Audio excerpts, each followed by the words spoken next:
2, 3, hit it. It's tax season, homie. You better climb up on that fat bitch. Tax season. Tax season. Yeah, It's tax season, homie. You better climb up on that fat bitch. Tax season. It's tax season. I don't give a fuck about what you're going through. Do what you gotta do. Climb up on that fat bitch even though she smell like boo-boo. I don't give a fuck if her house nasty. You got to pay them bills, so the bitch ain't got to be crafty or she ain't got to look good. She ain't got to be that motherfucking dime. You owe taxes, the bitch ain't got to be fine. It's tax season. It's coming up real fast. April 15th, gonna be here in a minute on your ass. Tax season, homie. You better climb up on that fat bitch. Tax season. Tax season. It's tax season, homie. You better climb up on that fat bitch. Tax season. It's tax season. What up, Freeze? Man, let me tell you, I know it's tough, but just think about them bills and it won't be so rough. Get a fat bitch, get her something to eat, maybe pick her nails, maybe rub her feet, man. Give her a massage, whatever you gotta do. Just make sure that when the mailman come through, you sitting right there in the goddamn living My room. shoes at? Crack that album. Let's go drop the boom. Go up to the liquor store and make it happen. Fat bitch, I ain't rapping. I'm trying to make a plea. Send some of that to me. And that's how we gonna be. Cause it's tax season, homie. You better climb up on that fat bitch. Tax season. Tax season. What? It's tax season, homie. You better climb up on that fat bitch. Tax season. Tax season. Tax season, homie. You better.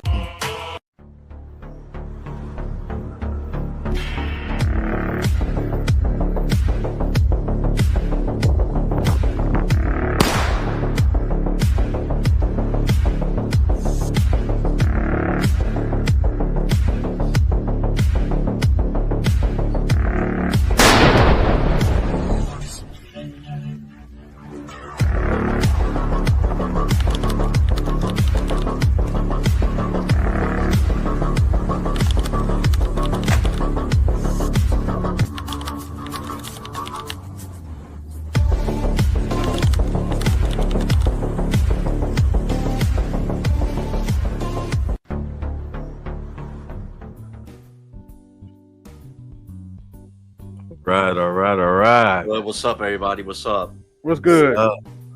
Right. This is the Cigar Lounge. We're here with Red Pill Sleeper Cell. What's going on? Right. AB Media. What's good?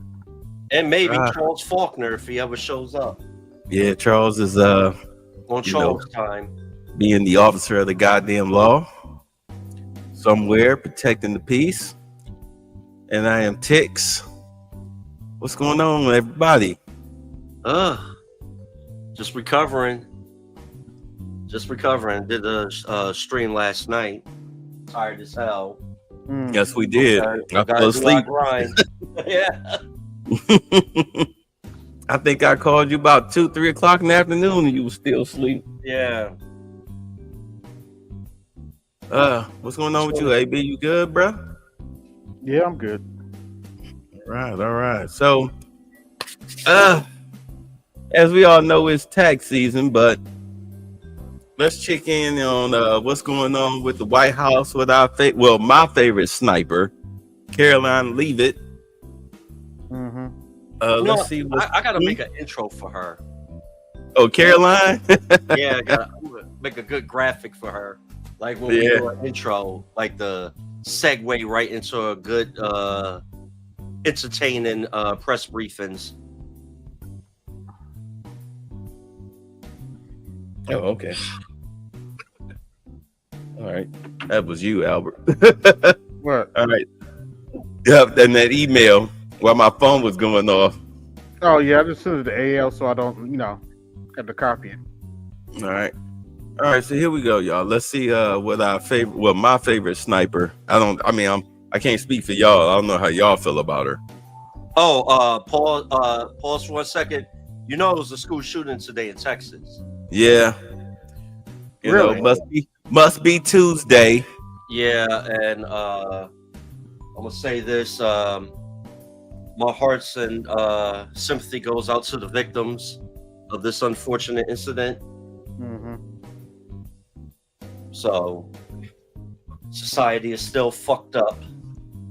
But let's get to this delectable bean footage. Let's roll it. Good afternoon, everybody. I apologize for my tardiness, but I came directly from the Oval. I have some newsy updates to share from the president, which I know you all very much value and appreciate. So let's get to it. The president promised millions of Christians across the country on the campaign trail that he would create a White House faith office when he returned to the White House, and he has delivered on that promise. The White House Faith Office has put together an extraordinary week-long celebration currently underway for Holy Week ahead of Easter Sunday. The president signed a Holy Week proclamation, filmed a special presidential video message, and will be hosting a pre-Easter dinner tomorrow night and a White House staff Easter worship service on Thursday. The president and the First Lady are honored to continue the tradition of the White House Easter egg roll, which will take place on the South Lawn next Monday. In other news, President Trump is turning America into a manufacturing superpower again. Yesterday, there was a monumental announcement by NVIDIA, one of the largest companies in the world. This is just the latest example. For the first time ever, chip-making giant NVIDIA will produce AI supercomputers entirely in the United States, as part of its pledge to produce $50 billion worth of AI infrastructure in our country over the next 4 years. With their manufacturing partners, they have commissioned more than 1 million square feet of manufacturing space to build and test NVIDIA Blackwell chips in the great state of Arizona and AI supercomputers in the great state of Texas. For the record, now's the time. Now's the time. For those of you who are interested in stock, it's going for $112 a share. This is closing price. As you can see, it's been up the past 5 days, plus $13.23 from its original price. Now's the time. But you know, they call this insider trading. The Democrats call it insider trading when you publicly tell people, hey, buy these stocks. Which they do all the time, but anyway. Yeah. NVIDIA's founder. And we're not financial advisors. Mm-hmm. No. Yes, we're not. Financial advisors. We're just talking for the sake of talking. But anyway, shall we continue? Yes, sir. Okay. Engines of the world's AI infrastructure are being built in the United States for the first time. This is the Trump effect. This follows trillions in other U.S. investments announced already, including $500 billion from Apple in U.S.-based manufacturing and training, $100 billion from TSMC and U.S.-based chips manufacturing, and the $500 billion private investment led by OpenAI, Oracle, and SoftBank in artificial intelligence infrastructure. Under President Trump, we're going to produce the cars, the ships, the chips, the airplanes, minerals, and medicines that we need right here in America at the hands of American workers. In other words, China is being frozen out of the market. And by the way, Apple stock is up 17.53%, plus $30 from its original sale price. It is now sitting at $202.14 a share. Now is the time. Do you not? I mean, keep in mind, this is how you make money. This is how you make money, by listening to what they're saying coming out of the White House as far as who got government contracts and where the money is going. How do you think these people get rich? Mm-hmm. Shall I continue? Yeah. Okay. I just want to share it. On the border, President Trump continues to break records and protect our homeland. According to CBP, Border Patrol apprehensions along the southwest border for the entire month of March 2025 were lower than the first 2 days of March 2024 under Joe Biden. Incredible law enforcement officers are arresting violent illegal aliens from American communities every day. Here are a few examples from the latest ICE report, which I received this morning. ICE Los Angeles arrested a 54-year-old citizen of Mexico convicted of rape by threat, sodomy with a person under 14 years, and kidnapping in San Jose, California. Oh my ICE God. arrested a How dare they 23-year-old citizen deport of him? Mexico convicted of predatory criminal sexual assault of a child in Cook County, Illinois. How dare they ICE deport Houston him? arrested a 64-year-old citizen of Honduras convicted of murder in Los Angeles County, How California. dare they deport him? ICE Chicago arrested a 49-year-old citizen of Guatemala convicted of assault and arson in Prince How Williams, dare they Virginia, deport him? not far from here. ICE Denver arrested a 36-year-old citizen of Mexico who is registered as a sex offender and has been How dare convicted they of sexual deport assault him? of a child in Lake County, Colorado. He needs due process. ICE Baltimore Oh, arrested boy. a 50-year-old citizen of China convicted of sex trafficking in Bel Air, Maryland. How dare And they ICE deport Boston him? arrested a 46-year-old citizen of Jamaica convicted dare of they 3 counts deport of him? rape of a child and 2 counts He of needs indecent due assault and process. battery of a child under 14 in Boston, Massachusetts. President Trump and our administration will not rest until every single violent illegal alien is removed from our country. The safety of the American people is too important to settle up, for Snowman? anything less. On that note, the Democrat and media outrage over the deportation of Abrego Garcia, an MS-13 El Salvadorian illegal alien criminal who is hiding in Maryland, has been nothing short of despicable. Based on the sensationalism of many of the people in this room, you would think we deported a candidate for Father of the Year. That's because, unfortunately, many in this country care more about this quote-unquote Maryland father, a legal alien MS-13 gang member, than a Maryland mother and an American citizen who was brutally murdered at the hands of a different illegal alien.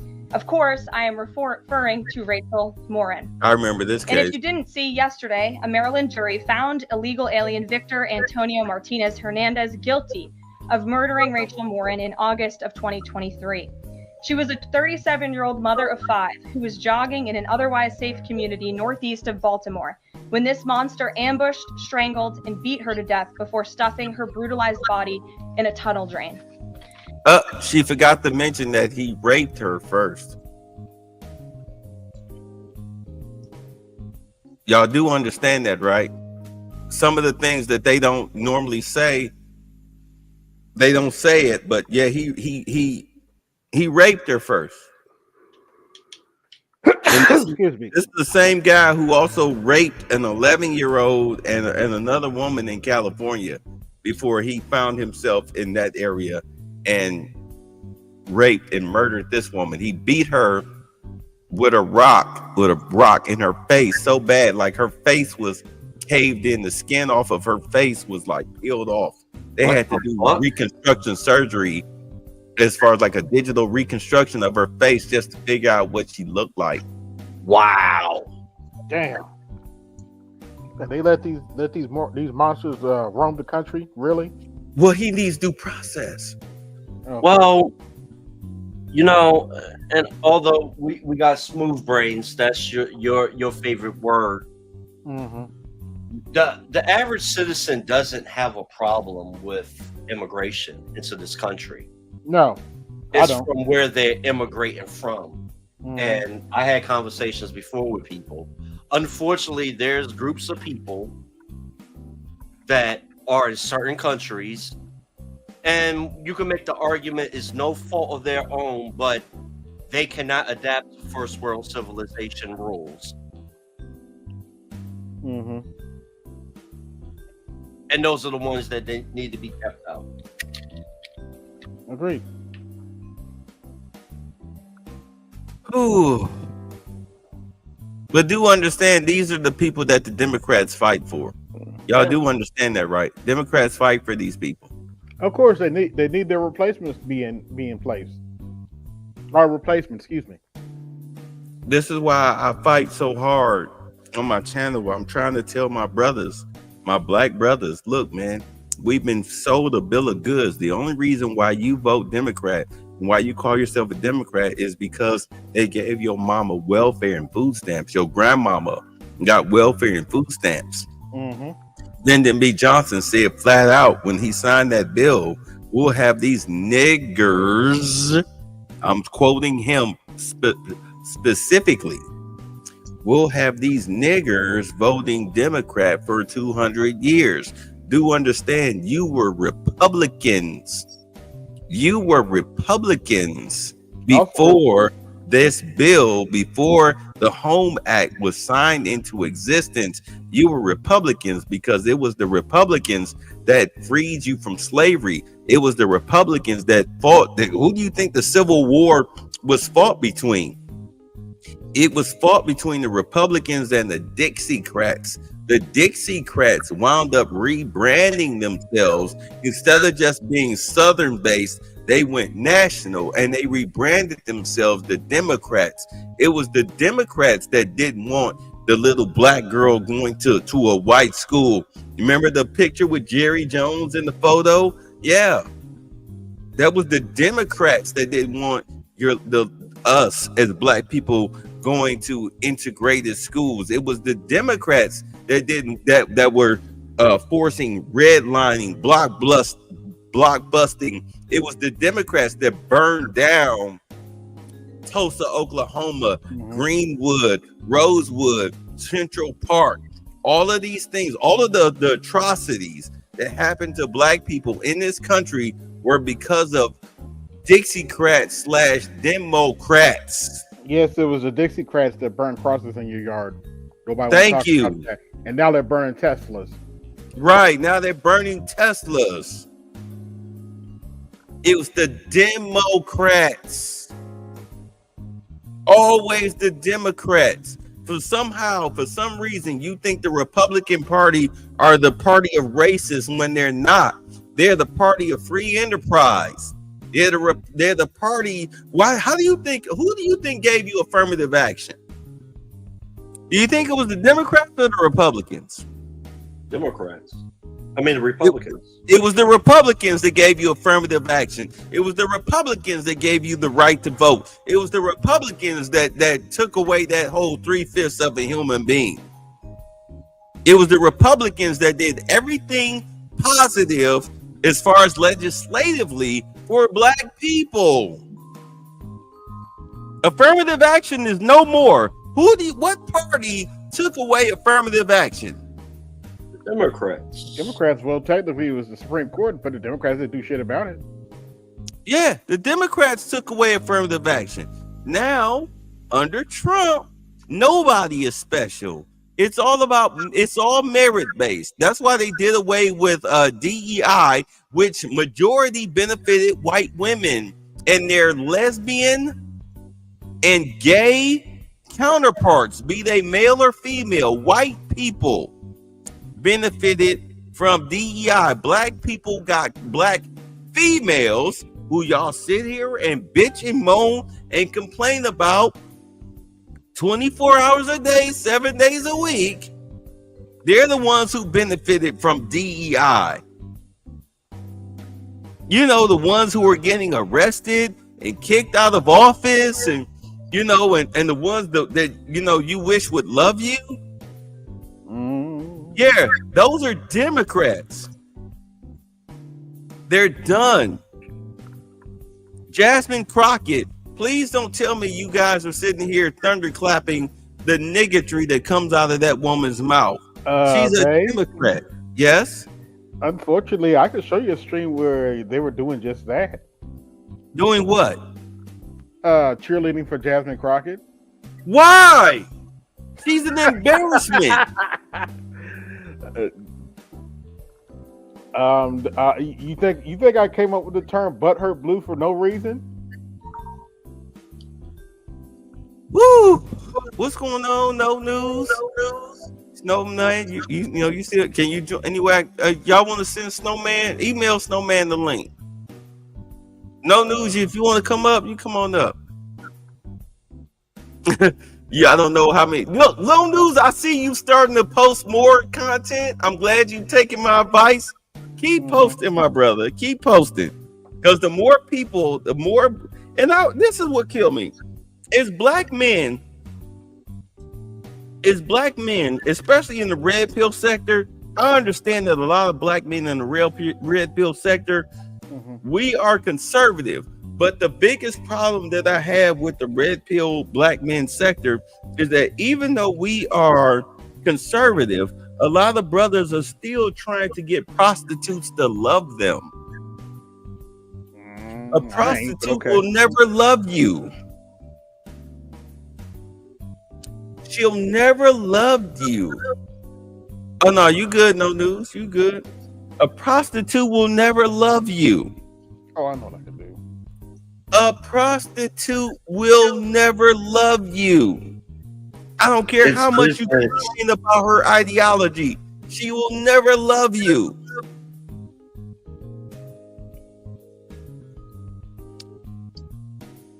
Red, AB, will a prostitute love you? No. So why are you crying about her and her actions and the things that she do? Why are you wasting your time talking about prostitute ideology? If brothers want to be like Travis Hunter, then let them be Travis Hunter. You cannot save a simp. Oh, what's up, President? Oh, we talking about Carolyn Levitt. Did y'all send? Did somebody send Stoneman the link? I did. All right. Yeah, they love dollars more than morals. Okay. All right. So let me stop. Let me get off my horse. Let me get off my soapbox. Let's get back to. Shall we get back to the press conference? Mm-hmm. Okay. Mm-hmm. All right. The Morin family finally got justice yesterday, but they will never get Rachel back. Our hearts go out to Rachel's family, her 5 children, and her mother, Patty, who has suffered the unimaginable loss of her daughter. In case you missed it last week, President Trump signed a national security presidential memorandum directing federal agencies administering federal land on the border to make land available to the Defense Department in a new national defense area. This followed the president's day one executive order committing his administration to marshal all available resources and authorities to stop the unprecedented flood of illegal aliens into our country and to obtain complete operational control of the borders of the United States of America. Once again, the president is fulfilling another key promise. This new national defense area spans more than 170 miles across our border in New Mexico. But in the coming weeks, this administration will add more than 90 miles in the state of Texas. Do y'all know what that means? What? Okay. What does it mean? Because, and do understand, I'm explaining this because you guys are working men. All right. The majority of you guys are working men. You work long hours. So you're not hip to a lot of the like little news that goes on, but throughout my day, I keep up with this stuff. So that's why I'm here to inform y'all. What's going on is along the southern border is that you have Mexicans through American contacts. They buy a lot of real estate and houses along the southern border, especially along Texas. All right. Mm-hmm. And they have checkpoints, lookout points, where they keep an eye on Border Patrol. All right. So when Border Patrol goes, they say, okay, go. You know, and then of course the people that come through the southern border, especially parts that are vulnerable. With the U.S. government now having eminent domain along the southern border, especially with what's going on with China and these terrorists, because unlike, you know, Tiffany Cross, like a moron who thinks that China is our ally when they're not. Did she say that dumb? Okay. Yeah, she said that. Remember that whole situation with her and Scott Jennings, where they got into that explosive argument where she tried to call him irrelevant, and he was like, bitch, you got fired from your job. Oh, yeah, that's right. Right. But in that, she called China our allies when they're not. They're our biggest threat next to Russia. So at any rate, what's going on is that China, as a countermeasure to the terrorists, might be looking to commit terrorist activity here in the United States. Mm-hmm. All right. So say they're not already here. Yeah, they are here. Keep in mind though, they're about to be deported too. because we've caught Chinese spies here in America. At any rate, those lookout points, like the houses, because keep in mind, you have Mexican / South American illegals who are occupying houses and real estate along the southern border and using them for checkouts and lookout points. With the United States now serving eminent domain on land across the border, they can now raid those houses. They can seize that real estate for government control. Do you understand what I'm saying here? Yeah. It's all about protecting the border, because there's only two ways that you can get into the United States as far as from land, either the northern border or the southern border. But the southern border is the weakest link, because we have allowed the southern border to pass through so much criminal activity, be it guns, trafficking, bootlegging, etc. As a government, we've allowed this to happen because this is black market money that's been coming in. But now Trump is killing off that black market money. Do you understand? I do now. He's killing off the black market money from the southern border. So seizing those lands, seizing those properties, it's like, you know what? From now on, no, we're actually going to do what we're supposed to do and secure our borders. Most importantly, the southern border. Am I making sense? Yes. Yeah. Okay. This national defense area will enhance our ability to detect, interdict, and prosecute the illegal aliens, criminal gangs, and terrorists who are able to invade our country without consequence for the past 4 years under the Biden administration. It will also bolster our defenses against fentanyl and other dangerous narcotics that have been poisoning our communities. With all of this work being done to make America great again, we continue to see a positive response from the American public. A brand new poll published from the Daily Mail and JL Partners this morning found that President Trump's approval rating is at an all-time high. That's because the president is working tirelessly to keep his promises to the American people, as I just saw him doing today in the Oval Office. We have a reporter in our new media seat today, Matthew Foldy. I like your boots, Matt. Who is the editor-in-chief of the Washington Reporter. Washington Reporter is a new, fast-growing outlet that breaks stories about legislation and interviews leaders in Congress and across the administration. The publication's readership includes the highest levels of business and government. And with that, please kick us off, Matt. And we've interviewed you as well. So, Caroline, thanks so much for having me here on behalf of at least his outfit is matching. Billions of Americans who I think appreciate what you're doing with the new media. A lot of Ron Burgundy look there. Right. He's like Ron Burgundy in his like late 20s, early 30s.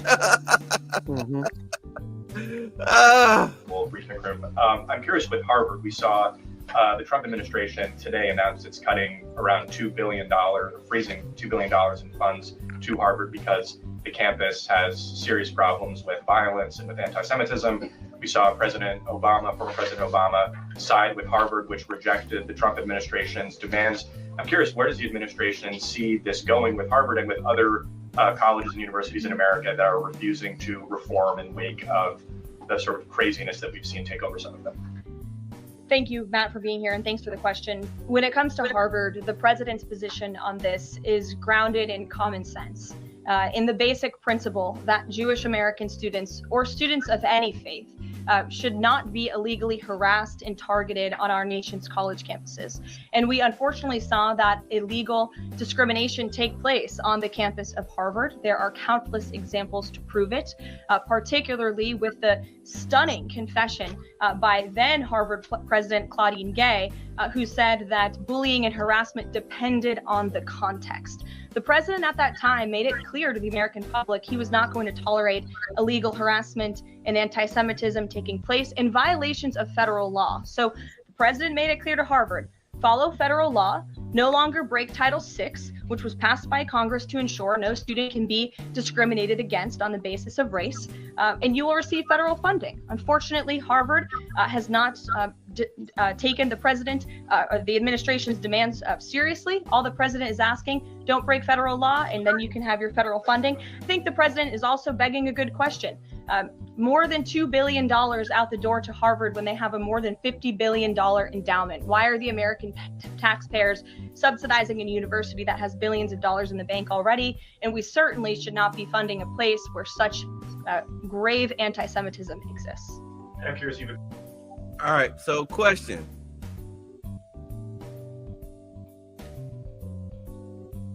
Yes. No question? No. I want black folks I want y'all to understand, because I understand that we as democratically controlled, trained, and indoctrinated black folks is like, well, what about, who cares about what happens to Jewish students? Well, understand, what if these were black students? What if the white people of Harvard said, we don't want no Negroes in our schools? Right. The Negro races X, Y, and Z. And then they formed a protest, a violent protest to kick you out. Very violent. Yeah, very violent. Very violent. Yeah, it's the same thing. Now, personally, I don't care. It's not a black issue, but it is a human rights issue. But understand that the standards of Harvard has fallen so low that they have now they have introduced remedial math into Harvard. What? Into Harvard. Yeah, remedial math. Remedial math, folks. Into Harvard. Because their standards have fallen so low that they have fallen into community college in like Idaho range.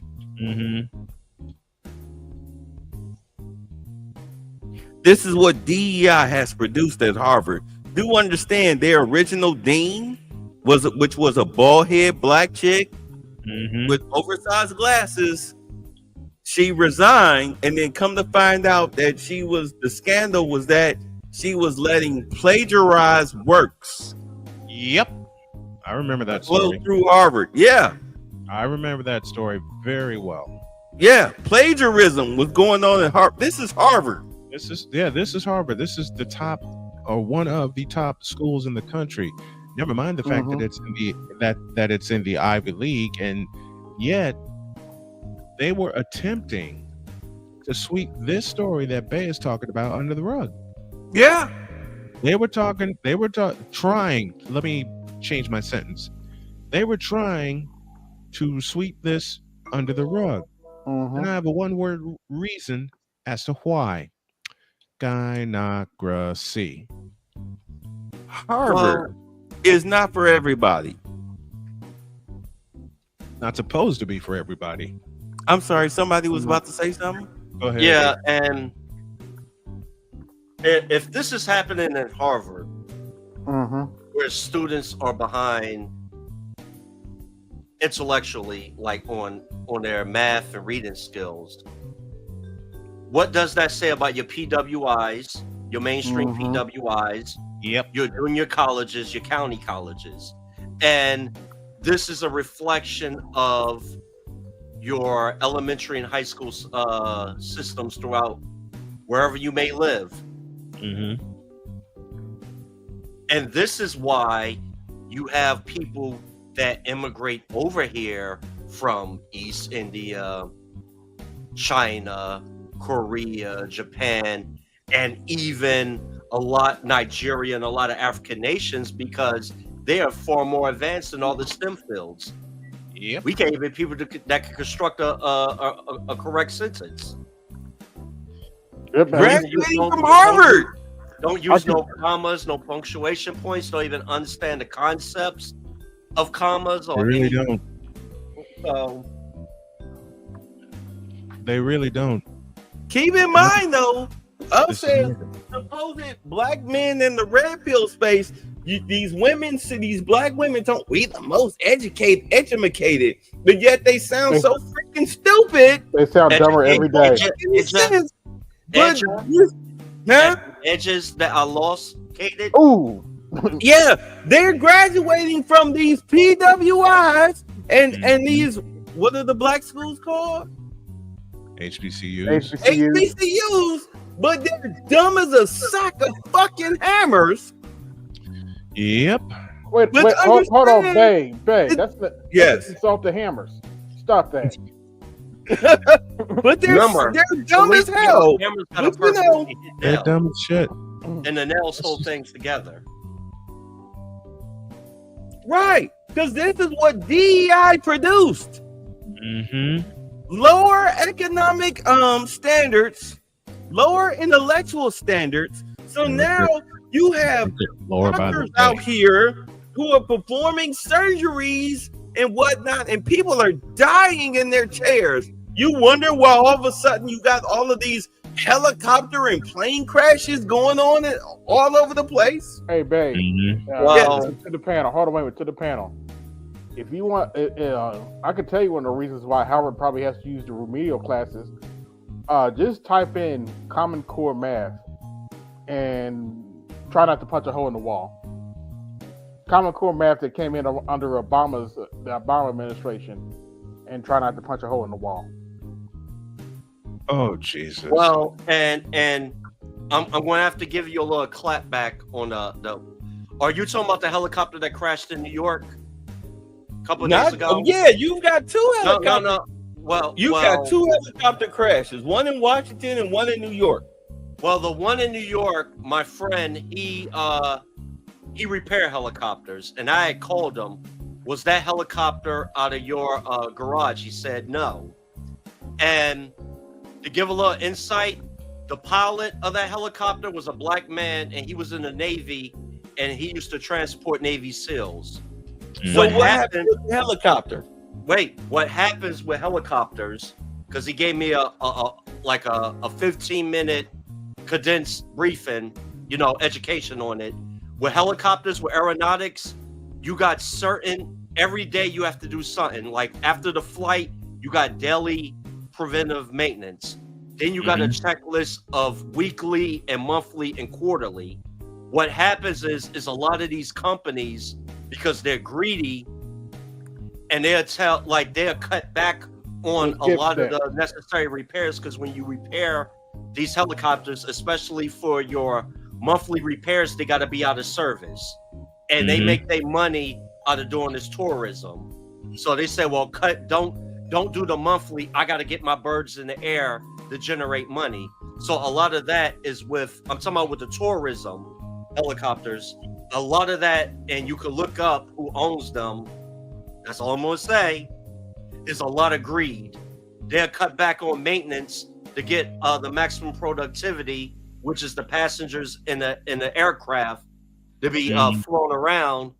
And it could be something as a washer missing that would cause something catastrophic to happen with these aircraft. So what you're looking at is that with the military is held responsible, and somebody's going to go to jail. Oh yeah. Because a lot is a lot of greed where they cut back on maintenance and everything. Somebody has to go to jail, don't they? Yeah, somebody got to go to jail. You cost 6 people their lives, 2 of them children. I got the video of the helicopter falling upside down. Oh yeah, those videos were wild. There's like 3 videos of what happened with that helicopter crash, and it looked like a technical error. It 100% looked like a technical error. Wow. Oh, mercy. But getting back to Harvard and their educational standards going on, not just with HBCUs, but with these PWIs, because they let DEI candidates get in, they lowered their standards. They even lowered their standards as far as who was in charge. Crazy. Yeah. So, I mean, good Lord. There's nothing to protect here. There's nothing to protect here.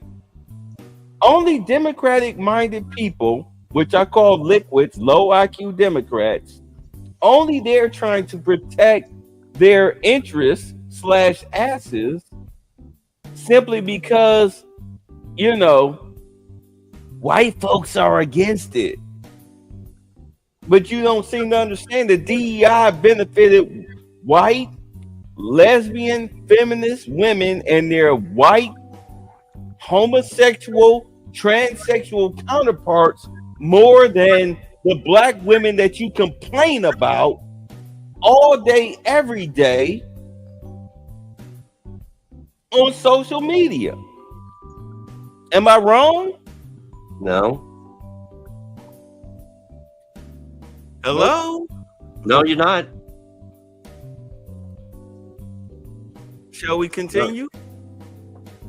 Yeah. Hold on. I want to share something right quick. Go ahead. Who is this? Somebody got something right here. What is this? Oh, that's mine. Oh, okay. Held by my minstrel show with no damn sense. Don't save me. I don't want to be saved. Of course, you know, you got the sip over here. Here I come to save the day. Like Underdog. Don't worry, Jasmine, I'll save you. Here's what's the name showing the video. Here's the video, one of the videos of the helicopter crash. Bam.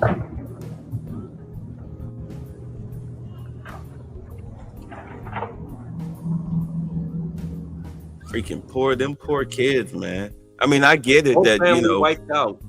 You lost, you know, 2 adults. I mean, you lost adults, but I mean, it's just like when Kobe Bryant and his daughter died. Yeah. I mean, we felt more sad for his daughter than we did for Kobe Bryant. And it wasn't just them; it was a whole nother family too died in that crash too. Yeah.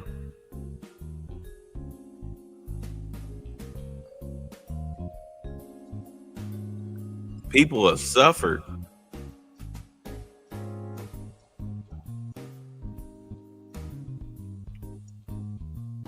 They were doing so well. Uh-oh.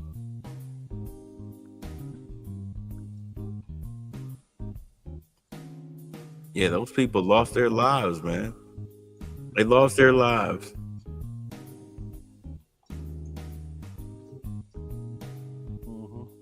All right, let's get to it. We just mentioned Rachel Morin. You know, I'm a Maryland man, and I think most Marylanders appreciate what you were saying today. We've seen that Chris Van Hollen, who was Rachel Morin's senator, We gotta get on News Pass, Bay. basically threatening to fly to El Salvador to press for the release of someone who was in America illegally. What, and not as much sort of from him about Rachel Morin's horrific murder and the verdict that was, I think, rightly reached yesterday.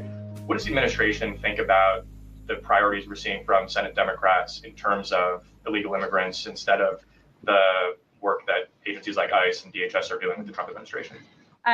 It's mind-boggling, the priorities of the modern-day Democrat Party. I think it's atrocious that you have Democrats in Congress on Capitol Hill who swear an oath to protect their constituents and to serve them in Washington, D.C., spending more time defending illegal immigrant gang members than their own constituents and law-abiding American citizens like Rachel Morin. And I saw the president personally on the campaign trail, and I continue to see him in his role as president of the United States, put American families first, reach out to the victims, the families of victims at the hands of illegal immigrant crime. And frankly, the actions and the words of the Democrat Party prove they could not care less about the American public. And maybe if they did, they'd see a bit higher approval ratings right now. Thanks for being here with us today. Peter. Thank you, Caroline.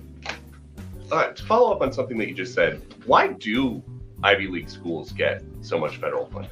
It's a very good question. And it's a question the president has obviously raised in his discussions and negotiations with not just Harvard, but also Columbia and many other Ivy League institutions. We have the Anti-Semitism Task Force, which the president promised and delivered on. The Anti-Semitism Task Forces across the government, representatives from various federal agencies who meet on a weekly basis to discuss the question that you just raised. And I think a lot of Americans are wondering why their tax dollars are going to these universities when they are not only indoctrinating our nation's students, but also allowing such egregious illegal behavior to occur. To follow up on immigration, deporting American citizens to Central American prisons, is it legal, or do you need to change the law to do it? Well, it's another question that the president has raised. It's a legal question that the president is looking into. And he talked about this yesterday when his meeting with President Bukele in the Oval Office. He would only consider this, if legal, for Americans who are the most violent, egregious, repeat offenders of crime, who nobody in this room wants living in their communities. And then there's this CHNB thing. President Biden let more than 530,000 people from Cuba, Haiti, Nicaragua, Venezuela into the U.S. with this CHNB program. He did it with the stroke of a pen. And now a judge will not let President Trump undo it with the stroke of a pen. So are you guys going to give all 530,000 plus people individual deportation hearings, or are you just going to try to deport them? I spoke to White House counsel's office about this morning, because obviously another rogue district court judge is trying to block the administration's mass deportation efforts with this latest injunction. We will fight this in the court of law, and we will ensure that every individual who illegally entered our country and was really taken advantage of by the previous administration, because they abused the parole system in this country to fast track legal status, as they said, for these illegal immigrants. And they completely abused our legal system. Many of these paroled individuals were then given temporary protected status, which the intention of that TPS was only supposed to be used in times of war or storm or destruction in the home countries of these migrants. It was completely abused. These migrants came here for economic reasons, and they illegally entered our country, and the president is not going to tolerate that. And so we will continue to focus on deporting as many individuals as we can. Do y'all know what she just said, what she's talking about? I got an idea. Well, go ahead, spill it. I'm sorry about that, folks. Just got back here. Most of the immigrants that came over here came in illegally, basically was given a free pass, and also basically given free money. Now, I may have misunderstood some of that, but that's what I'm taking from it. And Trump plans to get them all the hell out of here because they didn't earn their way into this country. That is what I am pulling from it. If I'm wrong in any way, please explain. No, you touched on the surface of it. AB, what you got on it? Yeah, what Snowman just said, that sounds about right. This is what happened. These people were giving dead people Social Security numbers. And therefore, I didn't think about that point, but yeah, they were. That makes sense. So some of them were 300 years old. Yeah, right. That makes total sense. This is why that guy in the Social Security office got arrested yesterday. But they were giving out dead people's Social Security numbers to these illegal immigrants. Hence the free pass. Yeah, speaking of that, though, the way they trolling them on TikTok, though, I can't believe Donald Trump took away my great-grandfather's Social Security benefits. I mean, I haven't flowered the flowers at his grave in about 2 years, but I can't believe they're taking. There's several bills like that. I'm just cracking up. I'm like, that's so petty. What's going on, Detroit? Yeah. So what happened was, remember, the government canceled. They killed off all Social Security numbers of anybody that was 120 years old plus, which was millions of people. Yes.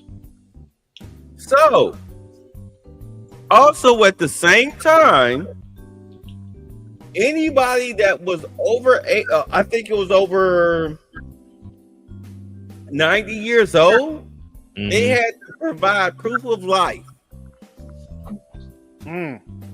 But the thing about it is that they already knew. Understand? I don't care how much you try to fraudulate a social security number or a benefit or whatnot. Trust me, the government knows you're full of crap. And they certainly did try to fraudulate a lot of it. Right. So a lot of these people were kicked off the rolls. If you feel that you were unjustly kicked off the roll, then you needed to file a proof of life certificate. It's the same thing that happens. Okay, like, because keep in mind, during the Biden administration, y'all remember when I had the Embrace Villainy channel and I was talking about moving, you know, the overseas or whatnot. Yeah. A lot of the videos that I watched, they were talking about guys who, you know, who needed to file proof of life paperwork who didn't, so therefore their benefits were cut off. So you had guys who were in the Philippines and whatnot who were like, look, man, come on. You need to go to the embassy, provide proof of life through video chat, whatever. So therefore your benefits will kick in. This is exactly what the government is doing because those cut a lot of people off. They're no longer taking phone calls without proof of life. You have to provide proof of life. This is what's going on. You have to provide proof of life that you are who you are. If not, then the social security number is deactivated. This is what Trump is doing, at least his administration is doing, in order to have a lot of illegals self-deport. Remember when we did the whole agricultural thing, because Jasmine Ratchet Crockett was talking about some, ain't nobody trying to take no cotton. Oh my God. Well, machines pick cotton now. 40% of the agricultural workers are illegal, undocumented, or illegal immigrants, okay? FYI, nobody's picking cotton right now because it's called a cotton gin. One machine can pick as many as can pick the same amount of over the amount of 200 people in one day. Thank you. I mean, they got whole machines now that pick cotton. It's no longer done by hand. Also, she's also full of crap for saying that black people don't farm. There are tons of black farmers. In fact, they just won a $2 billion settlement. Shit, I live on a farm. So that proves Jasmine Crockett don't even watch Roland Martin, because Roland Martin, as much as we like to make fun of him, he's one of the very few black media people that constantly talk about the black farmers in the United States. No credit to him. Okay. Look at Roland Martin actually doing something positive for black people, which is very rare. No, he bring their issues up. I gotta give the devil his due. Okay, yeah, give the devil his due. So at any rate, but you don't get none though, Bay. It's fine. I'm no longer. I am no longer the devil. I am the devil king. Fine. So at any rate, I love that. So at any rate,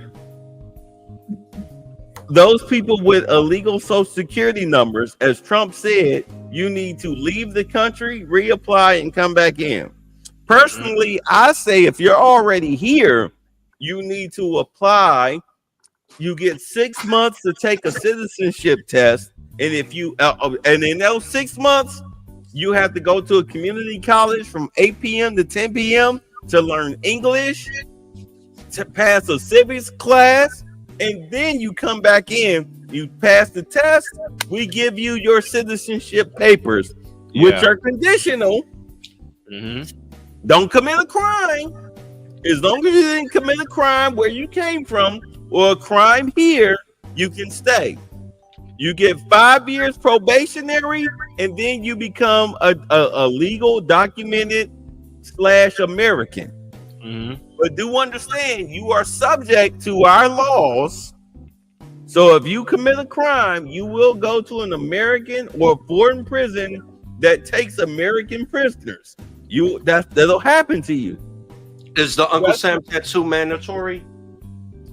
Hey, who are you? Were you not born? Or were you born here? Yeah, I'm talking about to the legal immigrants. That's what I'm saying. Were you born here? Yes, I was. I mean, as far as an illegal immigrant. Oh, I'm not a legal immigrant, so. I know, but let some of these people tell it. I'm a prisoner of war. Or let some of these people on YouTube tell it concerning you specifically. You know where they put you in the category at. Well, it's funny. What they call me, if I was actually what they claim I am, I would say this is the land that my ancestors conquered. Oh, well, yeah. Okay then. If you don't like me being here, then deport me. Yeah, motherfucker. But that's what they call me. I'm not Mayo, so. Then deport me, motherfucker. I'm special sauce, but I'm not Mayo. Then deport me, motherfucker. Like, plus, who the hell wants to be a part of your niggotry anyway? Exactly. But I digress. Give these people special privilege. Keep them in the agricultural sector. Hey, look, self-report. Either self-report or self-deport. Because if you don't self-report and we come and get you, you'll be self-deported. And you won't be allowed to come back. So either self-report or self-deport. That's the most humane way to do things. Take the civics class, take the English class, 6 months. We'll meet you at the courthouse. Second floor, room 203. Go ahead, take your citizenship test. And if you pass it, then go downstairs in the basement, raise your right hand, pledge allegiance to the flag, and we'll give you your papers. That's the most humane way I see of dealing with it. But if you have a criminal record, be it here or in whatever country you reported from, you got to go. You gotta go. You gotta go. So this is what she's talking about. These people have lost their social security numbers, so therefore they can no longer work legally, quote unquote, in the United States. They're done. Therefore, right. So whoever employed you, they can no longer write you a check or direct deposit your money because your social security number is invalid. Because, by the way, your social security number is identity fraud, identity theft. And that's one thing they don't want to mention or say out loud, that it is identity theft. Thank you. They don't want to. It's identity theft. Say it out loud. You know why they don't want to say it out loud? Because they want to cover. They think they've covered every corner of it, but they're not realizing that it is identity fraud, and they're hiding. They're flat out hiding behind other stuff, thinking that they won't cut all of the cut through. I beg your pardon. All of the red tape.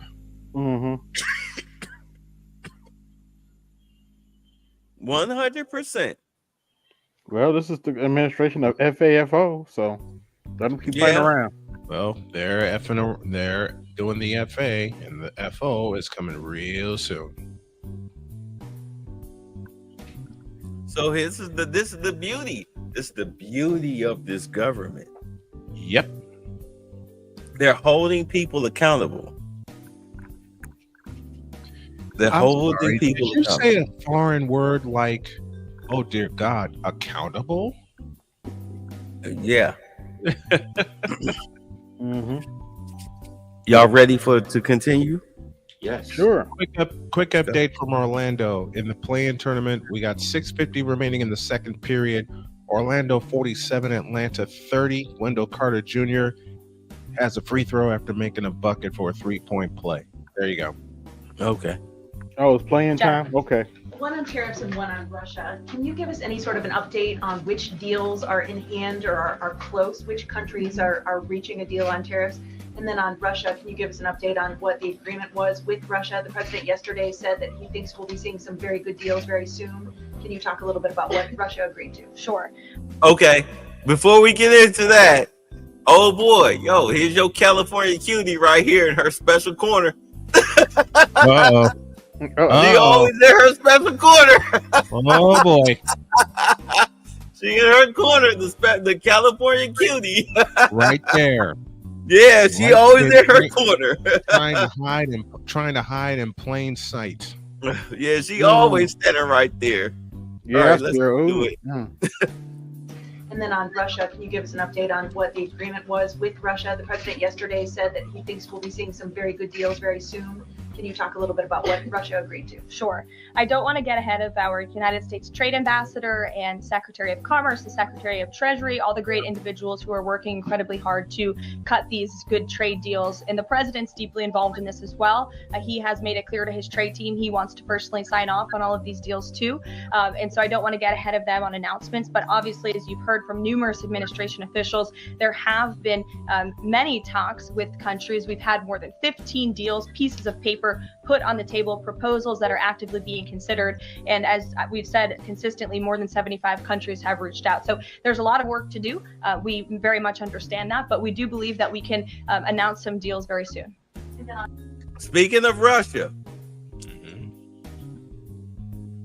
red pill sleeper cell, you called it. I did. You called it about Zelensky. Okay. What'd you say about Zelensky? 3 months. Yeah. What happened? Please. Oh God. What'd you say about Zelensky? What's gonna happen to him within 3 months? He's gonna be off. Yeah. Because understand that the United States is trying to decouple from China. That's why they're trying to secure the border from China. They're about to decouple from China because China act like they don't want to back down from the tariffs. Right. Chinese factories, because understand, China needs us 1,000,000% times more than we need them. Everything we get from China, we can get from another country. Oh, did you hear about the kid that killed both his parents? Yeah, I heard about that. We dealt about this yesterday. Where were you? Yeah, apparently he has some Ukraine ties or something. Yeah. Yeah, he's Ukrainian tied. Oh my God. Okay, hold on. Let's get back on track. So China needs us 1,000,000 times more than we need than them. Because without the US market, China's economy would collapse. China is now trying to use other avenues to try to get back into the American market, including Taiwan. They're trying to flood the UK with their stuff. The UK doesn't, they're like, their population is the size of Texas. They can't afford it. So therefore, they're limited on what's coming out of China. China is trying to go through Vietnam to push their products into the United States, but the United States already know what's going on. China has their development markers. You understand? That's like if you always dribble to the left and you shoot right. Yeah, we already know their market. So therefore, no, we're still going to tariff you the same way because we know these are your products. So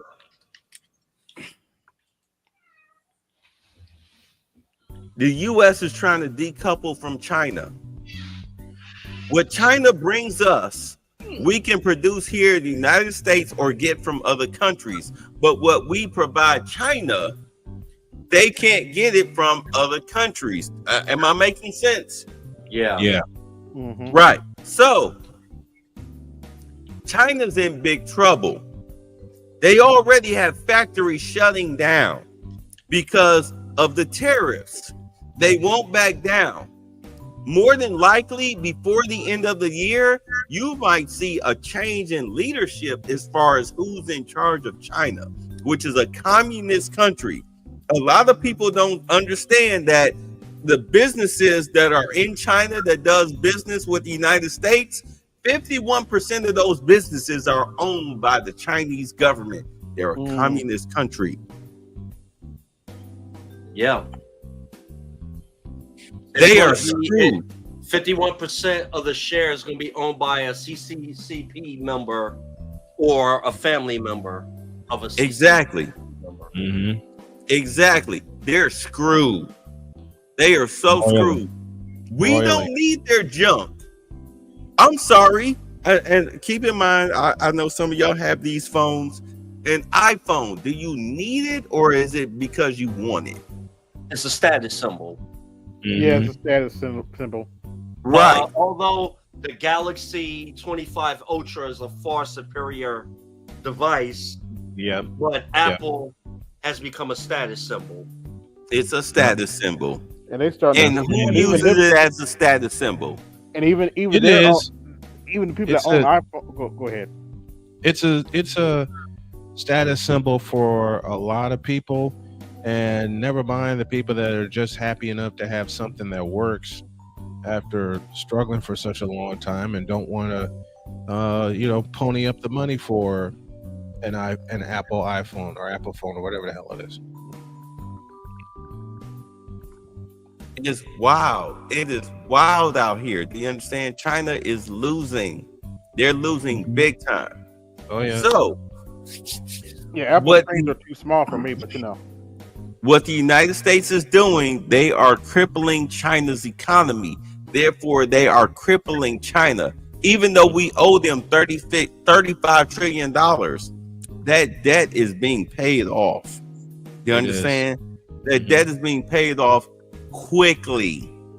By this time next year, we probably won't owe them a goddamn dime. Good.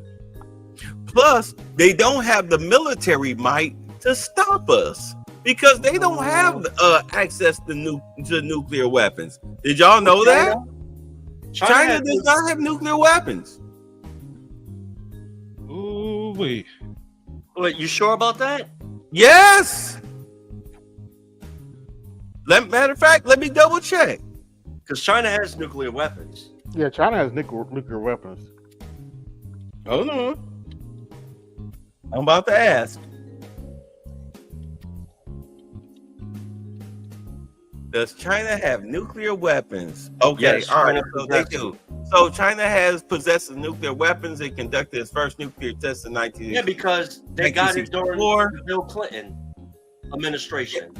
Yes, it has since developed a significant arsenal let me slow down. It has developed a significant arsenal as of 2025. Estimates suggest that China has approximately 600 nuclear warheads. It has also modernized its nuclear compatibilities, including intercontinental ballistic missiles, submarine-launched ballistic missiles, and bombers. China adheres to a no first use policy, meaning it pledges not to use nuclear weapons unless attacked with them first. Okay, so all right, so I was wrong, and it's fine. I don't mind being wrong. That's why we're all here, so we can talk. Did you graduate from Harvard, Bay? Yes, I did. But I don't think China will go ahead and use nuclear weapons because they do understand we will destroy them. Nobody wants nuclear war. Also, we don't have a chance against China's Navy. War any damn way. Yeah, because we used them to build our warships. How stupid was that? Yeah, they can out-manufacture us when it comes to warships. In fact, Peak Headset said we would only last around 72 hours, which China's warships with the enemy ammunition we have and stuff. Good Lord. Charles, get your butt up here. He at work. He'll work. As long as he's in the chat, that's cool. Well, he can You say log on. China and Russia also has unstoppable hypersonic missiles. You say somebody showed pictures of what China looked like before or after we started buying their stuff. They don't want to go back. According to Man of Sexual Beef, during Clinton was better than Trump. Okay. China has a hell of a defense. Make no mistake about it. Woo. Okay. So we'll see. All right. So shall I continue with Carolyn? Yeah. Yeah. On Russia, can you say, did Russia agree to anything with Special Envoy Steve Witkoff? I don't want to get ahead of those negotiations as well. What I can tell you is that they were a productive conversation was had.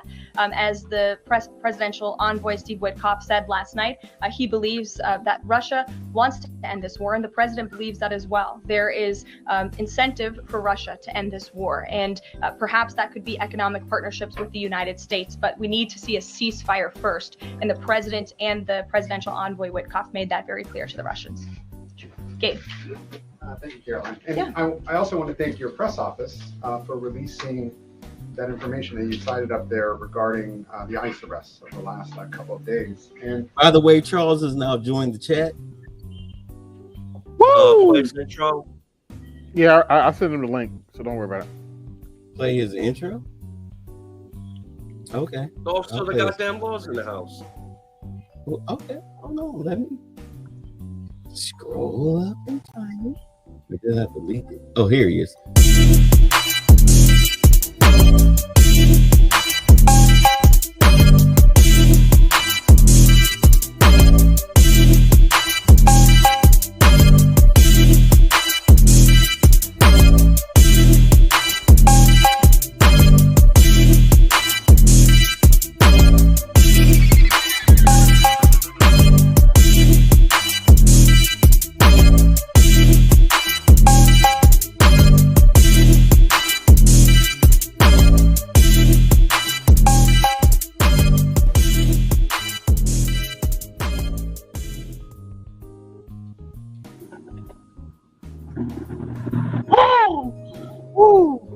Hey, hey. I like to say, make way for my arrival. Mm-hmm. I gotta make a correction about the war with China. China, like a few other authoritarian countries, never put out negative press, correct? They try not to. Here's the thing about a war with China. China's not as cracked up as they claim to be. Yes, they're technologically making moves. Who has the more experienced Navy? United U.S. States and Russia. Who has the more battle-tested Navy? United The U.S. States. Who has the better admirals and captains? The U.S. So, even though they can out-manufacture us, which I have no problem admitting that, who already has a blue water presence currently, China or the United States? United States. We got the US. 7th Fleet already over there. So we literally have fleets where they don't have as many destroyers. So it will be interesting because it's not just the weapons you have, it's also what you use. Because when has China made anything close to the stealth bomber? I think it was the J-25. Still not on the level of stealth bomber, is it? No. Not even close. And you got to remember, there's shit under the Americans' books that we don't even know about. We don't even know what the fuck the stealth bomber is actually made of. So, it'll be prolonged, but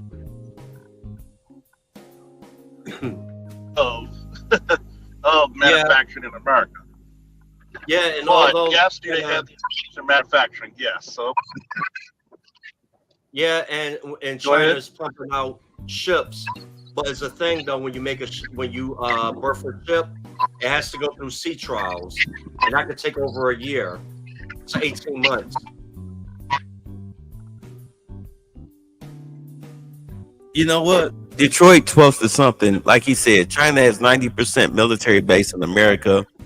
And that's how China got their hands on nuclear weapons, because the administration allowed them to get the access of USA nuclear launch codes, which I think came because of the Clinton administration. But Dr. Phil actually showed Trump the overlay of land owned by China in the United States. And a lot of that overlay was where we have our nuclear silos. And Trump looked very pissed off about that. He looked very pissed off about that. Do you all want to see that? Yeah. Oh yeah, and that's why you got to realize that, one, shout out to the Great Faulkner Initiative. You know the initiative I stole, right? Yeah, you thief. Why do we goddamn thief? Just call me Lupin the Third, motherfuckers. Lupin the Third. This is the reason. I'm gonna give y'all some game. No insecurity at the Apple Store. If you don't have your kids in summer camp, they should be at your local mall where there's an Apple Store taking coding classes at least 3 to 4 times a week. If they get good, they'll get scholarships from Apple. Do you know majority of the people from Apple? Black dude, right? His mother's a doctor. He works at Apple. He gets scholarships and discounts. And he's in the school for neuroscience.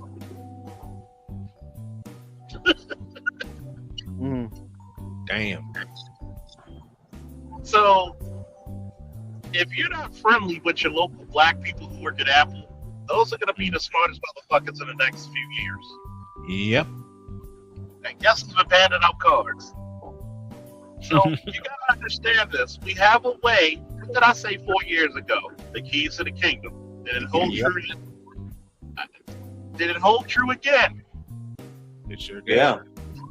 I told you even more so when the motherfucker got back in the office. They need you more than ever. Did I say that 4 years prior? Mm-hmm. You did. I'm gonna have to step away because I have to do another interview, and then I am probably gonna call it a night. But thanks for letting me up for the time that I was here. I really appreciate it. Get some work in, get some sleep. Nice to see you, Snowman. Thanks, man. So, and it's funny, right? Because when I talk about the keys to the kingdom, how many people gave me pushback? When Cerulean and myself gave the Great Faulkner Initiative, how many niggas gave push? Why should we go to the military? Where the fuck should technology going first? Military. How much, Chat GPT, AI is going to your goddamn, shout out to Nameless Protagonist, shout out to Sad Dog. We had a 3-hour-long conversation about some goddamn, what the Space Force, go look up what the Space Force is doing. Don't worry, when I get back into motion, I'm going to do a veterans-only panel. No offense to my non-veterans. Because I want to get a lot of veterans' mindset, at least for the first hour or two, veterans-only, and then everybody else can join in. Because look up what the Space Force is planning to do. When they said that motherfucker's the final frontier, let me put this out to you. One asteroid, if you can mine it, has enough natural resources that quadruples all the money on planet Earth. We're listening. If they find a way to mine asteroids for fuel and other resources, there's only like 2 or 3 countries with a fucking Space Force, by the way. Us, Great Britain, and maybe Russia. Yeah. So final recall is going to be real. Yeah. And if you can get a hold and start fucking mining, put some rockets there to keep it within orbit, at least around the moon or something like that, and you can mine that fucking shit, you will have access to enough more resources that will quadruple all the wealth on planet Earth today. You could literally say fuck these countries. I got something you can't. And you can't beat me because we're here first. And good luck trying to blast ships up here because we got the high ground, Anakin. And there's probably some minerals out there that's not even present on Earth. You might have some 100%. You might have some DC Comics and some MCU shit coming down the pipe in 10 to 15 years. I've already told you, and answer me if I'm wrong, Blair. How many motherfuckers in Special Forces stay in there for 20 years, and the only thing changed about the motherfuckers is their color of their beards? Say that again?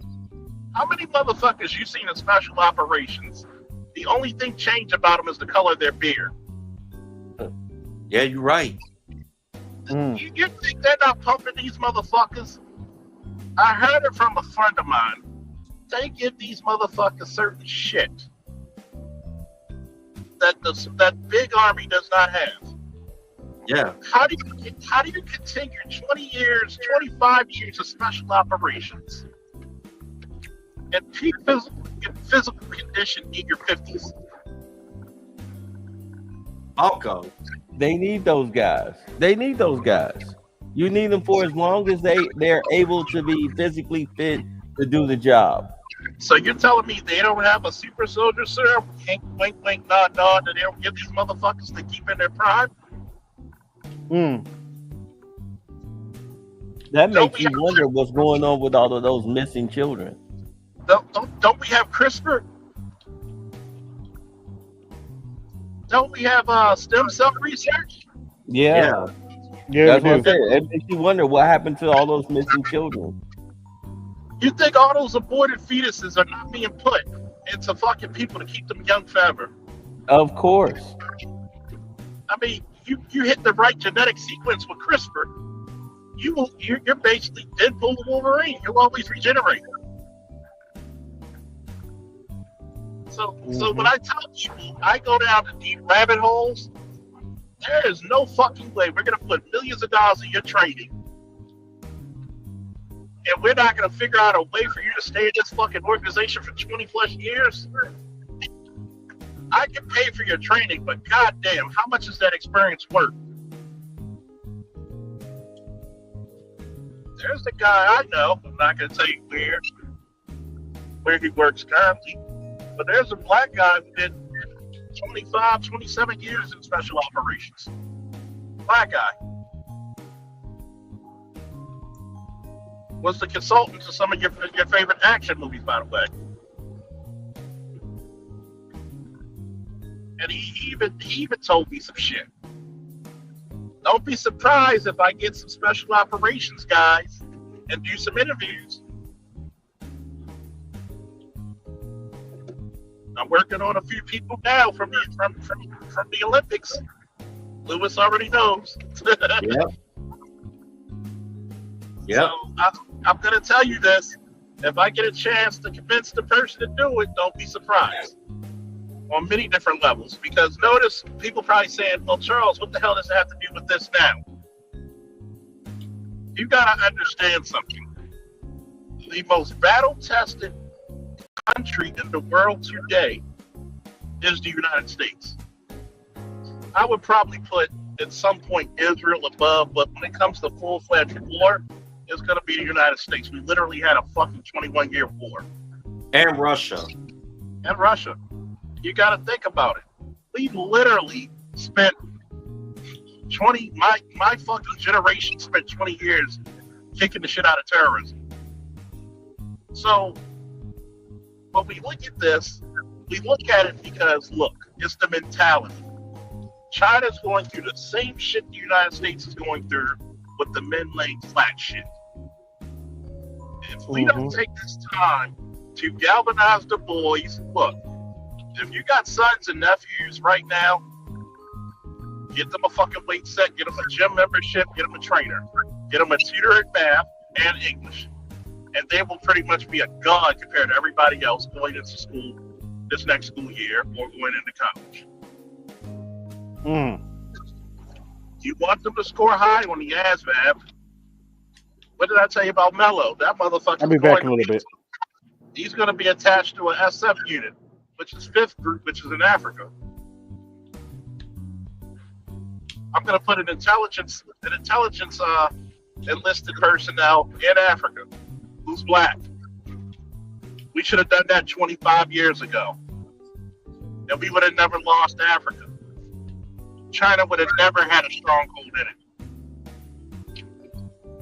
If we would have developed fucking Africa 25, 30 years ago, America would run the world for 2,000 years.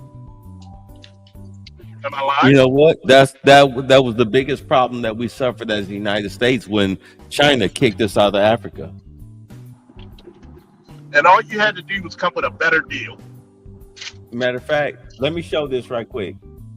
Look at this map. I did a show about this.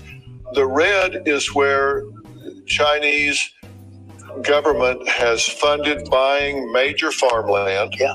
And then superimposed on that are some of our most strategic military bases.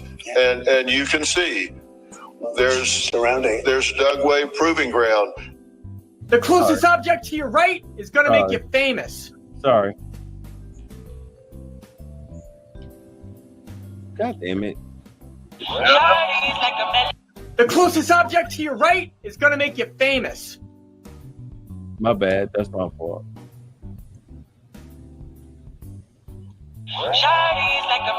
The closest object to your right is going to... Hold on. Let me come back to it. That was my fault. Okay. Know about this. The red is where Chinese government has funded buying major farmland. Yeah. And then superimposed on that are some of our most strategic military bases. And you can see there's Dugway Proving Ground. That's military equipment, biological, chemical weapons. They're surrounding it. Utah Test Training Range, the largest supersonic authorized restricted airspace in the United States. Whiteman Air Force Base, B-2 Spirit Stealth Bomber Base, missile drone operations, MQ-9 Reaper, Global Strike Command 3, Fort Liberty, Airborne Special Operations Forces, Rapid Deployment. Look at this map.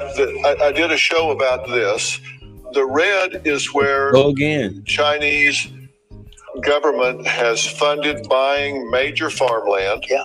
And then superimposed on that are some of our most strategic military bases. And you can see there's Dugway Proving Ground. That's military equipment, biological, chemical weapons. They're surrounding it. Utah Test Training Range, the largest supersonic authorized restricted airspace in the United States. Whiteman Air Force Base, B-2 Spirit Stealth Bomber Base, missile drone operations, MQ-9 Reaper, Global Strike Command 3, Fort Liberty, Airborne Special Operations Forces, Rapid Deployment. Look at this map. Y'all saw that all right? Mm-hmm.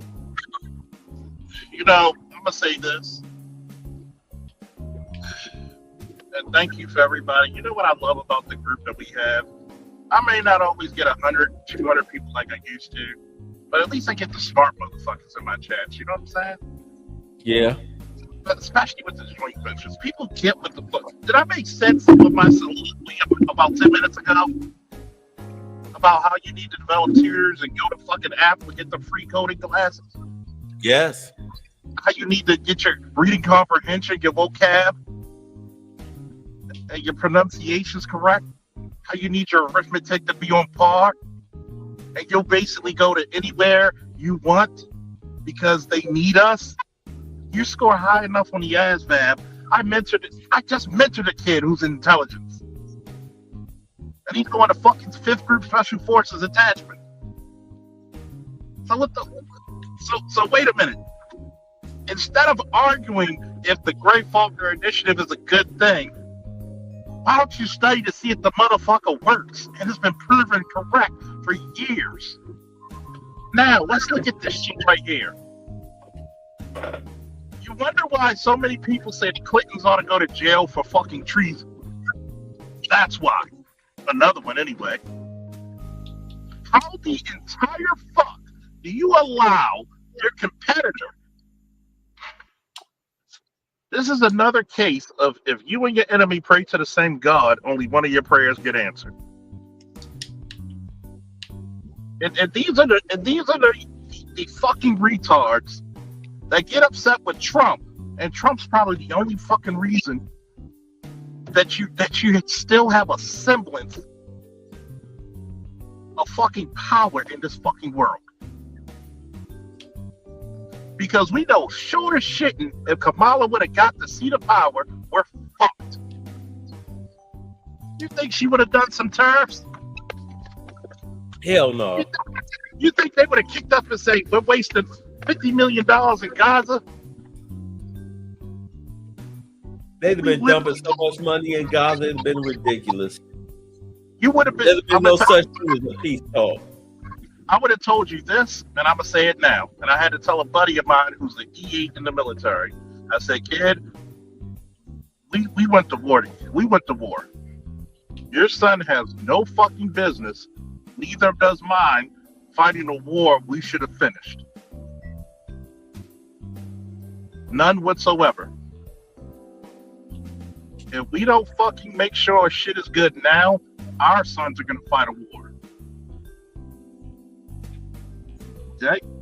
And when I tell people this, because you're just a Trump supporter, I want to support somebody that gives my fucking people, my country, my descendants, the ability to live prosperously and free.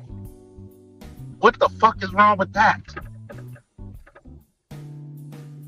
Some people just need to think very pragmatically and look at the economic sense does all this shit make.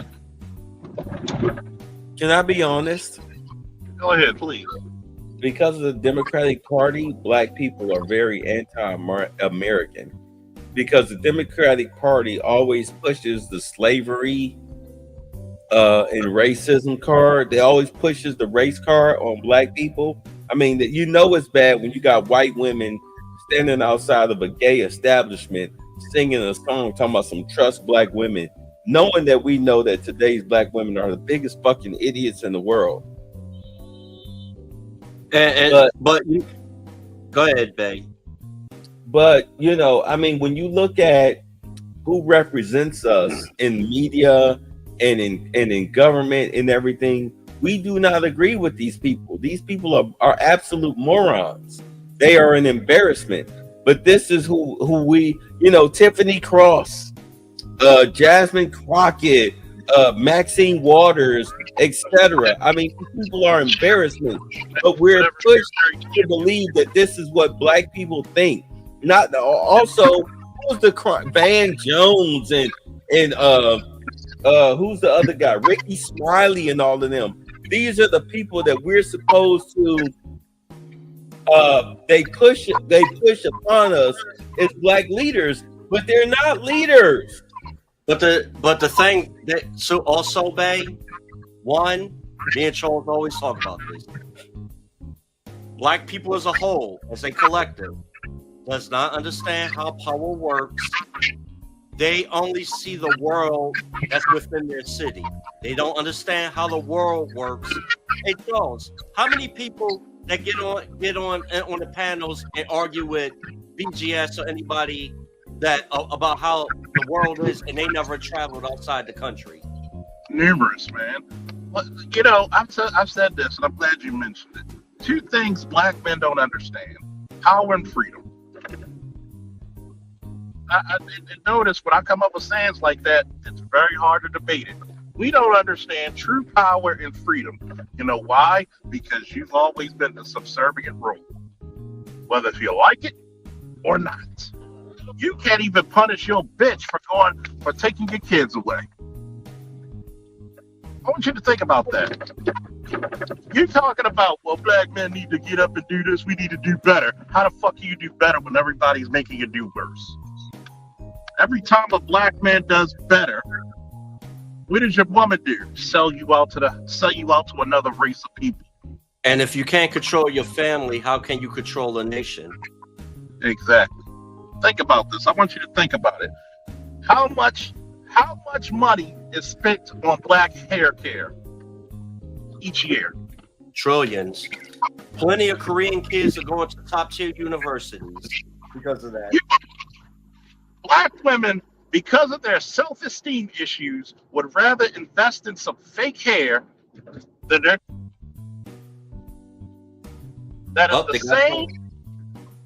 Oh, he's gone. Can you hear me? No, he's still there. Hello? He's still here. Say it again, Charles. Black women will invest in fake hair. They would rather invest in fake hair than their sons getting a great education. They spend collectively what? Over what? Billions billion? of dollars. But we don't have any money in the community, right? You literally gave the keys to the powers to every other race. And they mistreat you in return. Your return on investment is servitude. You're trying to buy that love. What happens? You have What to happens? buy that love. Every time you go to a gas station in the black community, it's not a black person who owns it nor works it. And how many billions do they make? We coming for you too. We coming for you too, Hispanics. You can't even, in a black community, when the trash needs to be swept out, or when construction is made, how many brothers you see working those jobs? You know what? I mean, I guess maybe because I'm here in Atlanta, but I have to admit, even in Columbus, Ohio, I saw a lot of black trash men. You'll see the trash men, but I'm talking about when they like sweeping up the streets.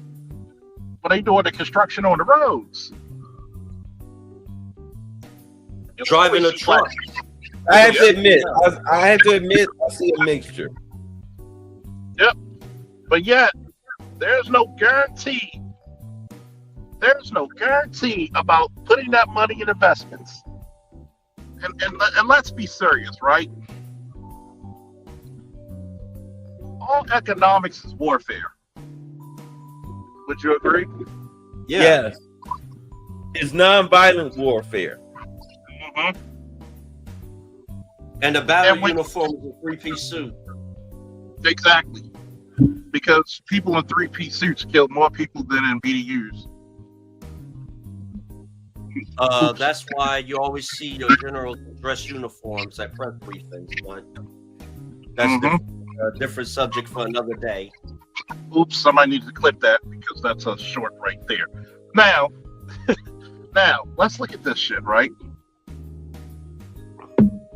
Black men should be as pissed off as Trump when he saw that shit.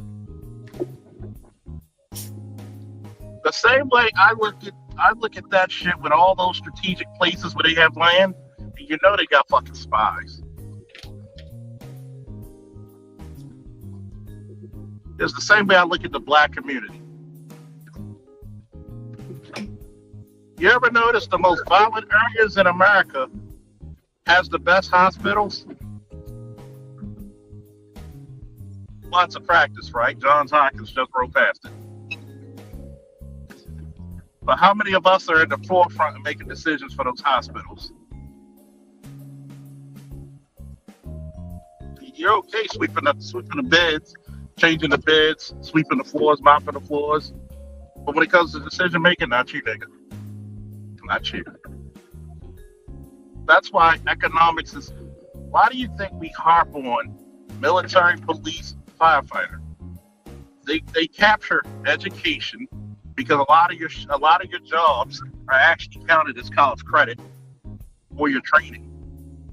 You're into the middle class automatically, the true middle class. Number 3, it's a powerful voting bloc. And when you look at that shit, why is it the Clintons fucking put in jail for that shit? And even if it's not going to be the Clintons, who the fuck authorized these motherfuckers to get that fucking close? Are we that desperate for money that we'll fuck the country? Hold on. New Glory, what have you posted? Because I post everybody's comments. But go on. Charles. But I'm just looking at that. Like, I don't know if you got a screenshot of those strategic places. Imagine if we do go to war. I think it's a jump. Go up, Bay. You talking about the one with the Chinese?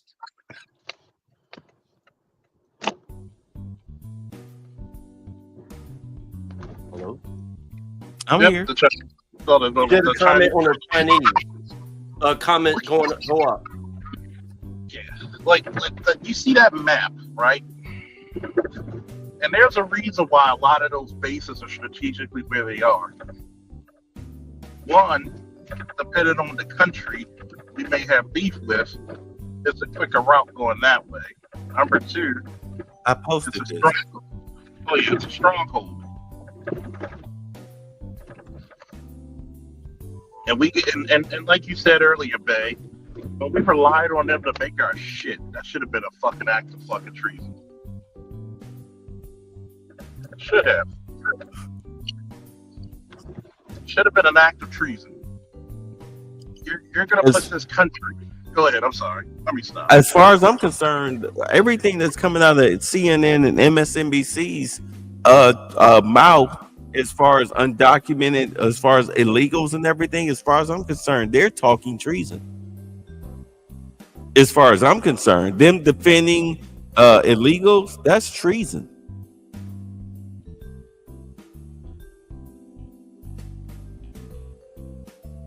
Look, here's the definition of treason. Under U.S. law, treason is defined in Article 3, Section 3 of the Constitution as levying war against the United States or adhering to their enemies, giving them aid and comfort. It is the only crime explicitly defined in the Constitution. So you sitting up here talking about illegals and how they deserve this and deserve that. I'm sorry, that's treason. And what does the word explicitly mean?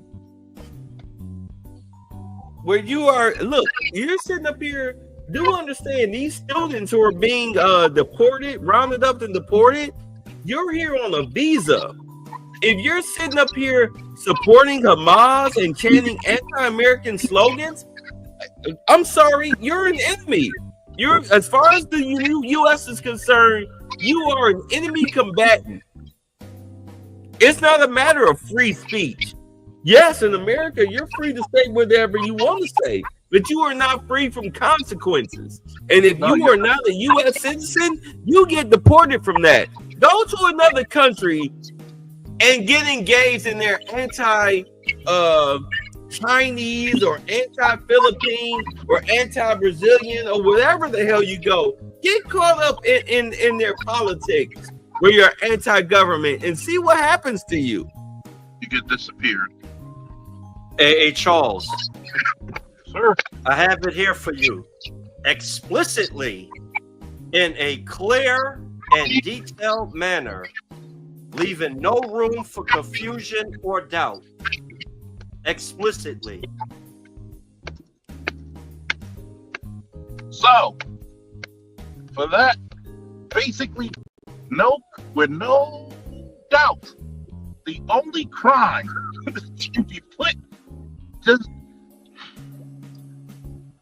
the founding fathers, whether if you agree with them or not, thought that treason was so heinous that we had to put this shit in our Constitution because we couldn't trust you motherfuckers. And we were going through war or just ending the war when the shit was being written. So much so that we get the fuck out. Yeah, exactly. We could actually put you to death over treason. Now, think about that.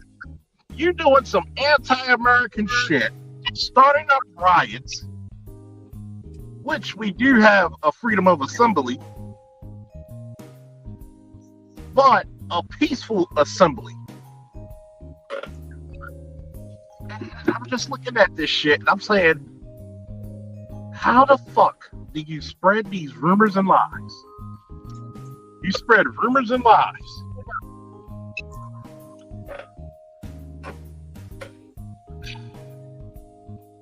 And think about this. How many motherfuckers... Here's one of the most treacherous things we've done. We let known terrorists in our country. And how many years, Bay and Lewis, did I tell people you need to arm yourselves? Years. Since I've known you. I've known you. It's been what, 8, almost 10 years? Yeah. And I'm one of the few black men who openly say it in this space. Because I've told y'all, from what's coming down the pipe, even before Biden got in, it's no difference when Lewis said, get ready for these prices. I tell Lewis and give his flowers all the time. You don't know how many people's lives you might have saved, especially if people needed that fucking food for dietary reasons. Let me say this real quick. Let me tell you something. If this country ever goes into a civil war, if you may be skin folk, but you are not kin folk. I will pop you faster. I will pop you just as fast as I'll pop a white person. Hey, Bay. Because I do not support democratic ideology. The democratic ideology is what will kick off this war. If we have a civil war, it will again be democratic as Dixiecratic ideology. What were you about to say, Lewis? How long we been doing streams together? It's been about a year or so. Been about a year. Do you remember we did a stream on a bunch of sleeper cells? No pun intended. A bunch of sleeper cells that's in this country. Yo, we did reviews on movies concerning sleeper cells in this country. No pun intended.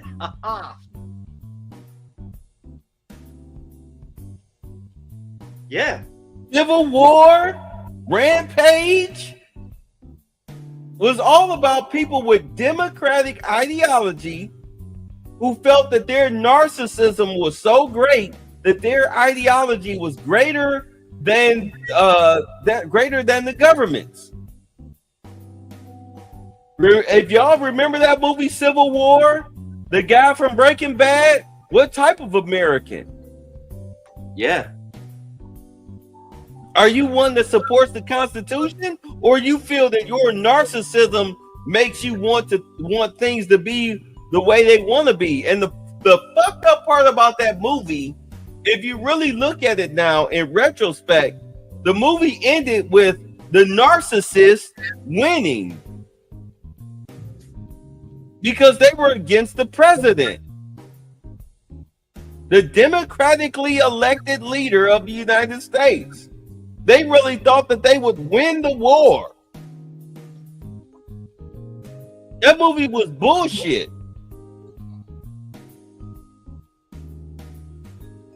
Think about it, Lewis. That movie was bullshit. Yeah. And guess what? It's coming to fruition. Yeah, but the thing is that it won't even get that far. Because let me explain something too. I've been saying this to black folks on my last channel. You do not create any ammunition. You do not foster any guns. You're just a bunch of people with some handguns and some fucking extendo clips with no tactical training. You will lose immediately. You will be sniped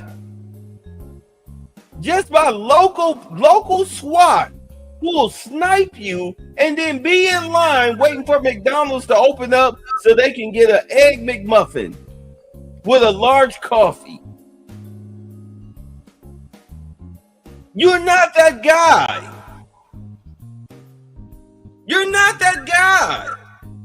Stop letting the TV con you into thinking that you tough. Well, oh God. I'm thinking about to be taken over by the Holy Spirit of Saint David Carroll. I'm about to be possessed for a moment. Say it. Black people are fucking cowards, okay? They would bust your grape in a minute. But when Mr. Mayo comes, they want to cry and they want to protest and march. But they don't got that smoke for Mr. Mayo. Mayonnaise. Too busy trying to get that pat on the freaking head. No, we're literally talking about the movie Civil War. Look. Oh God. I don't want to say it. Right. Dude, look, no news. I went to the range. There's photos of me at the range, videos of me at the range. I used to go to the range a lot, especially in Ohio, because I knew what I was surrounded by. I was in Columbus, Ohio. I knew exactly where I was. You think I could go ahead from 50 to 100 yards? Try me with a handgun. Try me.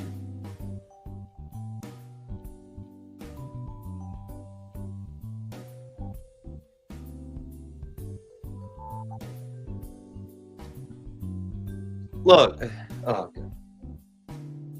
let me shut up before I get people in trouble. You used to go a lot to ammo prices. Yeah, shoot, stuff goes up. Pittsburgh enters the chat. Look, you know what these babbling buffoons proved? Bay, go ahead.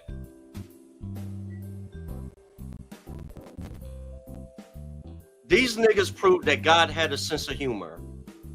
When God created this Negro, he had to take a step back and chuckle at what he created. My biggest enemy was my next door neighbor. If the ones with the collard greens? Yes. Collard greens too? Oh. Yes. If crap hit, let me explain something to y'all. If crap hit the fan, my biggest concern would have been my immediate next door neighbor. Wow. I'll never forget, it was around Thanksgiving.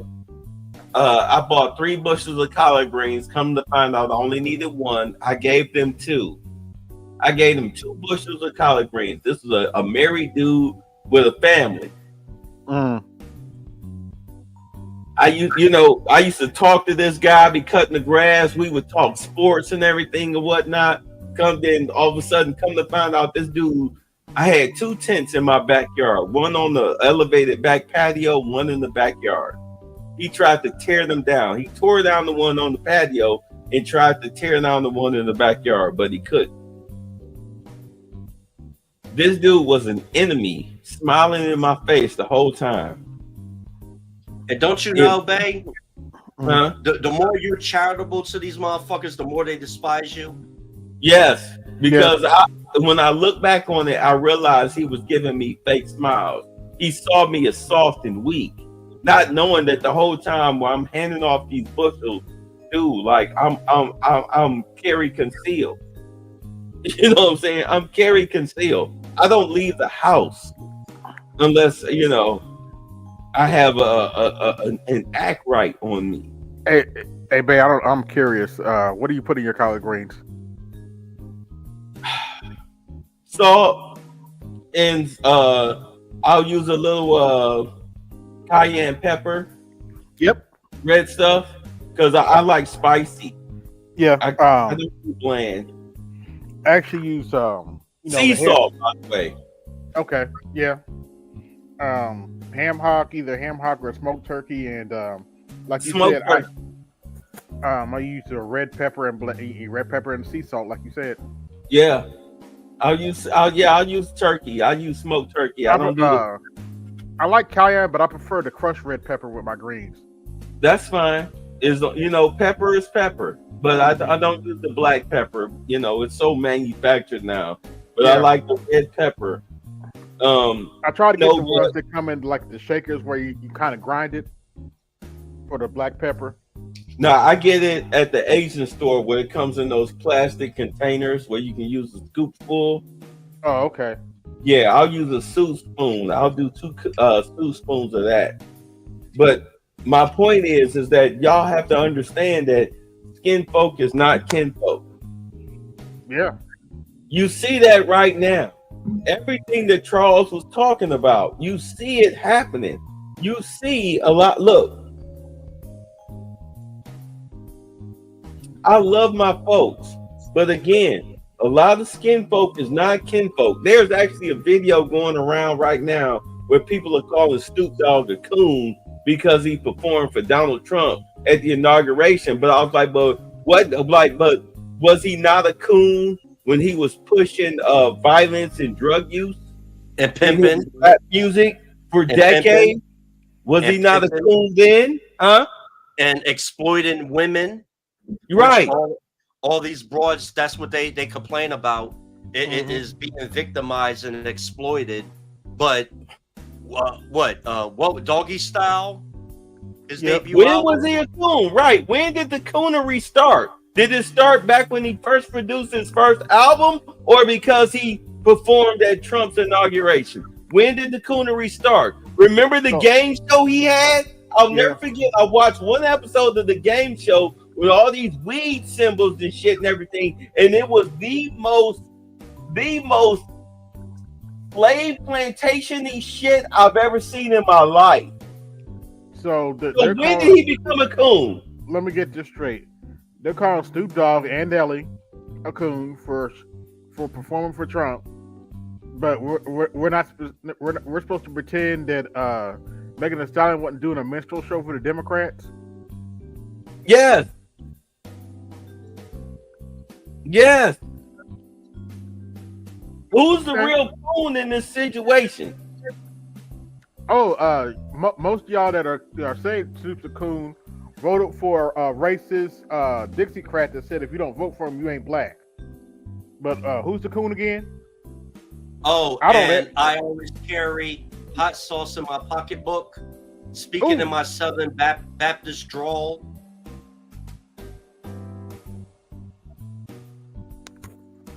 I don't know a black person that votes. You better thank a dumbass voter. Huh? You ain't shit, Charles.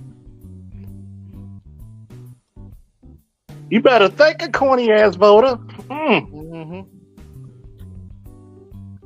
You better get that fried chicken, y'all. I'm not even gonna lie. I got a call today from Chuck's Firearms. Yesterday, calling me about my CC holster. I was like, oh, I already picked that up last week from y'all. A CC holster because oh my god, I don't think. You know what? I'm not even going to talk about it. If you're in the DMV area, Blackline Security is having a sale. Normally it's $250 to $275, but we'll do the fat fee of $200 for your CCW training and certification. Ooh. Nice. So if you're in the DMV and you need to look at Blackline Security, guess what? Somebody pull this up. Hold on.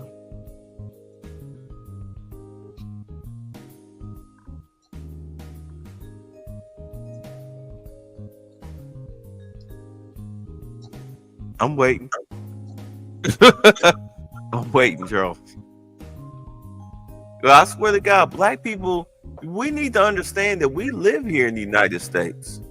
If the United States falls, so do we. Y'all do understand that, right? We have nowhere else to go. And I mean, come on. You can't even deal with the cable being out for an hour. Some can't deal with their phone being out for an hour. Oh, is this what you got, Charles, right here? Is this it? Oh shit, I gotta pay that bill. Don't worry, I'll pay it in a second. Yes, please, pay the bill, bro. Pay the bill. Oh God. It's great timing. Great timing. No, I'm just like this. Like, hey, give me 3 seconds. I'll pay it. Shit, it doesn't kick me into the ass. Oh, you got to think about it. We'll pull it back up in a second. Go ahead. Let's. We're halfway through this press conference.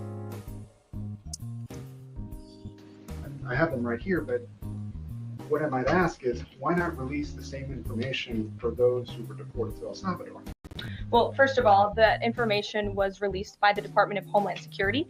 The individuals on the flights to El Salvador are foreign terrorists, and those are counterterrorism operations. They are much different than the arrests and final order of removals that you see on a day-to-day basis that law enforcement agents are conducting around the country.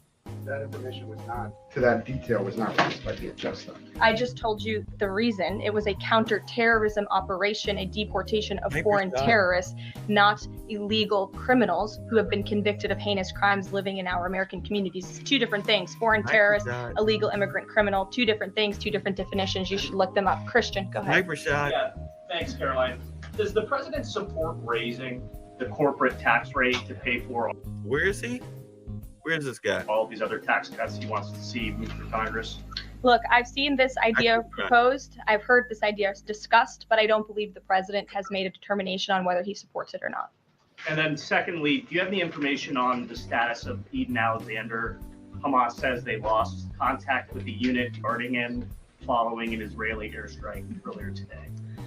I don't have updates. I have not seen that report, but I can certainly check in with our National Security Council. I have spoken to the president about Eden Alexander, and he's made it very clear to our national security team that finding him is a priority, but unfortunately I don't have any updates to share, but it's a very important matter, and certainly we can check in.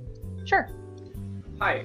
How concerned is the president that a federal judge could hold a Trump administration official in contempt of court for defying deportation orders? Oops, sorry. We are complying with all court orders. So I see what you're trying to do there with that question, but we're very confident that every action taken by this administration is within the confines of the law, and we continue to comply with the court's orders. And you have seen that, and the president made that clear yesterday in the Oval Office with President Bukele. You're a black raggedy hand now. Could you, just going back to El Salvador, could you just explain to us a little bit more about the legal basis on which you may be able to send? And pause it for a minute. Pause it for a minute.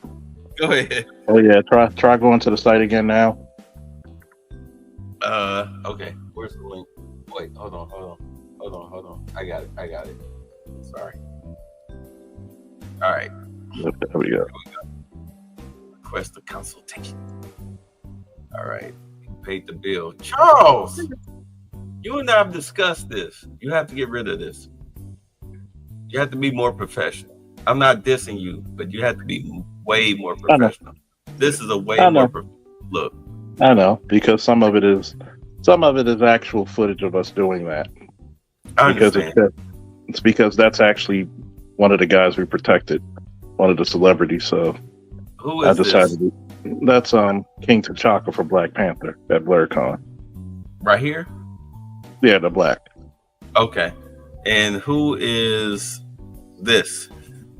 Those are the guys when we were at a formal engagement. So that shows that we can blend at anytime, anywhere. So if you need us for a more tactical solution or a formal solution, we can meet your needs. You want to make a video of me trying to attack somebody that you're supposedly protecting?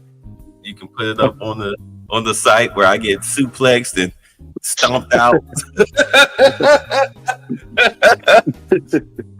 Oh yeah, shout out to ABM for supporting. And yes, it's funny because I'm actually certified to teach pistol, shotgun, rifle, protecting in the home, out the home.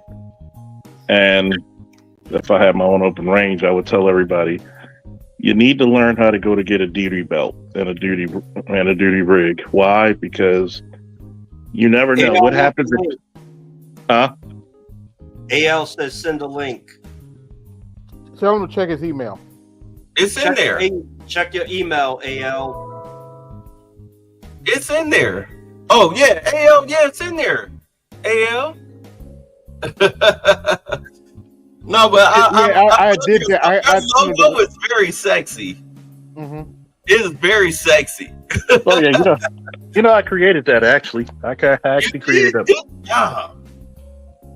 I'm sorry. Go ahead. I actually created that logo. It took me a minute, but it's funny because I always tell people get a duty belt. Safe Light Defense to me makes the best duty belts or tactical belts. Safariland makes the best holsters, level 2 and level 3. The reason why I say you should have one, let's say you have a scenario where the power grid is out. You want to be tactically proficient and have your gear tight to your body. Let's say it's the middle of winter. You should have a blanket. You should have things to keep you warm. You should have a thermo blanket, like one of those, basically looks like tinfoil, but it's a blanket. It magnifies the heat in the car. You should have, in the summertime, bottled water.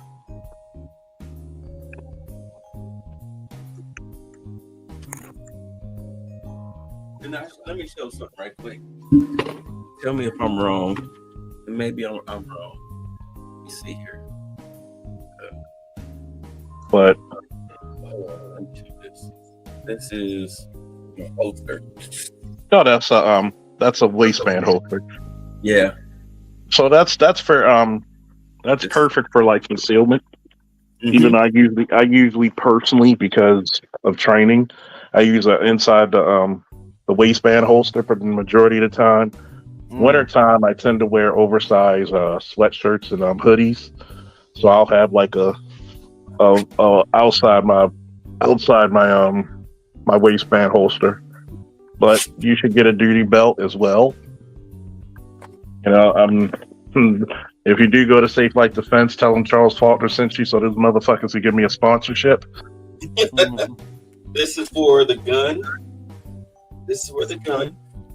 And these are for the clips. Right here. These are for the clips. And this goes in the back. And this is actually for my right-handedness. And what I'll do, I'll wear this up under my hoodie. I'll wear this up under my hoodie. Oops, the wrong way. I'm going. Oops, sorry.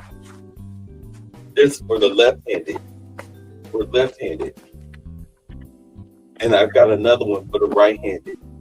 Yeah, and I mean, you know, when people talk about this, I tell them, I said, look, a lot of us are going to have to be very serious when it comes to this firearm stuff, because we let a lot of bad people who should not be in this country. You don't know what they're going to do, what they're planning to do. I'd rather have a chance to fight than be a victim with no chance at all. Make sense? Yeah. Judged by 12, carried by 6 ideology. And I hate to say it, Black America has too much of a victim mentality for me.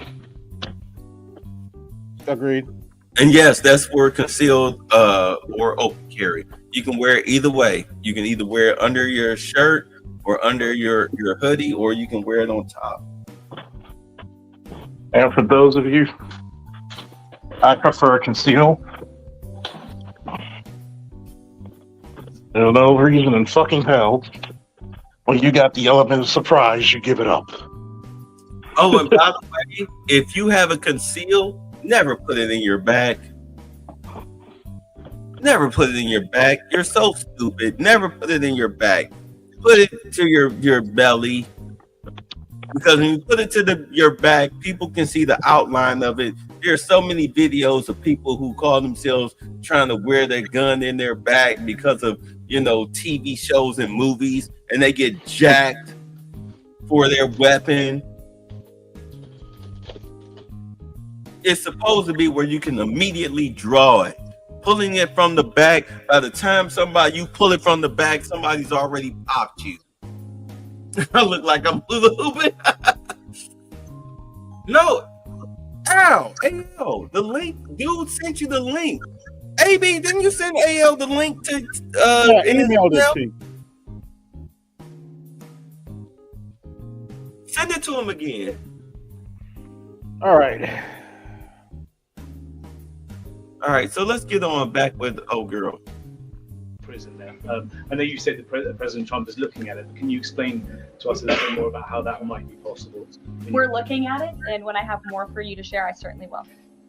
Sure. Still going off the El Salvador questions. Yesterday in the Oval Office, Administration officials made it very clear Oh, yeah. that El Salvador is responsible for Mr. Abrego Garcia.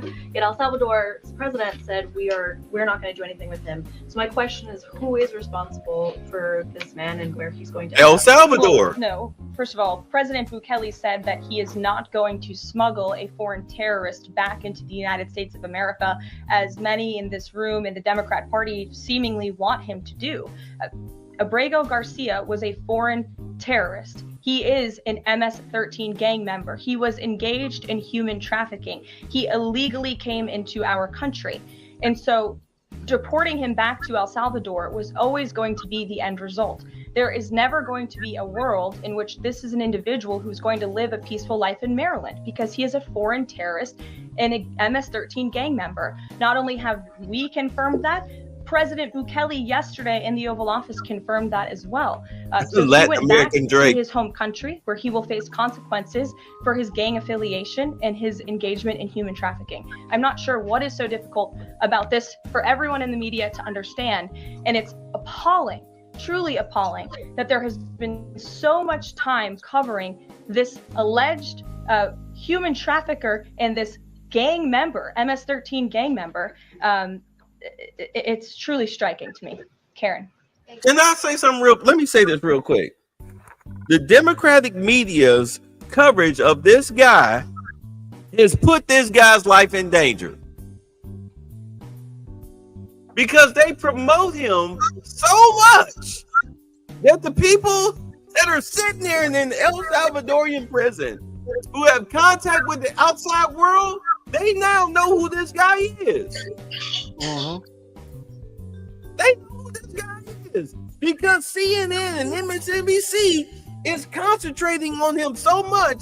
They've literally put if that dude had any type of bounty on his head, they've made sure that it's able to be collected.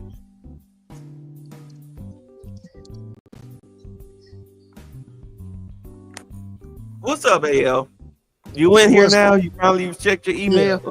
What's good? No, that first thing he sent, it was, I mean, nothing against you, AB. Whatever you sent, it was showing up how to set up a StreamYard crap. I'm like, I'm not used to that, and I wasn't even gonna go through all of that rigmarole.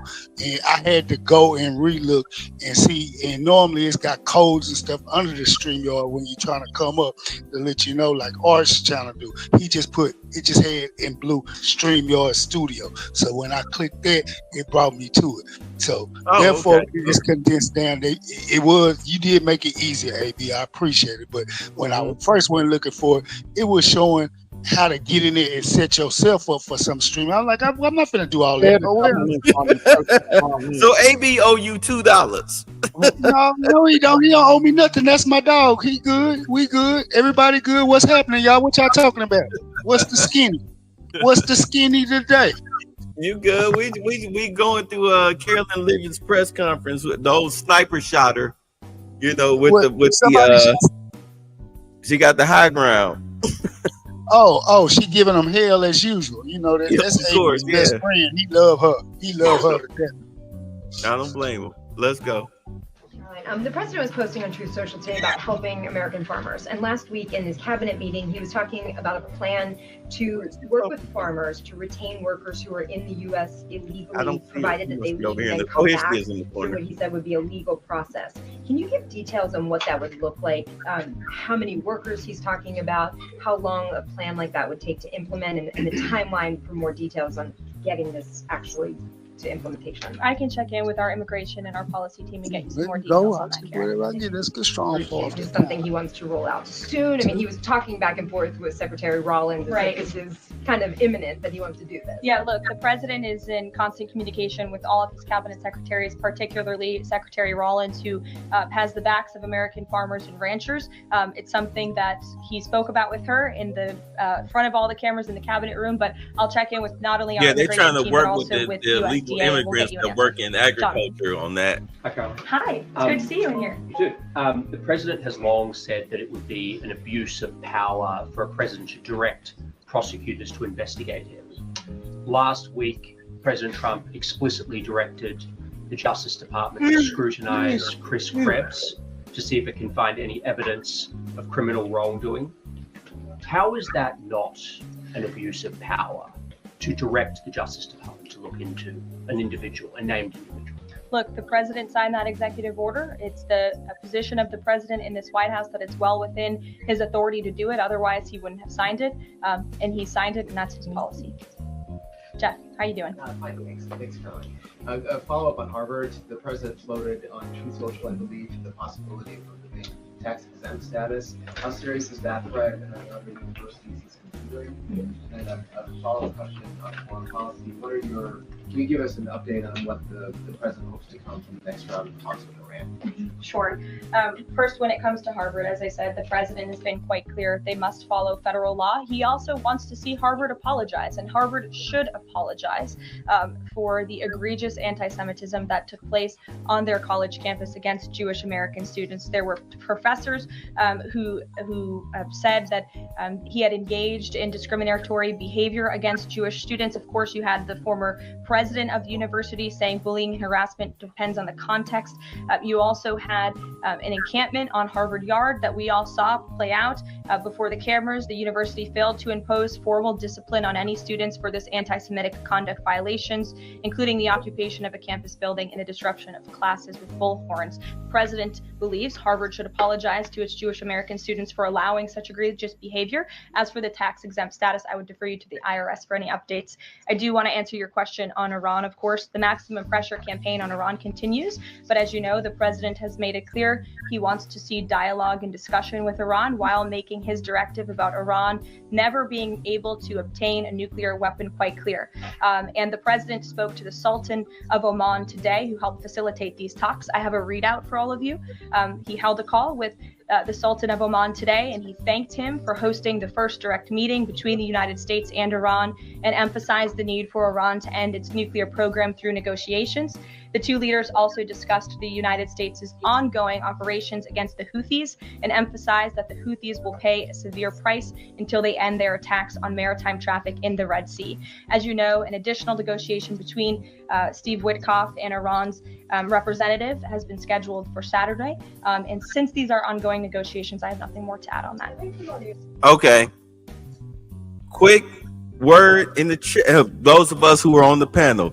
Should Iran get the nuclear bomb, yay or nay? Nay. No, we don't need no more extra countries getting any form of nuclear bombs whatsoever, period. We already got enough to, we got the big two with the third little China trying to point at each other. And then don't forget about the Middle Eastern countries trying to stir up stuff. No, sir. Five.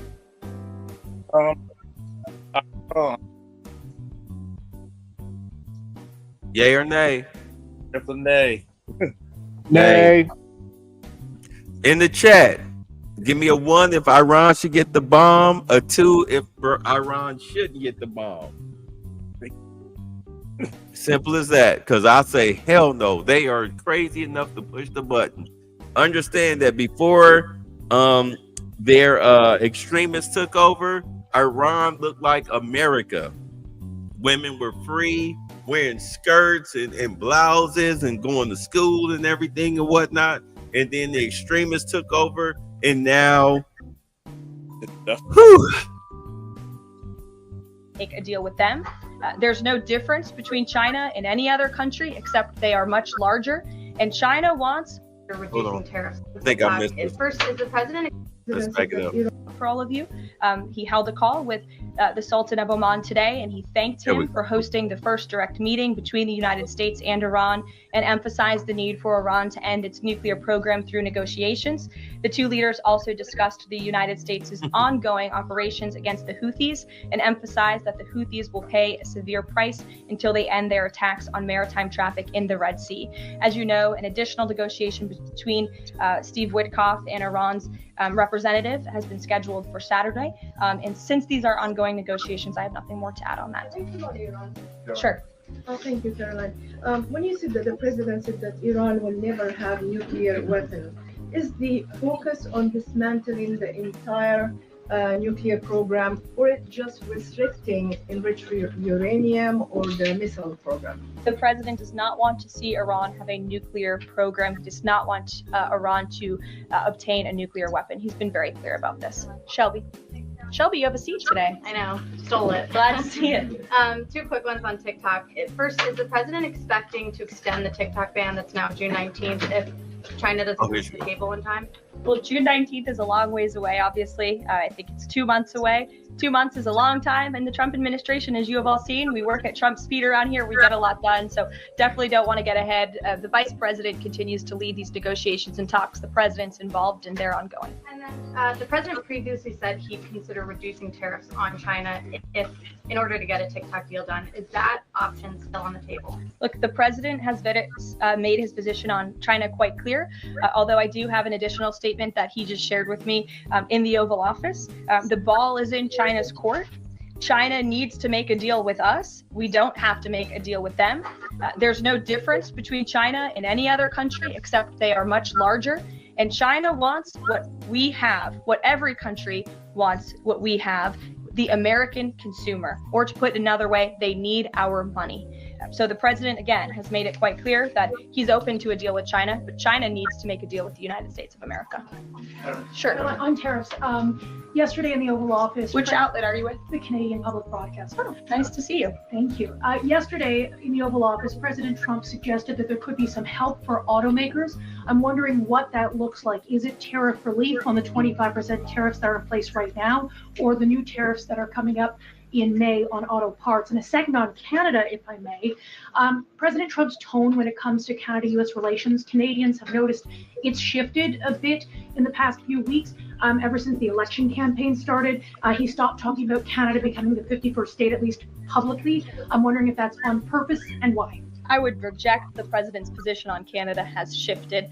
Perhaps he just hasn't been asked about Canada by questions from this group in the Oval Office, but they see him almost every day. But the president still maintains his position on Canada. The United States has been subsidizing Canada's national defense, and he believes that Canadians would benefit greatly from becoming the 51st state of the United States of America. As for autos and auto parts, I don't have anything to read out for you there, but I think the point the president was making is flexibility, and he has flexibility when it comes to negotiations and talks, but ultimately his goal in his fair trade deals that he is pursuing with many countries around the world is to put the American worker first. And we had automakers and auto workers here at the White House on Liberation Day who believe in this president and his negotiating ability to put them first and to bring those jobs back to the United States of America. And the president's been very clear about that in his conversations with the automakers as well.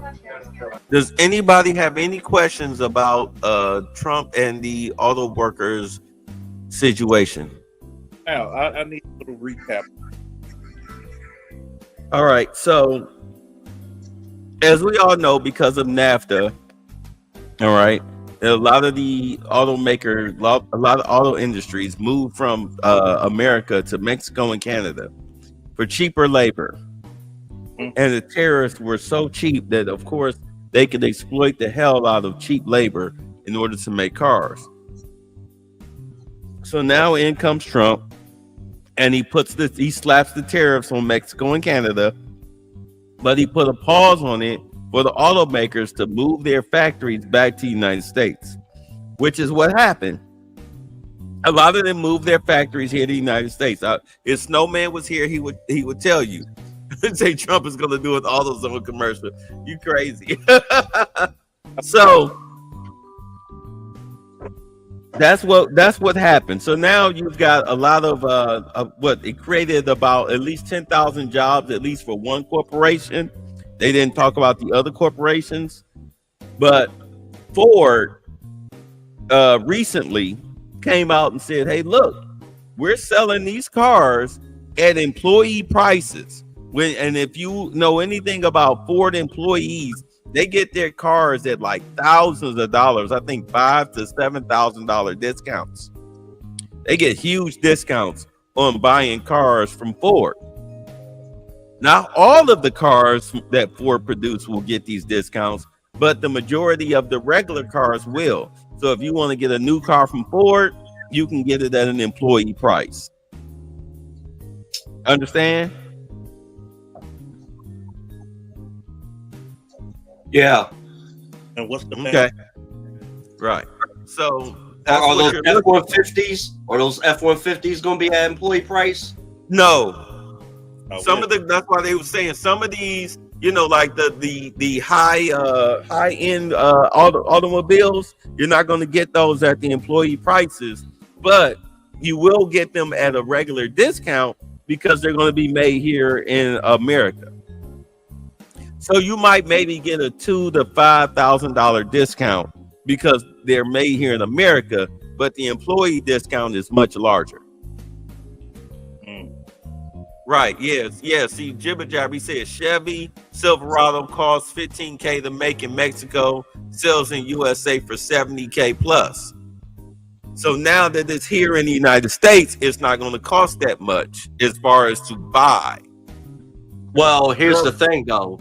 The auto worker unions, like, because a lot of that cost goes by how much the auto workers get paid an hour, and also to their pensions.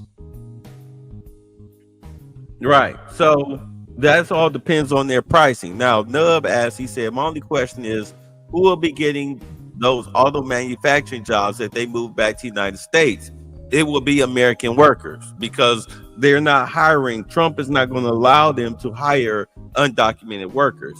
So you'll be getting hired as an American at an American wage. Say Black American men have to make sure Michigan Democrats don't give them to immigrants. They're not. Because, you know, part of the deal is they have to follow guidelines. This is what I was talking about for those of y'all who, because a lot of you guys are watching and not part of my audience. And I was talking about this when it came to the tariffs, because a lot of Black people, Black men especially, don't understand what's going on with the tariffs. When Trump implemented the tariffs back on April 2nd, 3rd, whatever, and then he put a pause on it, he let these countries know this is what you're looking at with these tariffs. It will either destroy or severely impact your businesses. So you have 3 months. 3 months to make a decision. You got to whole math this.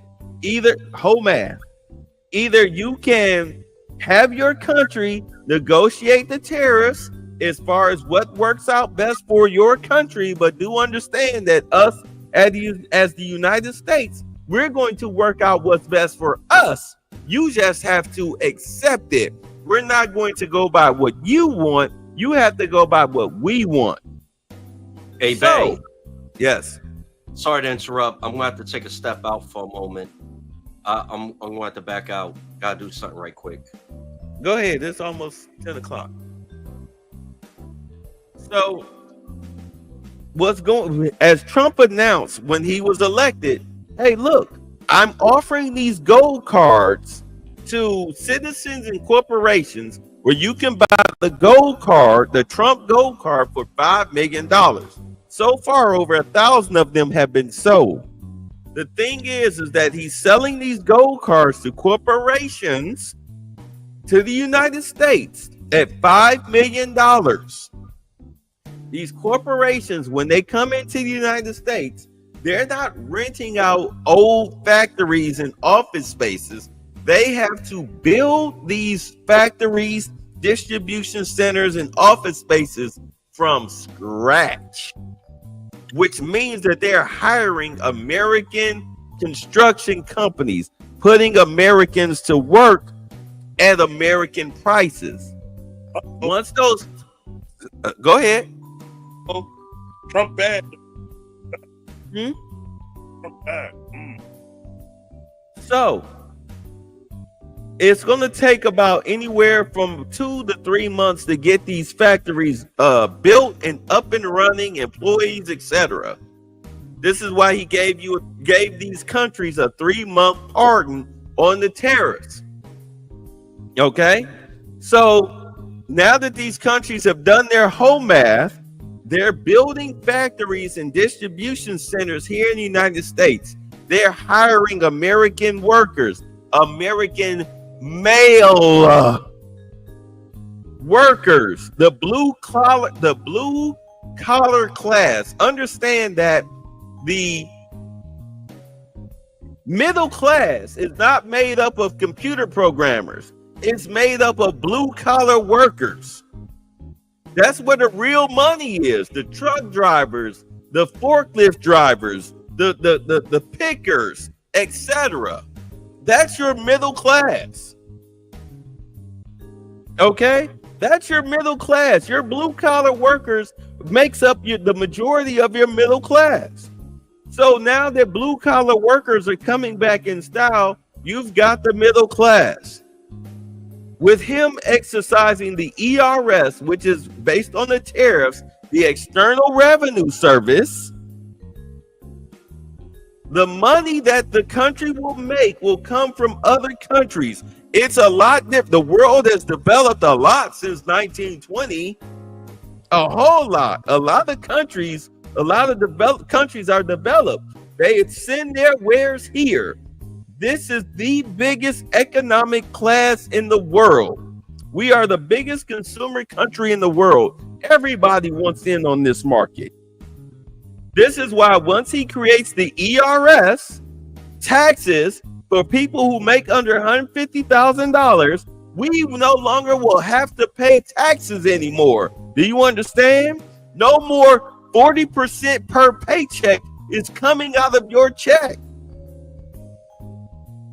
It'll be erased, putting more money in your pocket. So whatever little bump that these tariffs might give you to buying your jeans or a kumquat or whatever the hell you buy, you can afford it because there's more money in your pocket. You won't have to be paying taxes anymore. No more taxes. Maybe some state tax, which is what 2% will be coming out of your check. But as far as that 40% that you're paying right now for federal taxes, gone.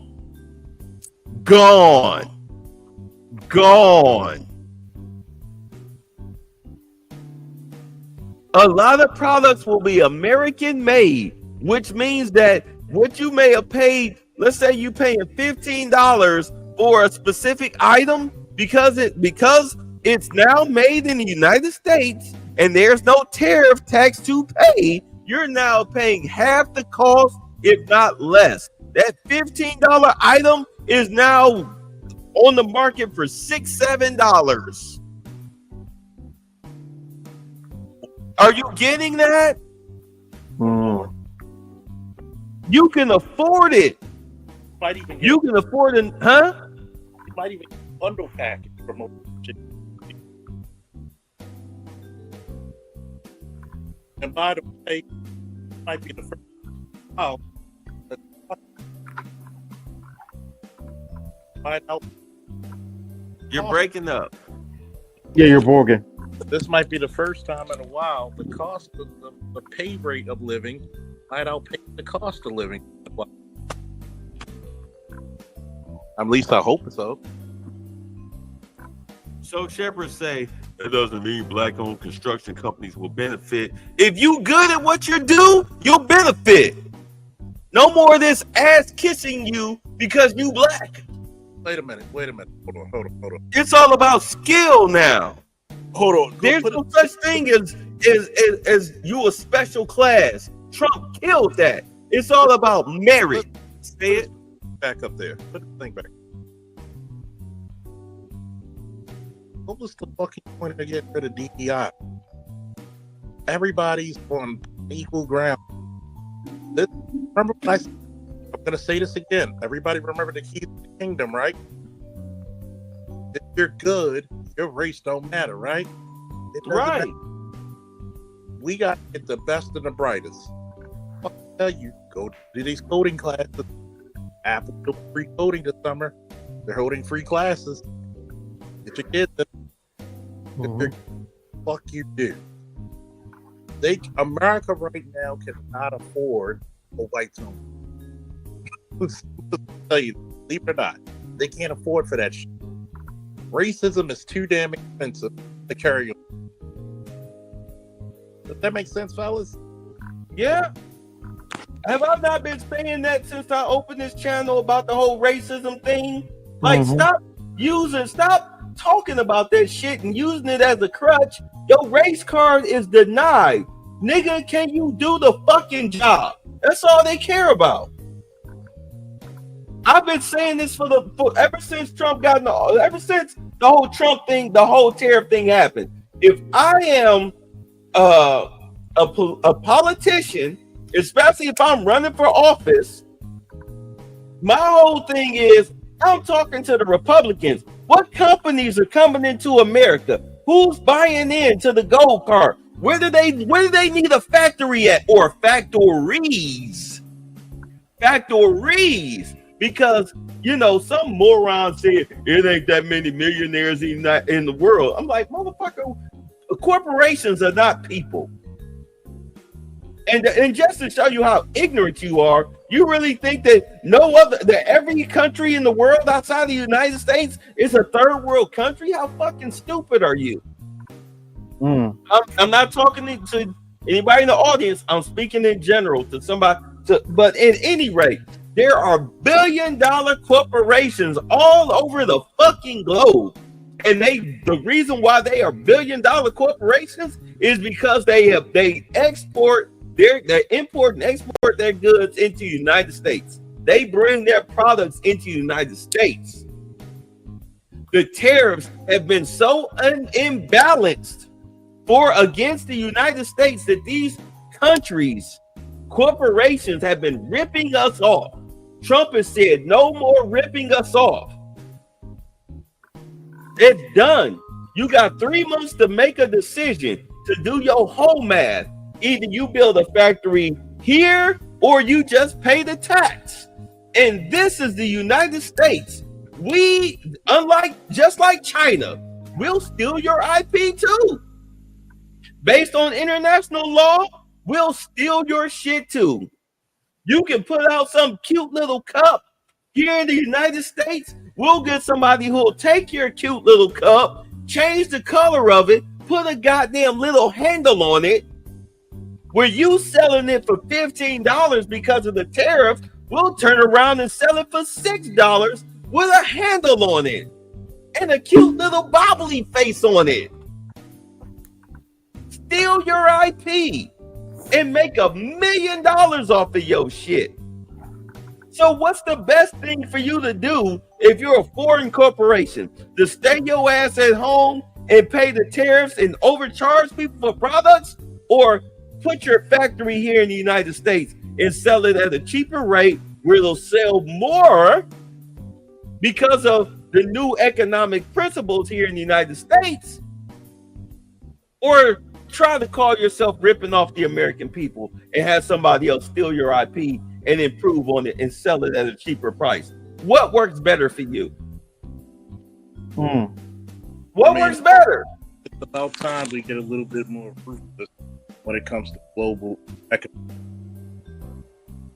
We just found out there's a whole thing where we already knew this, but now it's becoming newly widespread that all these expensive products that you've been buying, Jordans and women's handbags and all this stuff, cost $12 to make, but they send it here to the United States and charge your ass $3,000.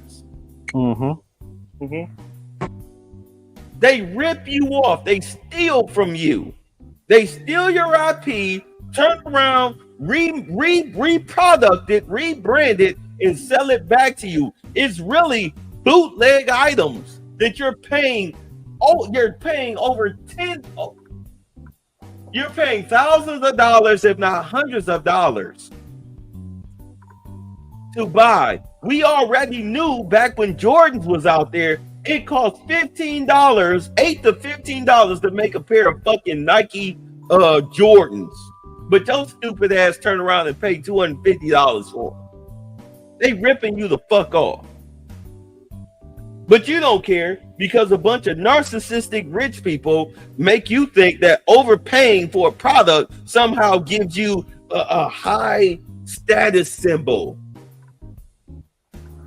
It's a status symbol to wear Jordans. It shows that you have money. No, I've never owned a pair of Jordans. You know what Jordans say to me? It says to me that you a stupid motherfucker who overpays for a goddamn pair of tennis shoes. You ain't gonna go out here and play as well as Jordan. You ain't gonna be in the fucking NBA doing dunks and open tongue, no look, backward pass, fucking baskets like Jordan. So why the fuck is you paying $250 goddamn dollars for some fucking tennis shoes that some dumb nigga in the hood gonna pull a fucking pistol grip on you for, to jack you for? Because he's just as stupid as you. He think that these overpriced fucking tennis shoes give him status so he can get some no account, low rent prostitute pussy from a bitch that you ain't got no business fucking with. You pay over $1,200 for a fucking iPhone that costs $20 to make.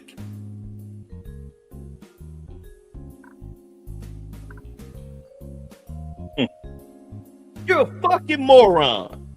I don't think what? Because it takes a sharper picture than an Android? Who gives a fuck?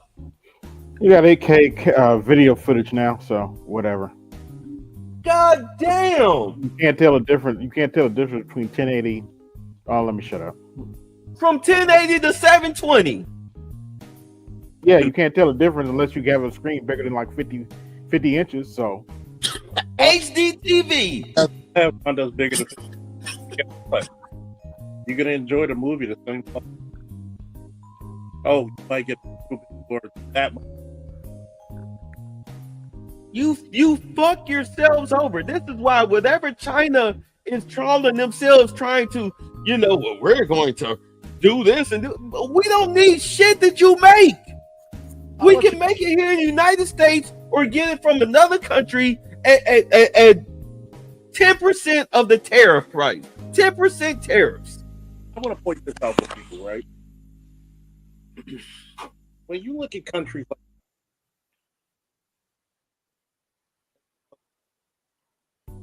Charles, you dropped out.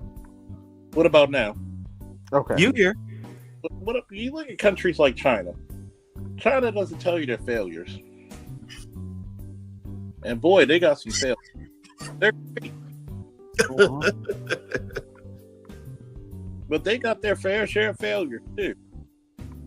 If China was so great, why isn't their Blue Water Navy conquering like ours? Say it again. If China is so great, why isn't there Blue Water Navy? Damn it! You keep breaking up at the good part. What about now? If they're so great, why isn't their Blue Water Navy conquering the seas like ours is?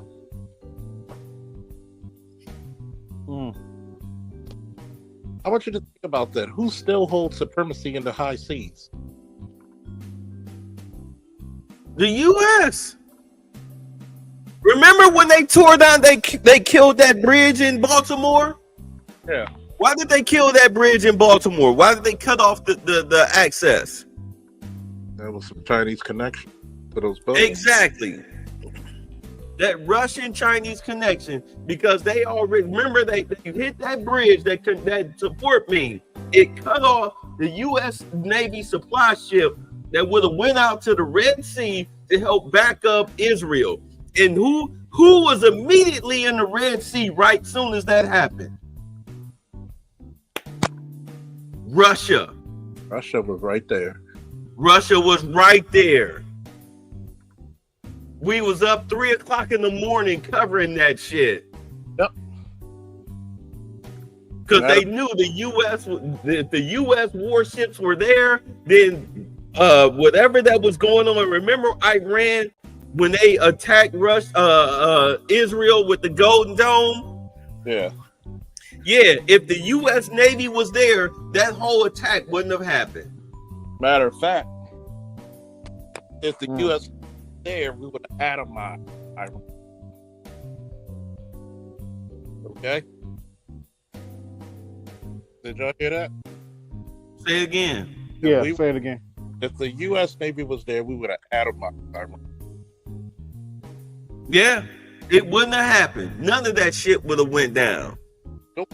And I'm going to tell you, you need to blame Biden because he pulled those people out. There's a lot of shit we're gonna find out. Why wasn't our Navy strategically in that area? Because they were cut off because of Biden. They killed that bridge, they cut off the supply ships, and Biden did not send any backup warships to the Red Sea to stop it or to give Israel any protection. And why didn't we get any federal help? Because that Key Highway Bridge. Oh, sorry. The Key Highway Bridge is very central to Baltimore's trade. It's a port city. Yes. Baltimore. Y'all don't understand why Baltimore is such a strategic place. You know that Baltimore has been an area for trade and commerce for over 250 years. Because if you get to Baltimore is like the midpoint to everywhere else on 95, right? Right? Say it again. If you can hit Baltimore is literally the midpoint to damn near everything on 95, right? Yes. AL's a truck driver. If he was in Baltimore, he could get anywhere, 8 hours? North and south of here. Or less. He's an owner operator. Ask him. It's a strategic place to be. You have trucking, you have boating, and then what's another important thing Baltimore area has? A motherfucking airport. We got several. Actually, we have several, especially around the White Marsh area. They have no idea that The Wire was a political show. Exactly. That The Wire, it was a political show. When they started showing the docks, when they started talking about the docks in Baltimore, they were trying to tell you the politics that was going on. It's just like what was that? The Sopranos. They were trying to tell you about the politics going on between New York and New Jersey. Why the fuck do you think it was so hard to get drugs out of Baltimore? Coming in through the docks. Who controls the docks in Baltimore? Fucking mob. Who? And the mob and the Teamsters. Yeah. Which mob? Which Teamsters? Pick one. Russians and Italians. Believe it or not, people don't know we have a good contingency of Russian mafia, especially around Fells Point, which is off the water, by the way. That's behind me. And by the way, right? One of the reasons why it's so hard to get drugs out of here, you have access to 95 trucking or vehicles, ports, airports, airstrip. I mean, up and down the East Coast. You're in Philly within 2 hours. You're in New York in 4. You're in DC within what? Depending on traffic, anywhere from 35 to an hour. You're in Richmond in what? 2 to 3 hours. Doesn't that sound pretty strategic, buddy? Am I making sense? Very. And literally, guess what's also strategic? A few miles up the street, 20, 30 minutes from here, 5 minutes from here, you got to fucking Annapolis. Let me say this real quick. We sit up here and we talk all this black power bullshit, but where's the black power? What are you running? What are you controlling? Where's your shipping, your docking, your trucking, your politics, etc.? What are you in control of? What are we in control of? Since you want to talk about black power, where is our power? Look what Termacat said. 9 hours to Florida, 9 hours to Mass. Jibber jabber, 3 hours to Pittsburgh. I keep telling you, Baltimore is such a strategic point. Why the fuck do you think the British came to the British came to the fucking harbor when we had war with the motherfuckers. Motherfuckers don't understand. What's the old saying they used to have? If Baltimore falls, so does the rest of this motherfucker.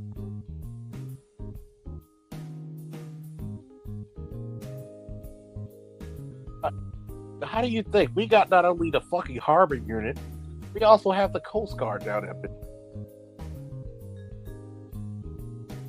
Like, you gotta understand the points of a lot of your cities. For example, why was it important for us to get Alaska?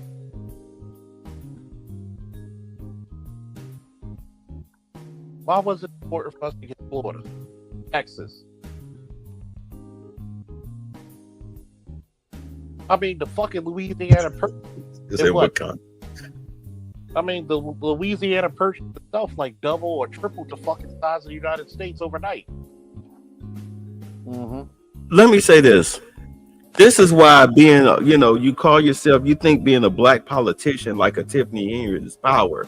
But I'm sorry, if you're not in control of the police unions, the fire unions, the underground networks, the criminal empire, or anything like that, then where's your power?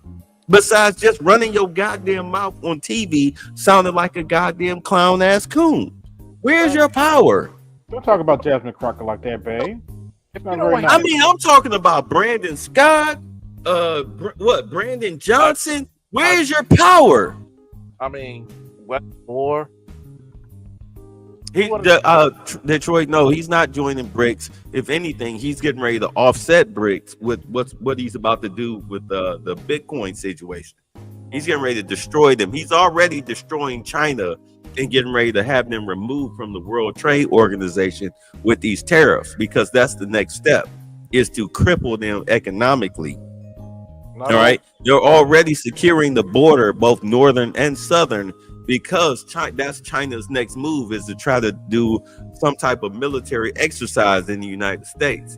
But if you take them out, Russia is because understand, Russia is backed by China financially and somewhat militarily. China's backed by Russia militarily. Right. They're both right. They work hand in hand because they're bordering countries. But BRICS can easily be destroyed. By America being its own superpower unto itself, where they don't need other countries in order to be financially successful, or by quote unquote strong arming other countries into these tariffs. All right. This is why Trump made it essential for U.S. Steel to be America's steel manufacturers, especially when it comes to their warships and infrastructure, and also why the Gulf of Mexico was changed to the Gulf of America, so that way we can drill off of our own coast, off our own shores, and also produce our own lumber, which Trump has authorized for that to happen here in the United States. So therefore, home prices will come down. Home prices will come down when when lumber is made and manufactured here in the United States. Home prices will drop dramatically because of that. So energy, steel, and labor manufactured here in the United States will bring down the cost of everything that people hold important. This is what people don't seem to understand. This is why I say you got to stop watching CNN, MSNBC, ABC, these alphabet medias and The View, because they're feeding you a bunch of lies. They're very anti-American organizations. Watch the press conferences. Watch what these people are saying that are coming out of their mouths, and make your own self-determination. Hey, babe, I'm about to drop off. I'll catch you later. Oh, yeah, it's going to 10 o'clock. Time for old dude to do a show. Yes. All right, go ahead. Yeah, I'm out too, babe. I owe it to our new star. We do him every Tuesday. That's why we started at 7. I appreciate that. Hey, you did a good job as usual. You know we love you. Keep up the fight. Peace All out. right, I catch y'all. So, You know what's funny about this thing? what? Black people don't his mouth.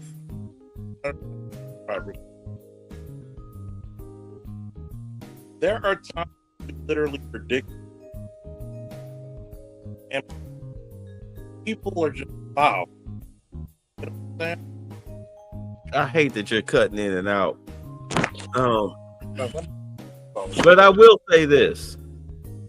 Ever since 1970, we as Black people have been psychologically programmed to think that the party of the KKK and enslavement and every policy that's anti-Black, we have been trained to believe that they are our friends when they're not. They're not. They are our enemies. They smile in your face while stabbing you in the back. The Democratic Party, yeah, I can hear you. The Democratic Party has never done anything beneficial to Black people. Even welfare was the biggest detriment to Black people in the history. I mean, it was worse than slavery because it took us from physical slavery to economic slavery. And now we're in economic and psychological slavery through the Democratic Party. Which is even fucking worse. Party. Huh? Which is even fucking worse. Yes. And I like to point this out real quick. And I got to give you your flowers. And I got to give myself some flowers. There's so much we predicted in the last 5, 6, 7, 8 years. And we gave you warnings. From Black people, you need to get your passports and your shit ready. Black people, you need to get armed. You need to get trained. Here it is. Motherfuckers, literally. You have people of resources. You have PhDs. You have guys with all kinds of Black literature at their disposal. You have people of economics background. You even have a fucking firearms instructor here. But how many motherfuckers, only with the exception of Bay, Angry Black Man, and only a couple of others, how many people said, and I know people live in different states, don't get me wrong, but the more training you get will save your life. And some of these gun permits will actually go to different states, recognized by different states. Not all, but some will. Like my Maryland is recognized in Virginia. Maryland only recognizes its own, I know. But think about it. If I go to Virginia, I still carry. There's times when Lewis warned us about the food. There's some food that you need as a human being or as a person to prolong your life. Think about it. What if there's certain food your family members can't eat because they're diabetic? Or you may not be able to afford, or it's going to be a restriction on them. How long did we have a restriction on ground beef? Like a lot of motherfuckers out there just don't appreciate this shit, because I think if we want some Brandon Tatum shit, which is odd because this shit just popped up. If we want some Brandon Tatum shit, motherfuckers would get paid. And it's not that we're doing it for the money, because God knows when you talk about shit like this, we all know you're not going to make too much money. Let me say this. I've been at this for 38 years. I've been at this whole Black power, Black consciousness stuff for 38 years. And I'm at a point where it's like, I don't seem to understand why it's so hard to understand. And I know my tone comes off like I'm very like matter-of-factly or like I'm better than y'all, but that's not the point. My point is that it's 2025 now. This is not, this is common knowledge. At what point do you realize that you've been lied to your whole life? Because trust me, I used to be anti-Trump back when he first ran for president, and I believed all the BS until I actually started watching what this man was saying in the press conferences and not from Democratic media. That's why here on this channel, I play the press conferences. I play the press conferences. I want to hear from the horse's mouth. I don't care what Rachel Maddow or somebody else has to say. I want to hear it for myself. I want to be able to have the intellect to decipher what they're saying. Oh, you're talking about this and that and the other? Well, here we're sitting here with supercomputers in the palm of our hands. Google it. Look it up. You find out that people are lying to you. How does that not piss you off when you find out that people are lying to you? And as Black people, the biggest lie that we're told is that the Republican Party are the racists when they're not. They're all about free market enterprise, fair shot. It wasn't the Republican Party that burned down Tulsa. It wasn't the Republican Party that burned down Rosewood. It was not the Republican Party that stripped Black neighborhoods out of Central Park. It was not Republican parties that caused you all this damage. It was the Democrats. Just look it up. Dixiecrats to Democrats. Bull Connor. I mean, the simple fact that you think that Kamala Harris would have made a better president sitting today instead of Donald Trump. We're still sitting at a $36 trillion deficit. I'm sorry.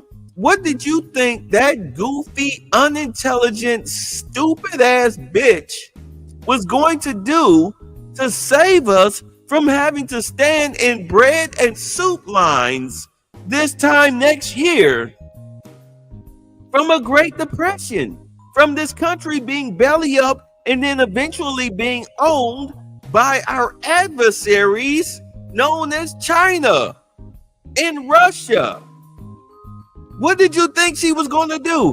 What was her plan to killing the deficit? And this, I'm going to say this right now. For those of you who want to test it, when you see these people on your social media circles and they say some anti-Trump shit, oh, he's stupid or blah, blah, blah, like, oh yeah, explain it. Matter of fact, when they bring up, oh, the felonies, well, just ask them, well, name the felonies. These people don't have an answer. Matter of fact, ask them this most important question. What is Trump doing that's illogical? That's the whole thing. Look, what is he doing that's not actually, if anything, he's actually standing up for the fucking country. You allowed how many presidents to bitches? This last presidency? Are they still fighting Ukraine right now? Let me ask you a question. You're now a business owner. Mm-hmm. When you look at your future projections, have you ever looked at your future projections beforehand? Or is this a whole new thing for you? I looked at it beforehand. So you have the intelligence to look into the future, if right? you're selling weed. I don't give a damn if you're selling weed or cocaine. At some point, you have to figure out what am I losing from the manufacturing? What am I losing when I sell it? Let me break this down because I've been going through business. You're looking at how to grow your business, correct? Exactly. You gotta fucking promote it. What makes you different from everybody else? You gotta see what you're losing from production, what you're gaining from sales. How much you need to make to break even, and how much you need to make to actually gain a profit. Am I making sense? Yes. Like Jim said, cost analysis, everything. It is all a risk, but you have to take a calculated risk. The whole tariff situation, I'm sorry, either as a country, you're either going to pay it or you're going to be frozen out of the biggest financial market in the world. It's like this, right?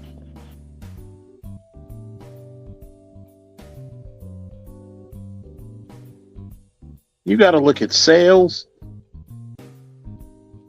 You got to look at variable cost, contribution margin, fixed cost, and a break even. And that's, they actually make equations for this shit, dude. At some point, if Bay wants a product from me, let's say Bay has my security company, and he's got many different properties in Atlanta. I need 5 guys.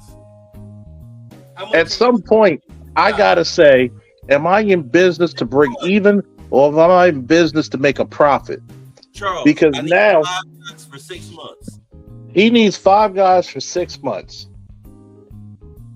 That means I already know this money is probably going to be enough money to get my overhead over. So that means I need to focus on another contract as well to gain profit. Bay's the fucking guarantee. Now I need to go out there and get the fucking profit. What does the tariffs do when you put tariffs against China? China's not a big consumer base, is it? It's a lot of people. It's 1 billion people, get me wrong, but it's not the consumer base that America is. And they need us way more than we need them. This is the advantage of America that people have not figured out. Let's go black pill for a moment. How many different landscapes do we have in America? Do we have a frozen tundra? Yes. Do we have flatlands? Yes. Do we have mountainous areas? We actually have 2. We have the Rockies and the Appalachia. 2 major ones anyway. We have the Midwest, which is basically what? Farmland, Kansas, all that shit. Flat farmland. That's 3. Do we have tropical? That's 4. Do we have a humidity? Do we have a fishing network? That's 5 and 6. So every type of weather pattern in the world, we have it right here in the United States. Is that a distinct advantage economically? Yes. By the way, a lot of you motherfuckers would not get this on any other channel. So please, if you're not going to donate to the Cash Apps, at least donate to the goddamn likes. Think about that. We even have fucking Everglades. We border. We even have deserts. We have deserts. We literally could take deserts and put glass up there. And we could make and we can literally take a lot of that fucking solar power in the desert and power up fucking homes. You can create a whole community in the desert. All you got to do is just put in the water piping. Exactly. It's called Vegas. California has so many different, because it's such a big ass state. How many fucking economies does it have? Texas, California has a bigger economy than most countries. The United States is prime real estate in the world. That's why everybody else is breaking their neck to move anywhere else in any other country in the world outside the United States. Who's breaking their neck to illegally migrate to Canada or Mexico or China or the Philippines or South America or any other, or Africa? Who's breaking their neck to move where? And then on top of that, do we have crime? Yes. But unlike, let's say, Mexico, The cartels don't run the fucking government. You can actually get a fair shake in our fucking government system.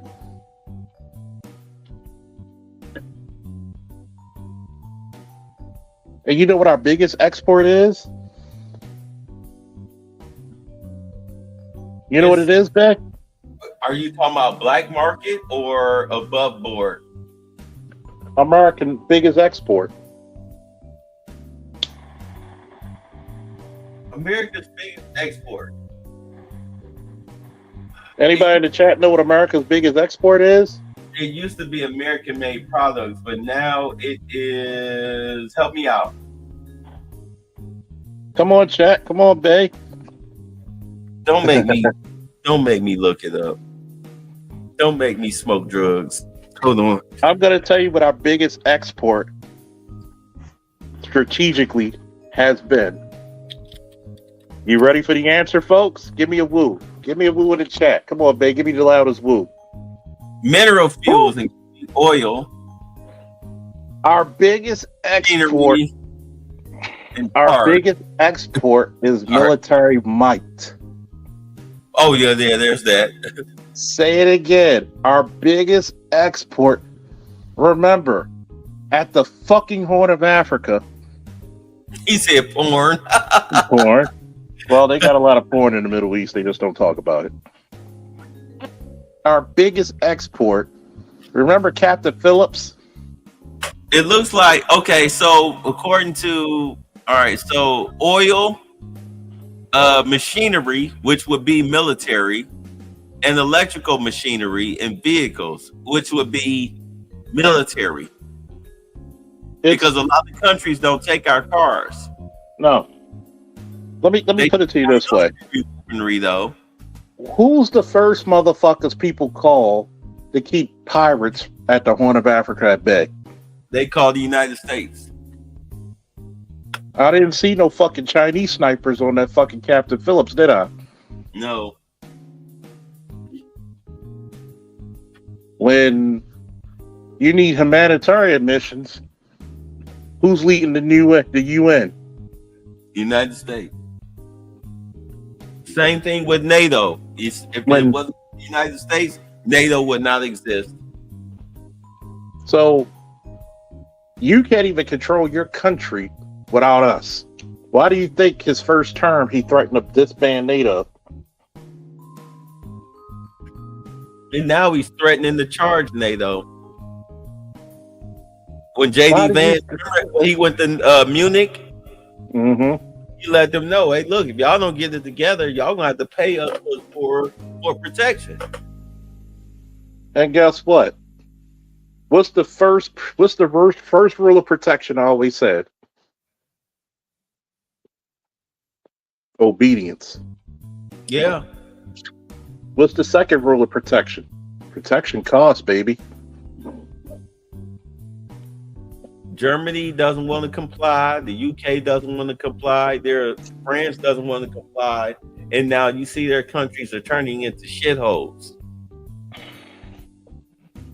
And the United States pulled their funding. This is why Ukraine, what's the guy's name?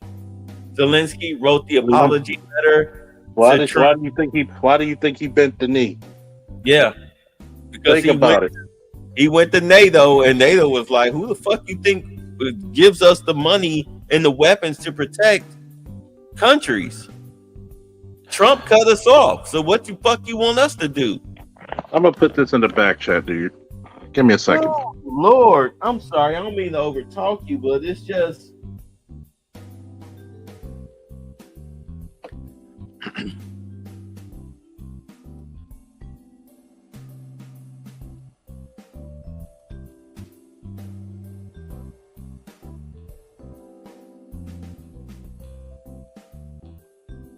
Trump the captain now.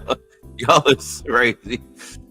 We police the international waters. Yes, we do. Yeah, the Marines. Shout out to Lewis. They went to go join old dude. Oh, you know what? I have to admit, there's sometimes I feel like I'm wasting my time.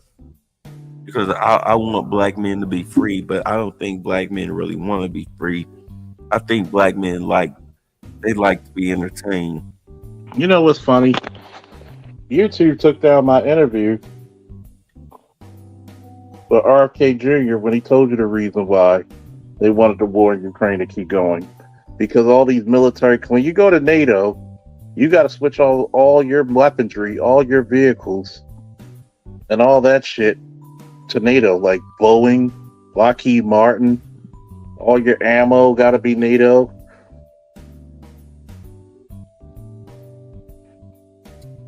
Y'all keep thinking this motherfucking war was, he's trying to fight for his people. No, why? Anytime Dick Cheney starts agreeing with fucking Democrats, you should already know the jig is up. But you dumb motherfuckers didn't even see that. General Dynamics, yep. That's why I agree with Lewis when he was saying, look, I understand that Trump is all about humanitarian efforts, but at some point he's going to have to. I think Trump is 100% a guy who agrees that the needs of the many outweighs the needs of the few. And if he has to turn a blind eye to what happens to Zelensky as far as his removal, he'll do that. He won't facilitate it, but he'll definitely won't. Zelensky pretty much. See, you got to understand something. I know we're not going to go religious, but you might want to clip this for your shorts. I need to start clipping this shit too. If you clip it, send a piece to me so I can put it up there. Okay, you ready for this short? Yeah. You know what the wrath of God is? The wrath of God is not God doing something to you. The wrath of God, a lot of times, is just God removing his protection from you. Am I making sense? Yeah, well, don't we normally call that karma? Mm-hmm. We call that karma.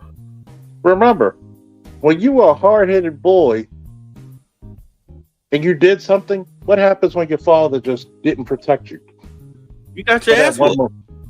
No. What happened when he didn't protect you and you had to go face those situations? You got your ass kicked. And then your mama put alcohol on your wounds, and your daddy, later that night was like, yeah, like, what did you learn? Yep. Sometimes I don't have to do anything to you. I just got to remove my protection. And that's what Zelensky found out the hard way. Not the hardest way, but he found out the hard way. When you went into that White House, he said, I'm not religious, but it tracks. Amen to that, unsunken one. Think about that. If we turned a blind eye to Ukraine, what the fuck can they do? Nothing. Except give in. And we're like, look, if it wasn't for us giving you this goddamn money, you wouldn't have lasted as long as you did. If I was the president at the time, this shit would have never happened. What countries got invaded during his first term? None. But these fucking Democrats who didn't tell you what they would do for you, they just want to convince you to get this man out of you can't get him out of office. He's a lame duck president. He can't run again. Well, remember, if you don't vote for me, then you ain't black. Even though I'm like my track record shows that I'm so anti-black, it's pathetic. I want you to think about this, dude. Black men and black people in general, but black men specifically, should have felt so insulted when a high school dropout stripper, ratchet bitch, Cardi B, had the access to speak to an American president, but a motherfucker like Dr. T.S. Johnson is kept away from him. You should have already knew what type of part. You should have annexed the fucking Democratic Party, black man. But my mama said. But your mama had fucking 8 babies by 9 different men. Your brothers and sisters look like a United Nations meeting every time y'all have a cookout. You and your brothers and sisters know about 5 different languages just to communicate with each other. Liquid. Low IQ Democrats. That makes sense. But yet, we come on here constantly. We talk about, people try to say, well, he talked about the Central Park 5. And I said, let's put the Central Park 5 in context, right? Oh, please do. That's how all of New York felt at that time because it was such a heinous fucking crime. Okay? Y'all don't say nothing about your grandmothers and grandfathers who were aboard, and some of your fathers and mothers who were aboard that fucking crime bill. Nobody want to talk about that, do they? Got him. I mean, this was before the age of the internet. Central Park 5. If that was your mama or sister who got gang raped in Central Park, and then they caught 5 black dudes or just 5 dudes, period, you know, who they arrested them and they had her possessions on them, if Donald Trump would have put out that post, would you be calling him racist? Or would you feel the same fucking thing too? 34 felonies. I when people throw that up, 34 felonies, I'd be like, name them. And then they fall silent. Grab them by the pussy. Ain't that what these motherfucking red pill niggas be bitching, crying, and saying they want to do? They want to spend over $1,000 to catch flights and hotels for $40 pussy. Yeah. And here's my thing. See, a lot of people don't want to hear this. If you're a lame in America, chances are you might be a lame somewhere else. And we're not saying you're a lame because you're educated, because there's a lot of cool brothers and sisters who are highly educated and cool, no matter where they step. But if you just looking to get the same piece of ass that the drug dealers get, you already a lost cause, my nigga. One of the felonies that people commit all the time is not to have the ability to say some people are just beneath you. That's another short right there, brother. Some people are beneath you. Some of the most viral videos I see coming from Passport Bros is dudes who it's like they run a train on a chick and don't want to pay her, so she crashes out. Or you got a fucking cartel on your neck. Right. Or it's guys who are getting scopolamine because they really think that, even though there are tons of videos telling you, hey, just because 2 bitches at the club suddenly want to have a threesome with you, you think that that's natural overseas.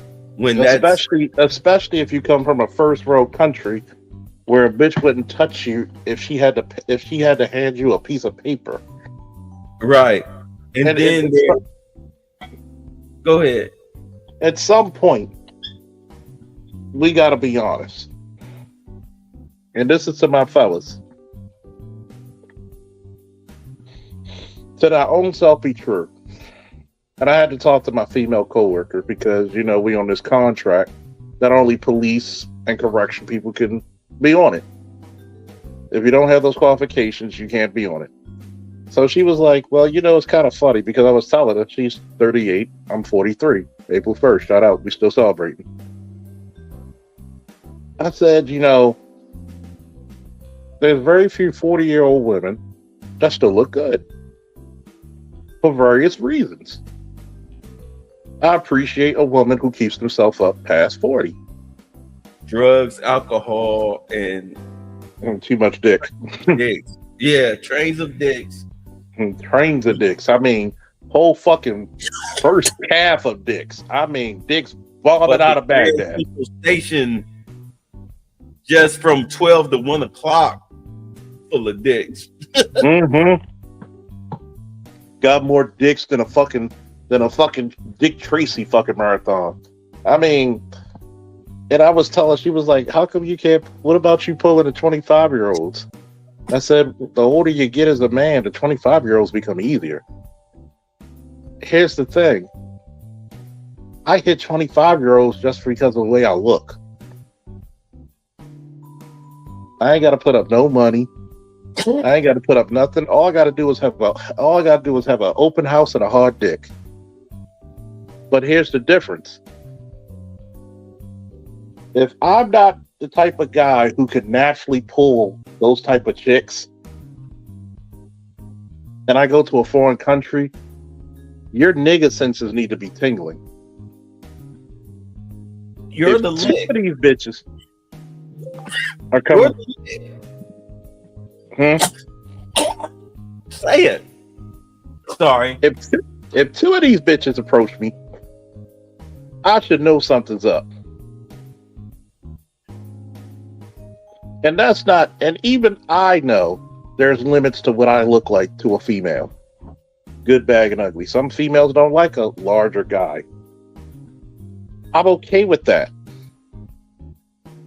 But to thy own self be true, if you're in a first world country with first world standards and you're not necessarily the man, you gotta have some things. It's one thing if you get one chick. She only wants me for my money. Yes? Are you gonna still fuck her? Guess what? You fucked the bitch. You can't unsuck your dick. Here's would I hire a security professional with a weave? Yeah, but guess what? Once that weave get pulled, I mean, it's probably safer because you know the weave's detachable.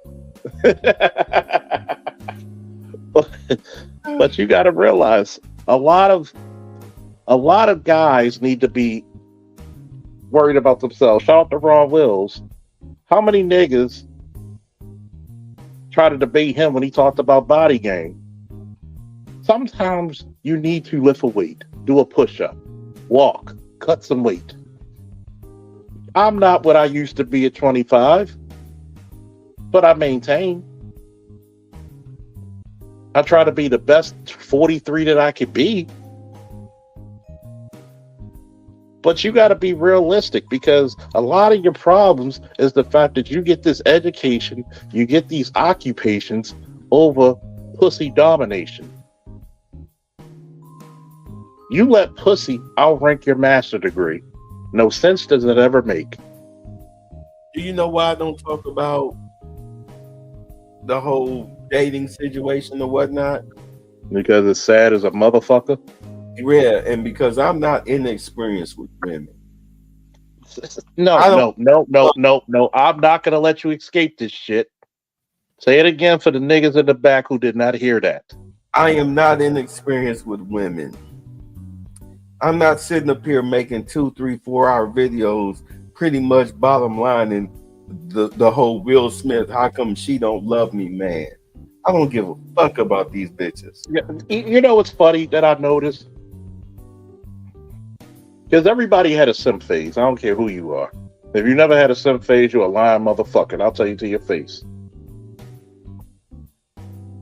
But the beautiful thing about your simp phase is realization.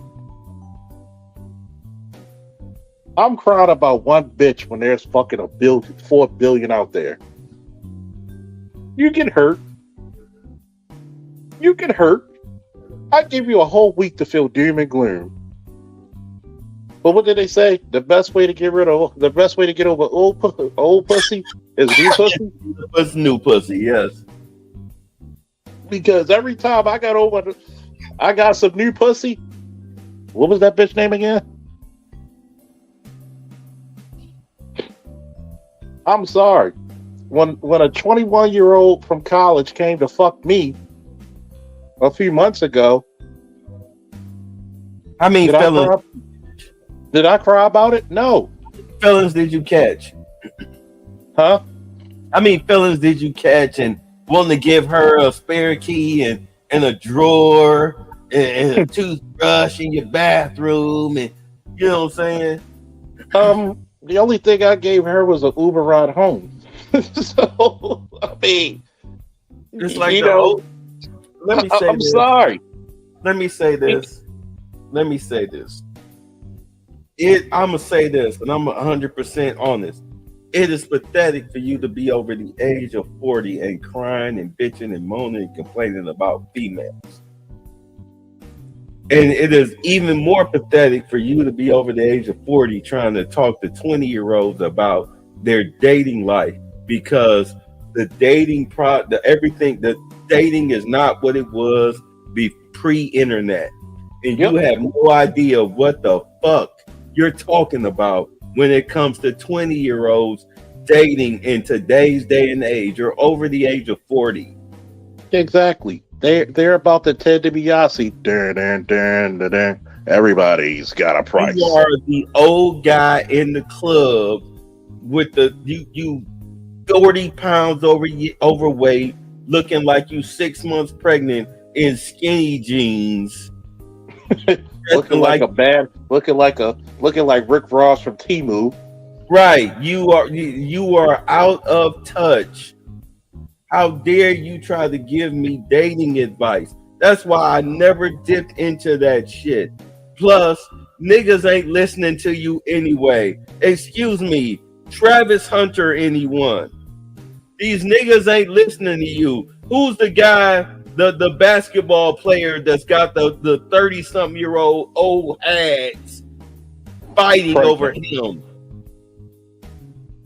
Here's the part. What's his name?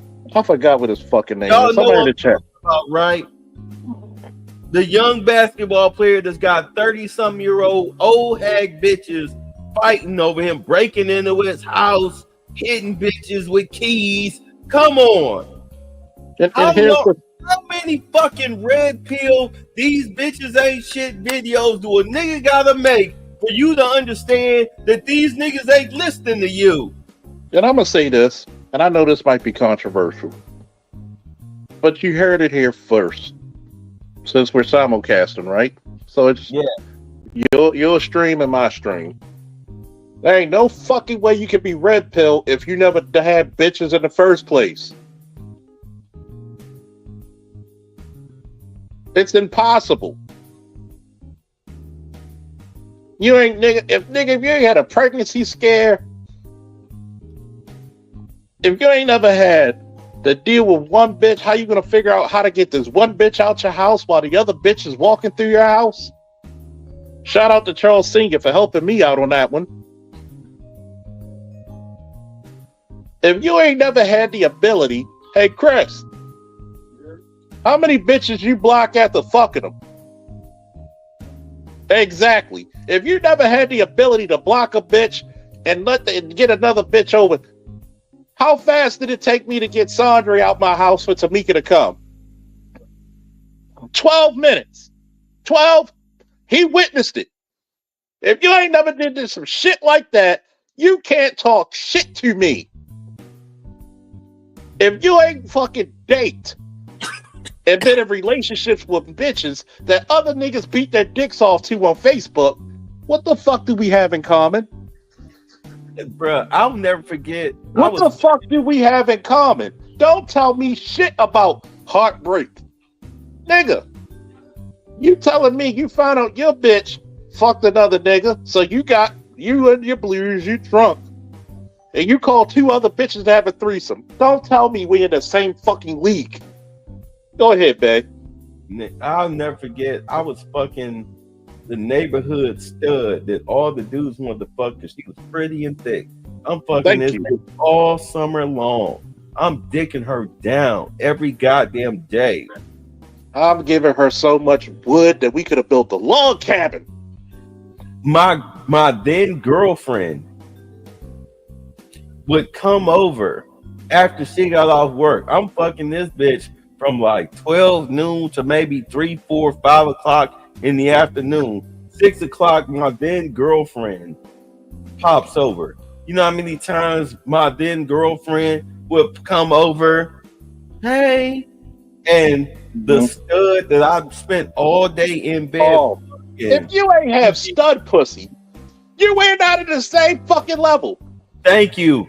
She's sitting there at the computer in my room with me and my girlfriend sitting there talking, shooting the shit like nothing happened.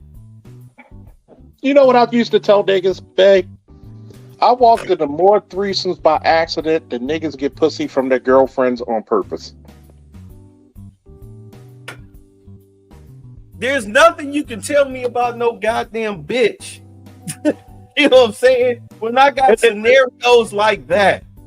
When niggas like you and cousin T-Taw, and people realize we do talk pretty often offline, right? Yeah. And we compare notes, and we like, damn, we're like kindred fucking spirits, aren't we? F the gay out of her. Yeah. I didn't fuck the gay out of her. I just gave her what she secretly wanted, was her hole fulfilled. Oh, I love filling out. Trust me. Bitches used to call me the application because I was so good at filling them out. Let me say this. A stud will fuck you if she think you cute enough. She's attracted to you and ain't nobody gonna know. There's two things that black men have a trouble with, and tell me if I'm wrong, babe, you have all permission. Number one, if she finds you attractive, which means you need to be in some sort of shape. You ain't got to look like Mr. Olympia, but be in some sort of shape. Have some grooming. Have some nice cologne on. $99. Go get your ouds off of Amazon. Dress well. Don't try to dress like the fucking neighborhood drug dealer in your 40. And then know how to shut your goddamn mouth. There it is right there. The easiest niggas, some of you niggas fucking talk worse than bitches. Mouth running like a goddamn leaky faucet. The easiest way to get into these goddamn chicks' panties is act like you don't even want to fuck them and don't say nothing. Exactly. Because mystery. Look, let me tell you something. I'm gonna say this right now. The easiest way to get in the draws of a chick is just be quiet and put out the era of mystique, of mystery, because they already know these chicks. Understand, these chicks have fucked enough dudes to know that if I fuck you, after we get finished fucking and we laying there, you're gonna run your mouth. That's when you tell all your business. You tell all your goddamn business post coitus. So the biggest way for her to find out what makes you tick is to give you some pussy, and then just lay there and just let you run your fucking mouth. I'm gonna tell you. A lot of you dudes will fuck a bitch one time and never fuck her again because you talked your way out of the pussy. I'm gonna tell you what it is. All your business. I'm gonna tell you what it is. Me and the studs will be the best of friends outside, and I'm swashbuckling her insides. I mean, I look like Zorro. She cooking for me. She in fucking boy shorts. Listen, nigga. Listen. Y'all niggas, bae, we might have to do it. We might need to do a 2-hour live stream about talking about why niggas ain't it. You were never that guy. No. You were never that guy. We might have to give the people what the fuck they want. Tell me where I'm lying with this. When you go on a date with a chick, it don't matter what you do, you go on a date, you ask her about herself, and then you just listen. Just listen. Shut up. You listen. Number one part of game. You should know more about her than she know about you. And the reason why that bitch get bored of you, because you tell her too much of your goddamn business. She become predictable. You know how many bitches whose bras I was unhooking while she's sitting up there telling me about her her current relationship or her ex-boyfriend? Tell me more, And bitch. you hear how you said, yeah, like, yeah. Wow, that's crazy, baby. Why you And by the way, and by the way, if you can't unhook a bra with one hand, I'm right-handed. I used to be so good I do it with my left. Clap! That flick! That spring free. Let me put it to you this way. Do you know how many bitches from high school who got separated from their husbands? One chick, she moved to Jersey. I just graduated the academy. We're in downtown Baltimore. Shout out to my boy Vince. He's on his second marriage, but if Vince was here, he'd tell you, boy, we were running through bitches like goddamn rats through a vacant house. This is, of course, before he was married. When I was going to school at OSU, I was engaged. So I was all about my studies because I was calling myself trying to build a life for me and my then fiance. How many fucking white, Indian, and Asian bitches were always trying to, let's study together.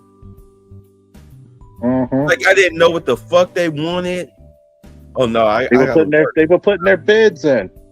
Sometimes, and I'm glad you brought that up. Sometimes you niggas need to learn how to act aloof. Sometimes you do. Like my boy tried to tell me, well, you go on these dating profiles. When the last time you pulled a bitch in the street? 2 weeks ago. Nigga, next year make 30 years since we've known each other. You've seen me pull bitches in clubs and on the street. Hell, we helped each other pull bitches. We're the generation that took advantage of both. I'm gonna be dead honest with you. The two major places that I go in this neighborhood is Walmart and Kroger.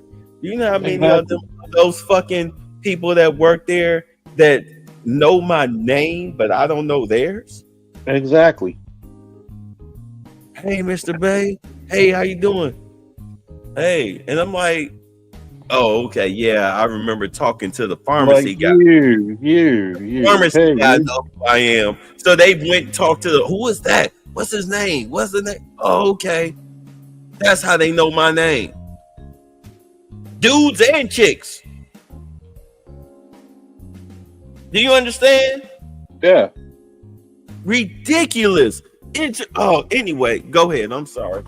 This is the part about it, right? Number one, always be a guy. There's little tidbits about it. There's times I'll go shopping in the market. My nephew, my son, my godson will tell you. I don't have the 8-pack I had when I was 25. I got 4.5. Shit. Slightly bigger stomach. Still brolic as a motherfucker. How many times hey Chris, how many times you been with the market with me and bitches looking at me and I'm not paying them any attention? That's power. That's power. Even when you think you at your lowest, like nigga got a hoodie on or just a t-shirt and bitches pointing you out, that's a lot of you niggas. Can I be honest with niggas for a minute? You know what? I'm gonna be honest with niggas for a minute. I want you and Chris to tell me if I'm wrong. A lot of niggas never even had a bitch lust after them. That's power. Not in love with you. Lust you. Like people fuck you in the middle of the fucking frozen food aisle and don't care who's watching. It's the weirdest thing. How many bitches paid for your Uber to come to fuck her and have food waiting? How many bitches actually paid for your new game? Never go over a bitch house without her getting me around. Wait a minute, say that. Never go to the house without her getting me around. How many times? Wait a minute. This dick isn't for free, bitch. And trust me, this is Goodwood Industries. You don't even be thinking about it. And have food waiting for you. Or she go down to cook it. You know what? This is why when I was saying I was like, we got to do the stream, babe, because a lot of niggas will claim you don't have a lot of women. It's not because I can't. It's because I don't. Thank you. I've done all the shit. I had all the headaches. See, this is the true red pill. Nigga, if you ain't have a pregnancy scare, if you ain't had to deal with fucking children. Good times. If you ain't walk into a threesome. If you can't, let me put it to you this way. If you ain't call a bitch and still fuck her that night, we're not in the same league. Or here you go. You have a chick physically attack you. You G-check her, put her in a small package, and after she done cried out, losing you, next thing you know, her nose is in your public hairs. Because you've dominated her. You showed her who was boss. Yeah, like because I'm a laid back type of guy. Shout out to Frankie Beverly. Bitches think that's weakness because they think they have this bastardized version of masculinity. Does a lion need to roar in the savannah to know he's king? No, because a lion knows what the fuck he can do. And when I tell a chick, my coworker was like, "Why don't you pull a 25-year-old?" Who said I can't? I said, here's the purpose of it. If I didn't have a kid already and I wanted a family, I would have to go younger because 9 times out of 10, an older 30 or early 40s chick may not be able to carry that baby to term. So I would have to go in the 20s, the late 20s at least. But because my son will be 18 in July, who the fuck wants to start over?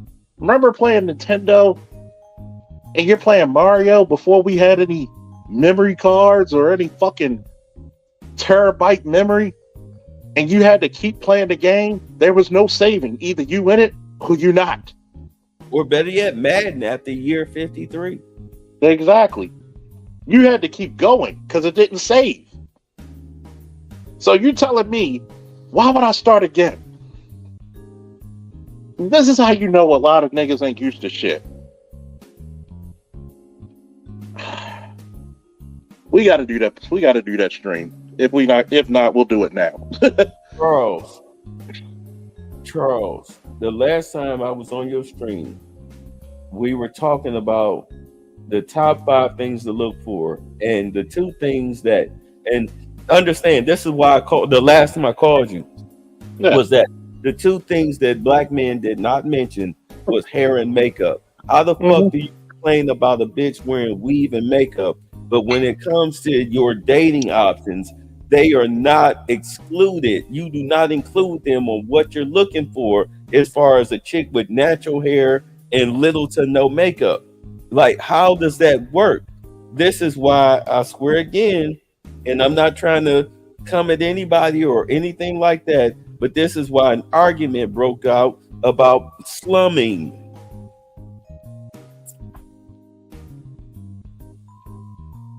You can't complain about the very things that you look for in a bitch. Please make it shareable. It don't help you. You fail yourself. I'm gonna tell you, right? You fail yourself. I swear to God. Probably when you have, you know you got a bitch under control when it's a weekday on your birthday, knowing goddamn well your bitch supposed to be at work. You get a knock on the door at 7:30, 8 o'clock in the morning. You open the door and she's standing there with 2 goddamn bags full of brand new clothes, whole new wardrobe for you. Hi, good morning, happy birthday. And you're like, God damn, I just finished I ain't even finished brushing my teeth. Like, I want you to think about this, right? Anyway, go ahead. You know, I got my fucking ex-girlfriend 4 long stem roses sent to her job with a teddy bear damn near 3/4 her height. A whole bunch of chocolate shit. You know what she got me for fucking Valentine's Day? What? A brand new, and this is years ago, a brand new iPad. And I was joking about it.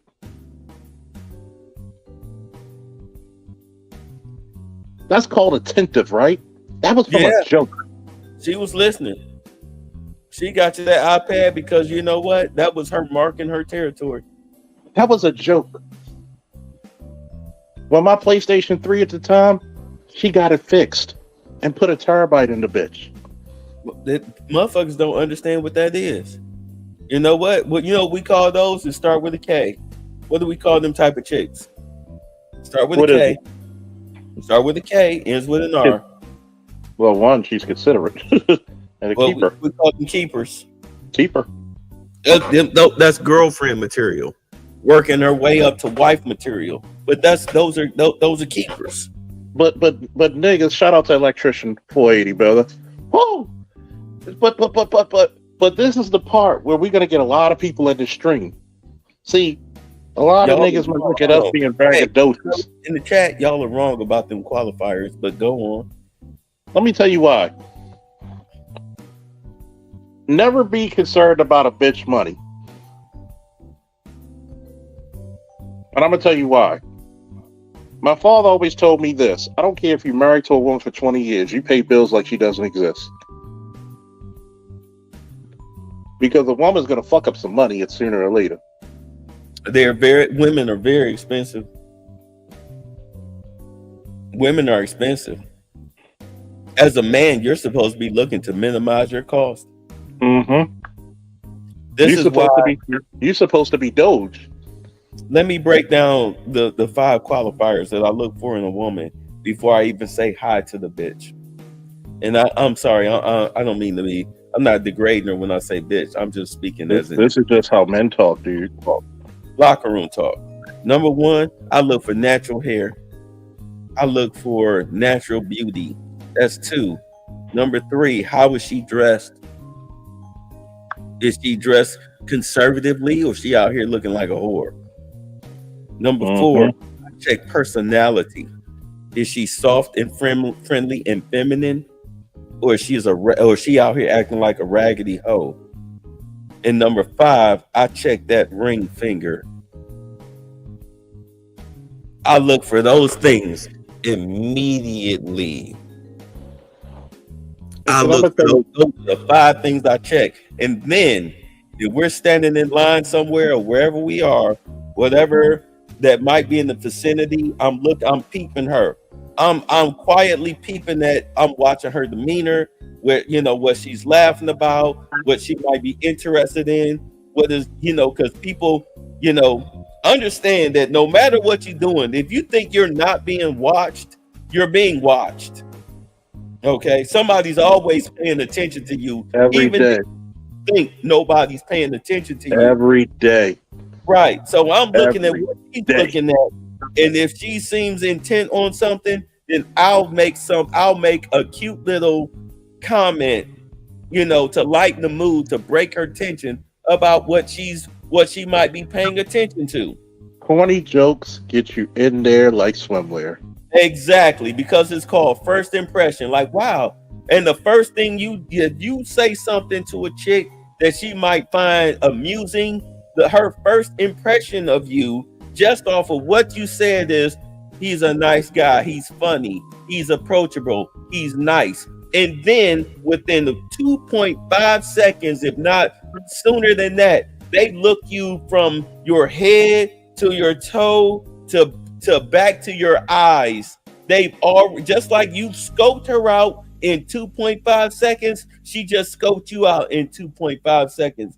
And she's got some negatives and some positives. It's just a matter if there are more negatives than positives, or there might be an equal level. Your personality is what shines more than anything. And the best thing to do is just be yourself, but be the nice part of yourself. Be the nice part of yourself. And if she don't like you, then cool. Then guess what? Why are you tripping? Sometimes your personality is your force field. Bars. Clip that. shorts. Sometimes your personality is your force field. Okay? Y'all be surprised at how much natural is not unnegotiable. You'll be surprised. I mean, look at. I'm gonna let you eat, Charles. But just look at these bitches that these dudes complain about. Do these bitches look natural? No, they look like Frankenstein monsters. Go ahead. Why would I? And I'm going to ask you a question, and we're going to keep it funky. You consider yourself a king. Why are you competing with the same woman as the popper? God damn it, I'm giving y'all good material tonight. This is the first time I use all my good. They want to get their dick wet, but the thing about it is that they don't know how the pauper goes about getting the prostitute. They don't understand how it goes about it. You cannot be Mr. Professional Sophisticated and think that you're gonna get Shaquisha by being Mr. Sophisticated. I mean, these bitches are different class. You clash. It's a culture clash. Yeah. Here's the thing about it. A lot of niggas don't understand this. If a bitch want to see me, yeah, you want to see me come to this, and I'll test. And this is the thing bitches don't understand. I could tell a real nigga or not if you never had a test for a bitch. I'll tell a bitch, come meet me at the cigar lounge. Come meet me at the comic book shop. If you came to the comic book shop while I'm there, okay, let's go to eat. How many bitches failed that test? You're at phase 2. You're at phase 2. When you're willing to come to meet me in a place that's foreign, it may not be your thing, but you were willing to do that just to see me, you prove something. You're at phase 2. That's the whole coffee date / situation right there. That's phase 2. If you don't speak to me for about a week or 2 weeks in a conversation, shout out to Shorty, who's a female cop out there in the county. I even had to congratulate her when she came to my get together at the cigar lounge last week, or the week before last. And I said, "You don't know how many points you actually got when you showed up."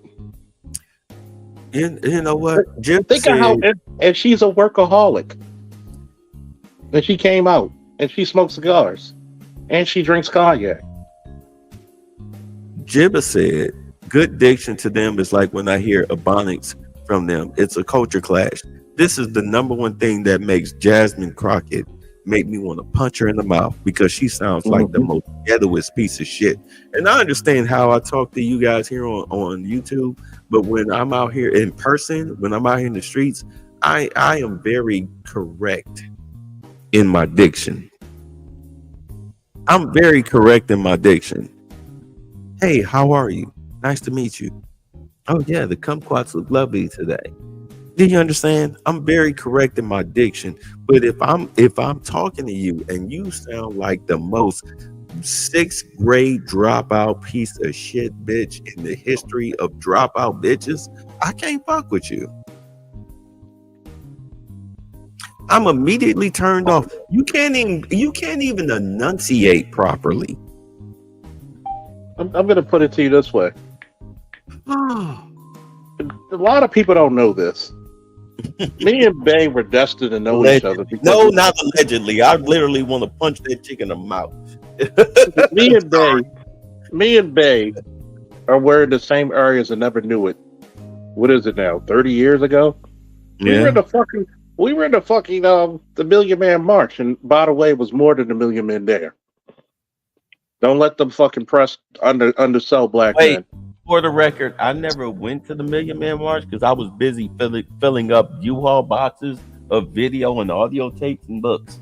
But I did meet the minister. We did have a dinner twice. Well, I had dinner with him once, but he had dinner with my stepmother and my father twice. But I think was about it. in the second dinner. And think about it.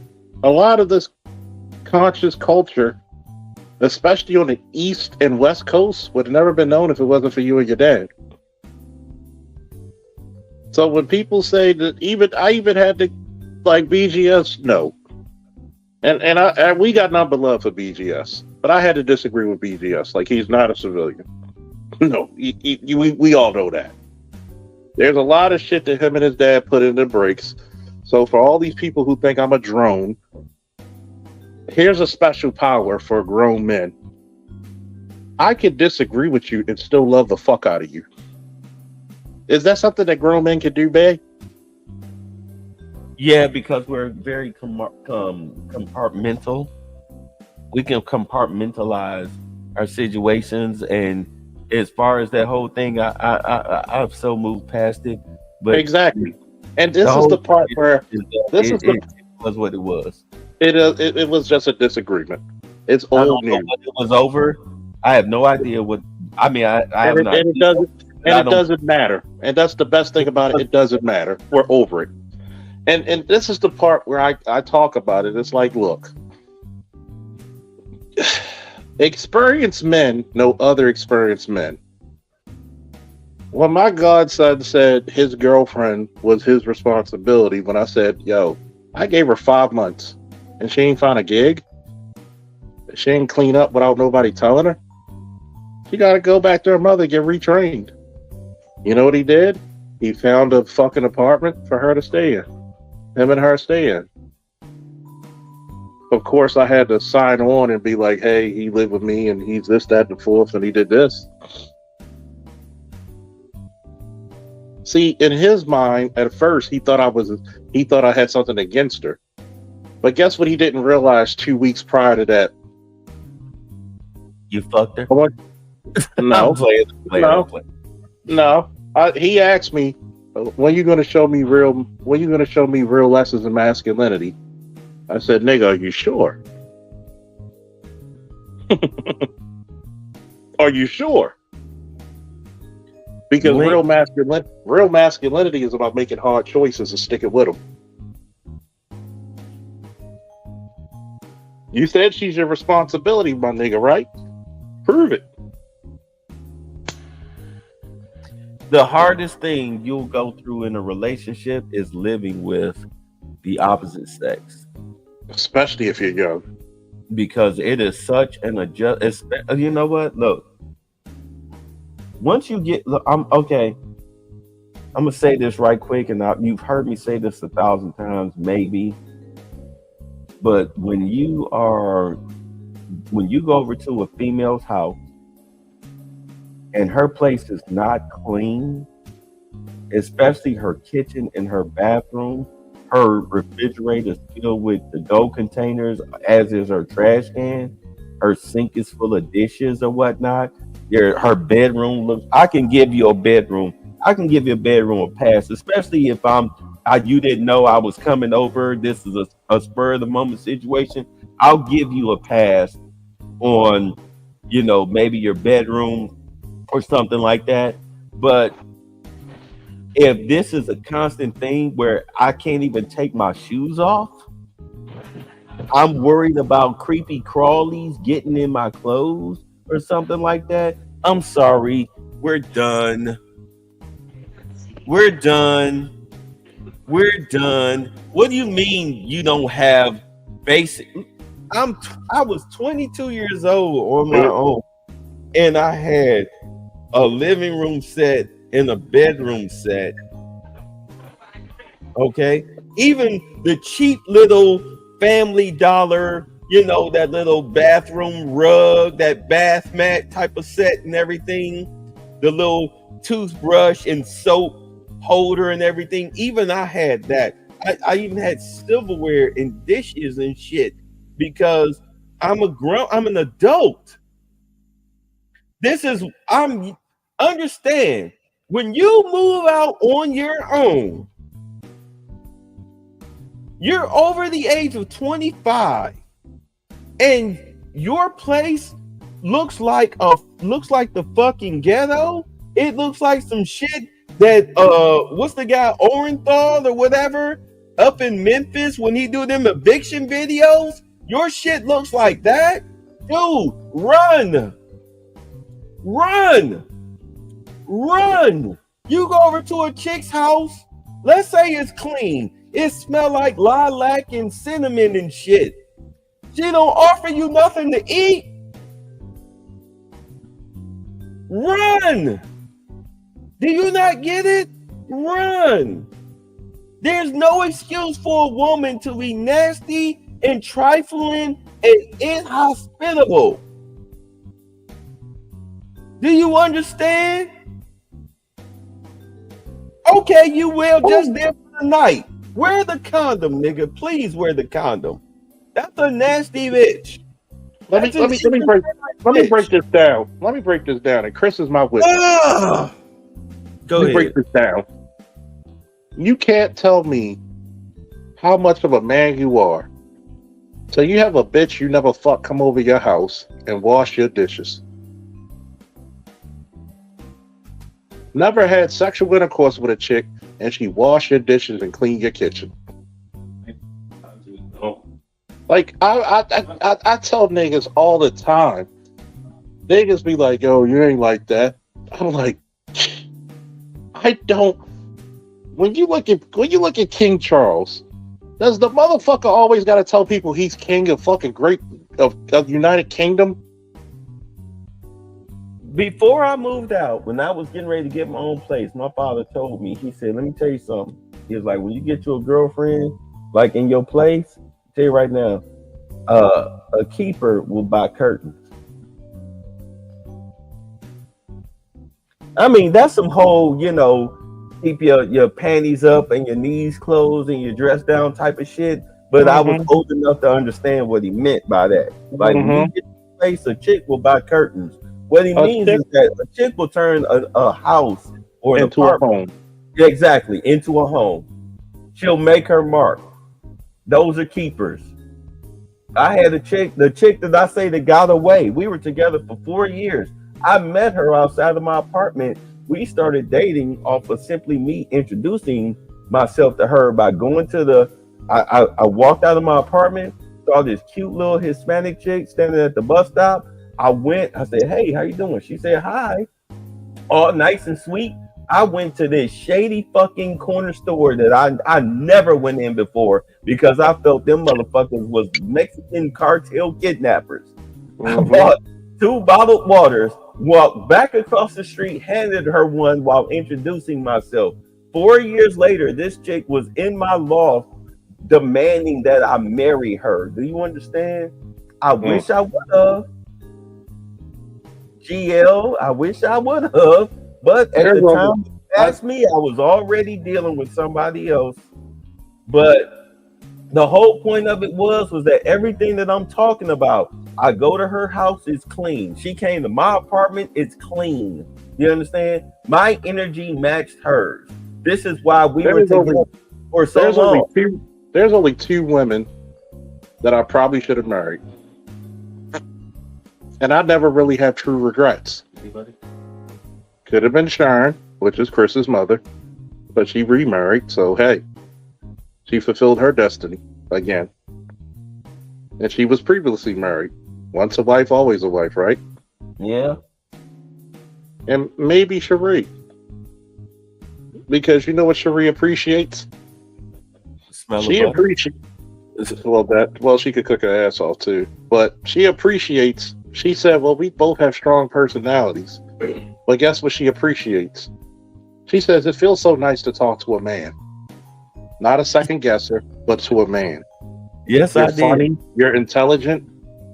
She finished her degree, even though I didn't. But guess what? She always came to me. That's why the running gag is, remember when you and VHS, when she talked about BGS, we're talking about abortion 5 years later. We were talking about that 5 years later in my class. And I was bragging on you to my professor. And the professor was like, really? Let me talk to this guy. And for 15 minutes, the professor was picking my brain. You know what the professor said to her low key? So when y'all get married? Well, we broke up. The professor just shook their head. Like, what the fuck are y'all doing? You know, it's funny. Unsunken one said, I risked it all. Like, dude, I used to go over to this chick's house.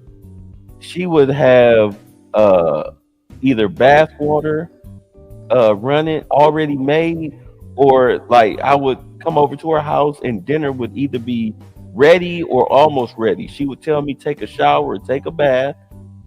If I took a shower, like sometimes she would join me. We wouldn't even do nothing, even though I wanted to. Hell no, the food's gonna get cold. This is how you know you have motherfuckers give a fuck about you. Even though Sharon remarried, and tell me if I'm wrong, Chris. If something happened to me or Angie, would she not pay for Peanuts college tuition? She would take care of them. She would even with she's married. She even said it. I don't care what happens to us. Peanut is still like my son. It's funny. I get more respect from women I used to date than most niggas get from their fucking wives they've been with for 20 years. And then the fucked up part about it is, even if we broke up, there was so much respect between each other's family that when my father seen David, which is our youngest son, if he gave Peanut $20, he gave David $20. He says, "You never know. You never know if one of them get tight."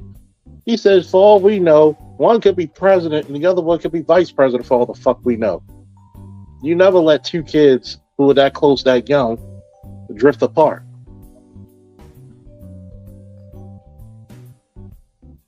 You know when they raise good kids. When your mother says, "Oh, that little boy could come over my house anytime." But.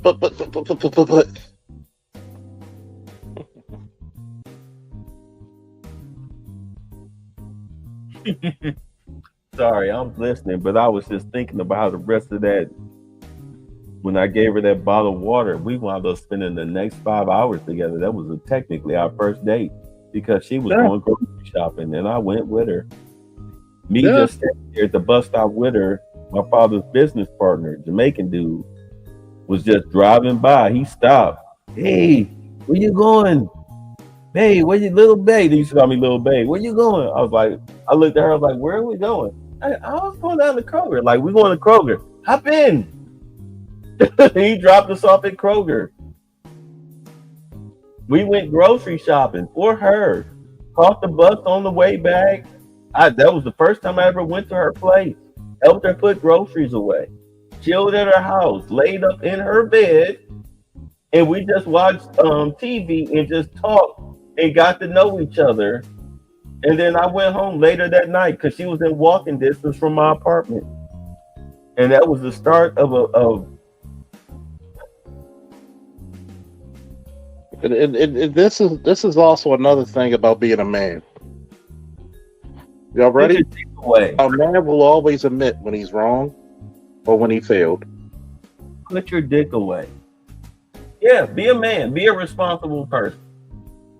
Sometimes the most enjoyable shit is not fucking a hoe. Sometimes you gotta like the essence of a lady. Like, it feels so good to be around a goddamn lady. You know who I would enjoy being around, and I don't care how old she is?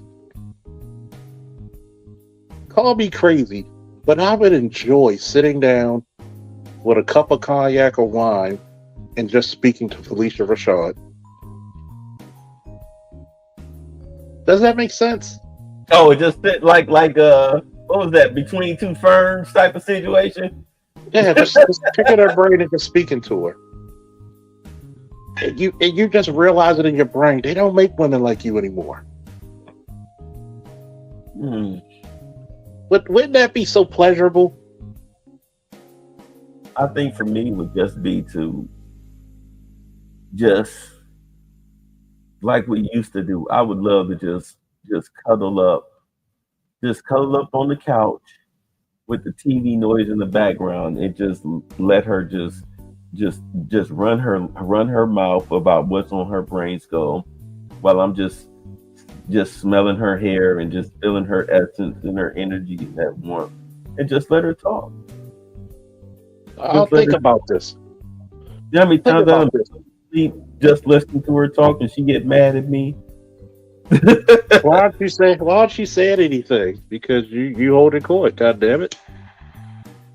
Like, damn, I'm just enjoying your company. I'm enjoying your essence. You made me so peaceful that you literally put me to sleep at 2:45 in the afternoon on a weekday.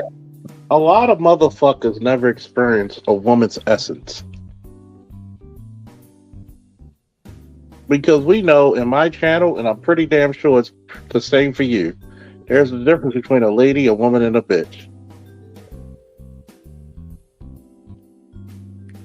I don't think a lot of guys even understand the beauty of just, like, let's say like your chick is cooking or she's washing dishes or something, and you just come up behind her and put your arm around her and hug her and give a kiss on the neck and just play with her, and she just, what are you doing? You know what I'm saying?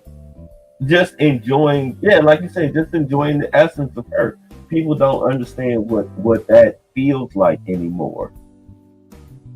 Do you know how many chicks walk into my house and they see my collection of like superhero paintings or artwork or my statues, and they'll be like, this is so beautiful. And I'll have my plaques of what I've done in the army, security, police, and they'd be like,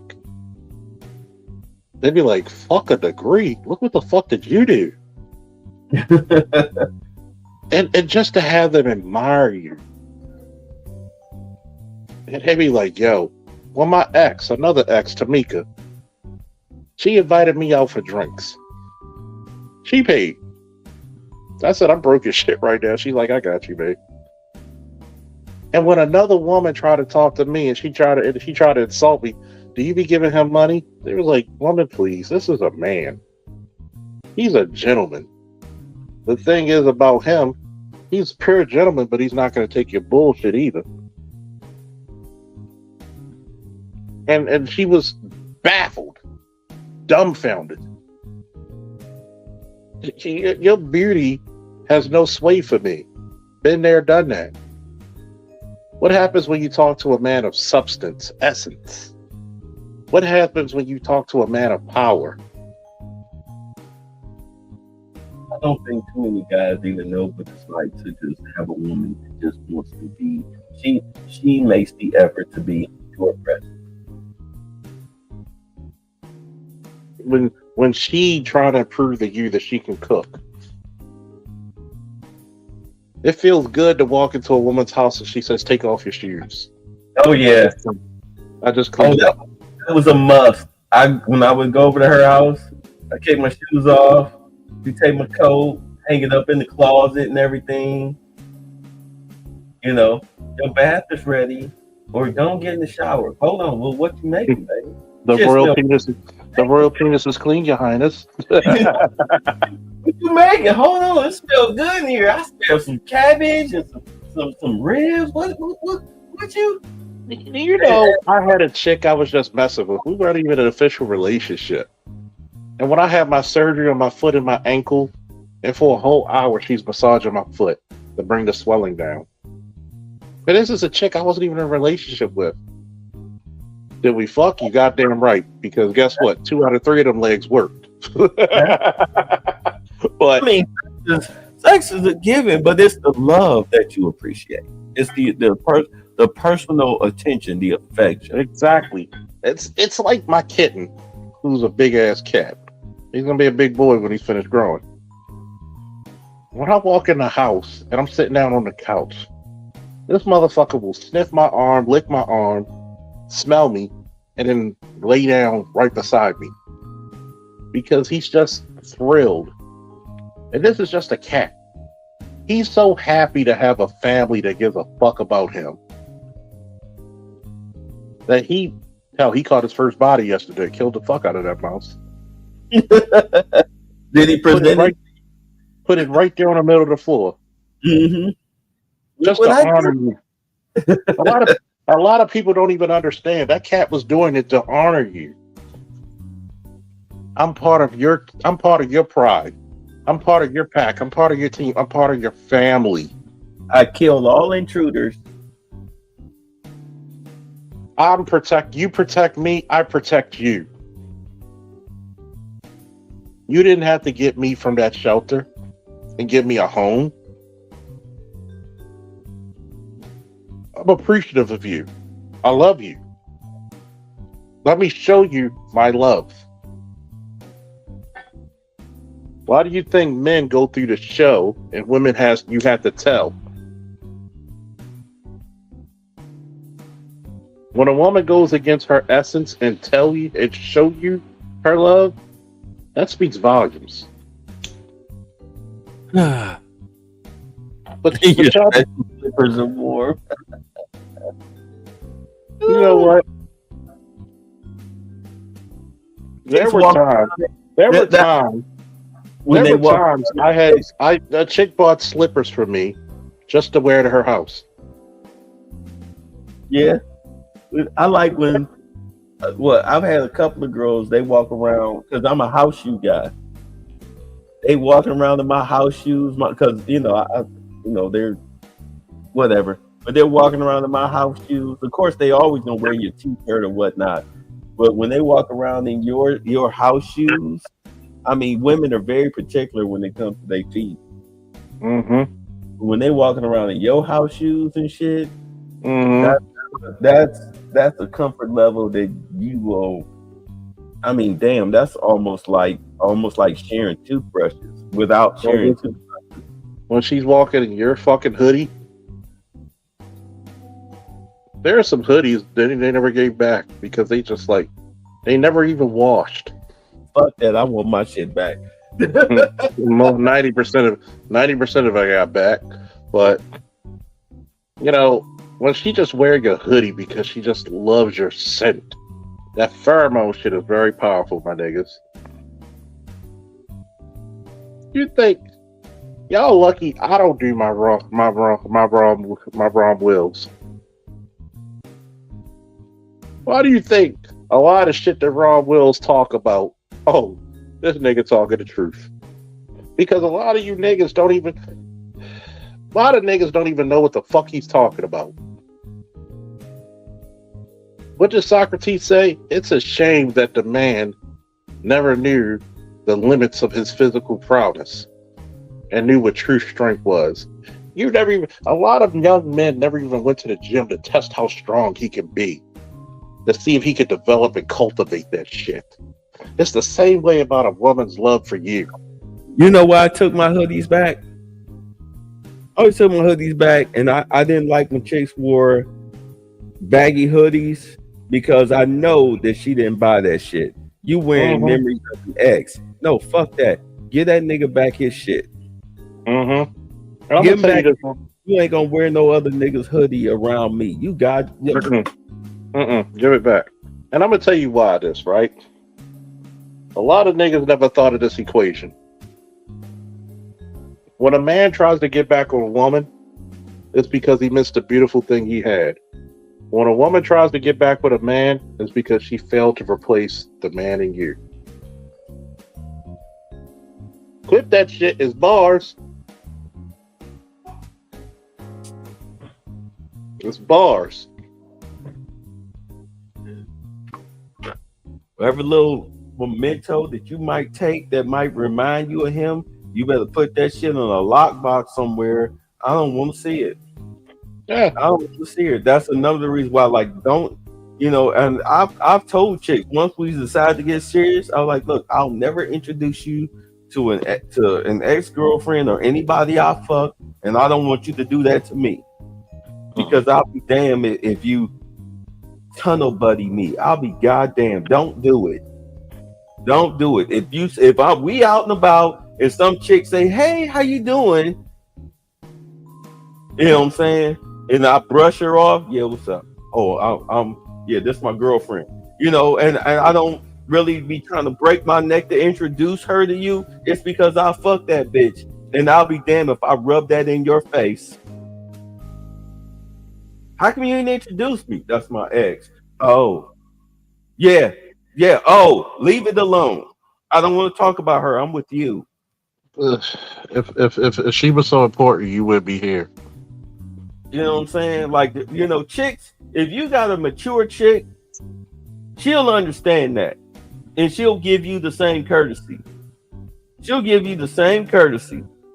I've been out, I've had a couple girls, I've been out, and they saw some dude that they know. Like, oh, damn, like, oh, I know that guy right there. Like, oh, yeah? Like, what is that, your ex or something? Like, okay. And I leave it alone. Leave it alone. And I tell people, like, the only motherfucker I should be introduced to is the nigga you had kids by, if you had them. That's the only nigga. Yeah, an ex-husband or a baby daddy or a relative. That's it. And I tell people, look, I've dated women who were part of lifestyle groups, okay? And they asked me this question: why did you never get into that shit? Because I never had to. I said, you've been out with me with your friend. You've been out with me with your friends. What did your friends say? If you don't want them, I take them. And what did you tell them? Shut the fuck up! I'll beat your ass. Wait, I'm laughing. He said I'll buy a whole new wardrobe. You goddamn right. The Old Navy know me very well. Goddamn it. Oh, shit. If y'all never seen Fist of the North Star, you missing on one of the classic animes of all time. And I'm talking about anime movies. Old Navy. If you ain't seen Fist of the North Star, Ninja Scroll, a lot of people like Akira. Akira is okay to me. It's cool. But one of my favorite classics that I put up there with Fist of the North Star and Ninja Scroll that always makes me laugh is Project Echo. And Project Echo has good action, but it's funny as fuck to me. And Mr. Charles? Yes? I'm tired as fuck. Let's get out of here. Let's get the fuck out of here. Come on, Bay. Y'all niggas, the next one we do, me and Bay gonna give y'all something real heavy. Since y'all like this okay woman shit, next time we do it, y'all niggas better be donating to the Cash App because we're gonna tell some good old fashioned stories. But y'all better love this new shit. Y'all better love this new shit because guess what? We giving y'all some shit that will actually save your life and make you some money. Whoa! And we out, baby. Hit the music. Do I have to? You have to, nigga. What do you have? Go ahead. No, that's enough. Go ahead. But that wasn't my question. The problem is you don't write the truth. So, as far as I'm concerned, I want to go to the next Can I ask you a question about... No, not CNN, please. Go ahead. The White House has not responded to I told you. CNN is fake news. Don't talk to me. Go ahead, please. But he says he was retaliated against, and that's why he was removed from his job. Do you have a response to that? Okay, next question. Mr. President, I have... Because Trump bad. Trump bad. All right, bye. Thanks for the fun.